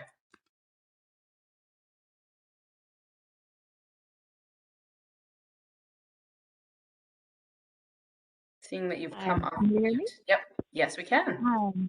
Great. Thank you so much for giving me the opportunity to make some remarks tonight. My name is Sarah Carson, and I am the Director of Campus Sustainability for Cornell University.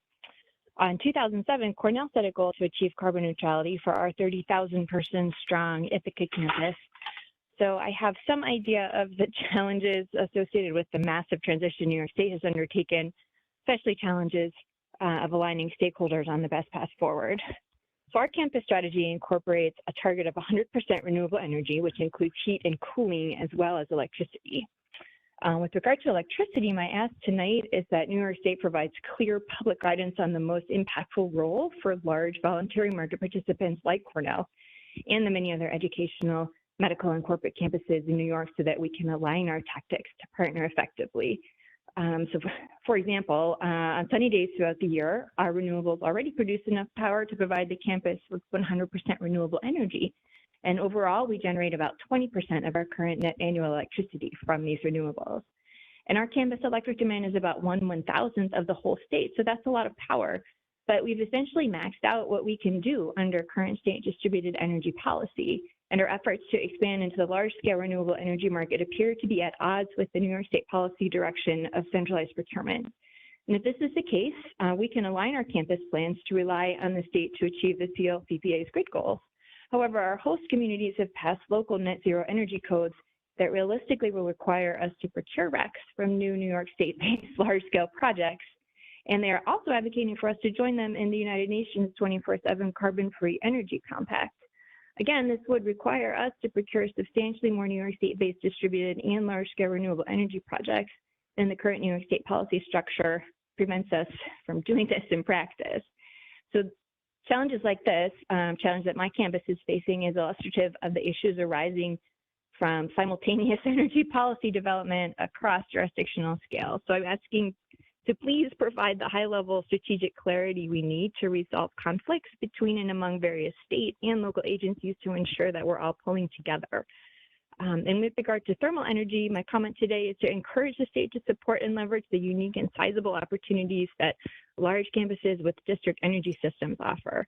For example, converting steam distribution systems to low-temp hot water provides substantial energy savings and enables us to convert these systems to utilize sources of renewable heat. Development of game-changing solutions like deep direct use geothermal, provide baseload heat without substantially increasing electricity or refrigerant use. Whereas, if you recall that Cornell is already, oh, am I out of time? I'm sorry. You are, you're significantly over. If you don't mind submitting in writing, that would be fantastic. You are our final person. Yeah, Thank you. okay.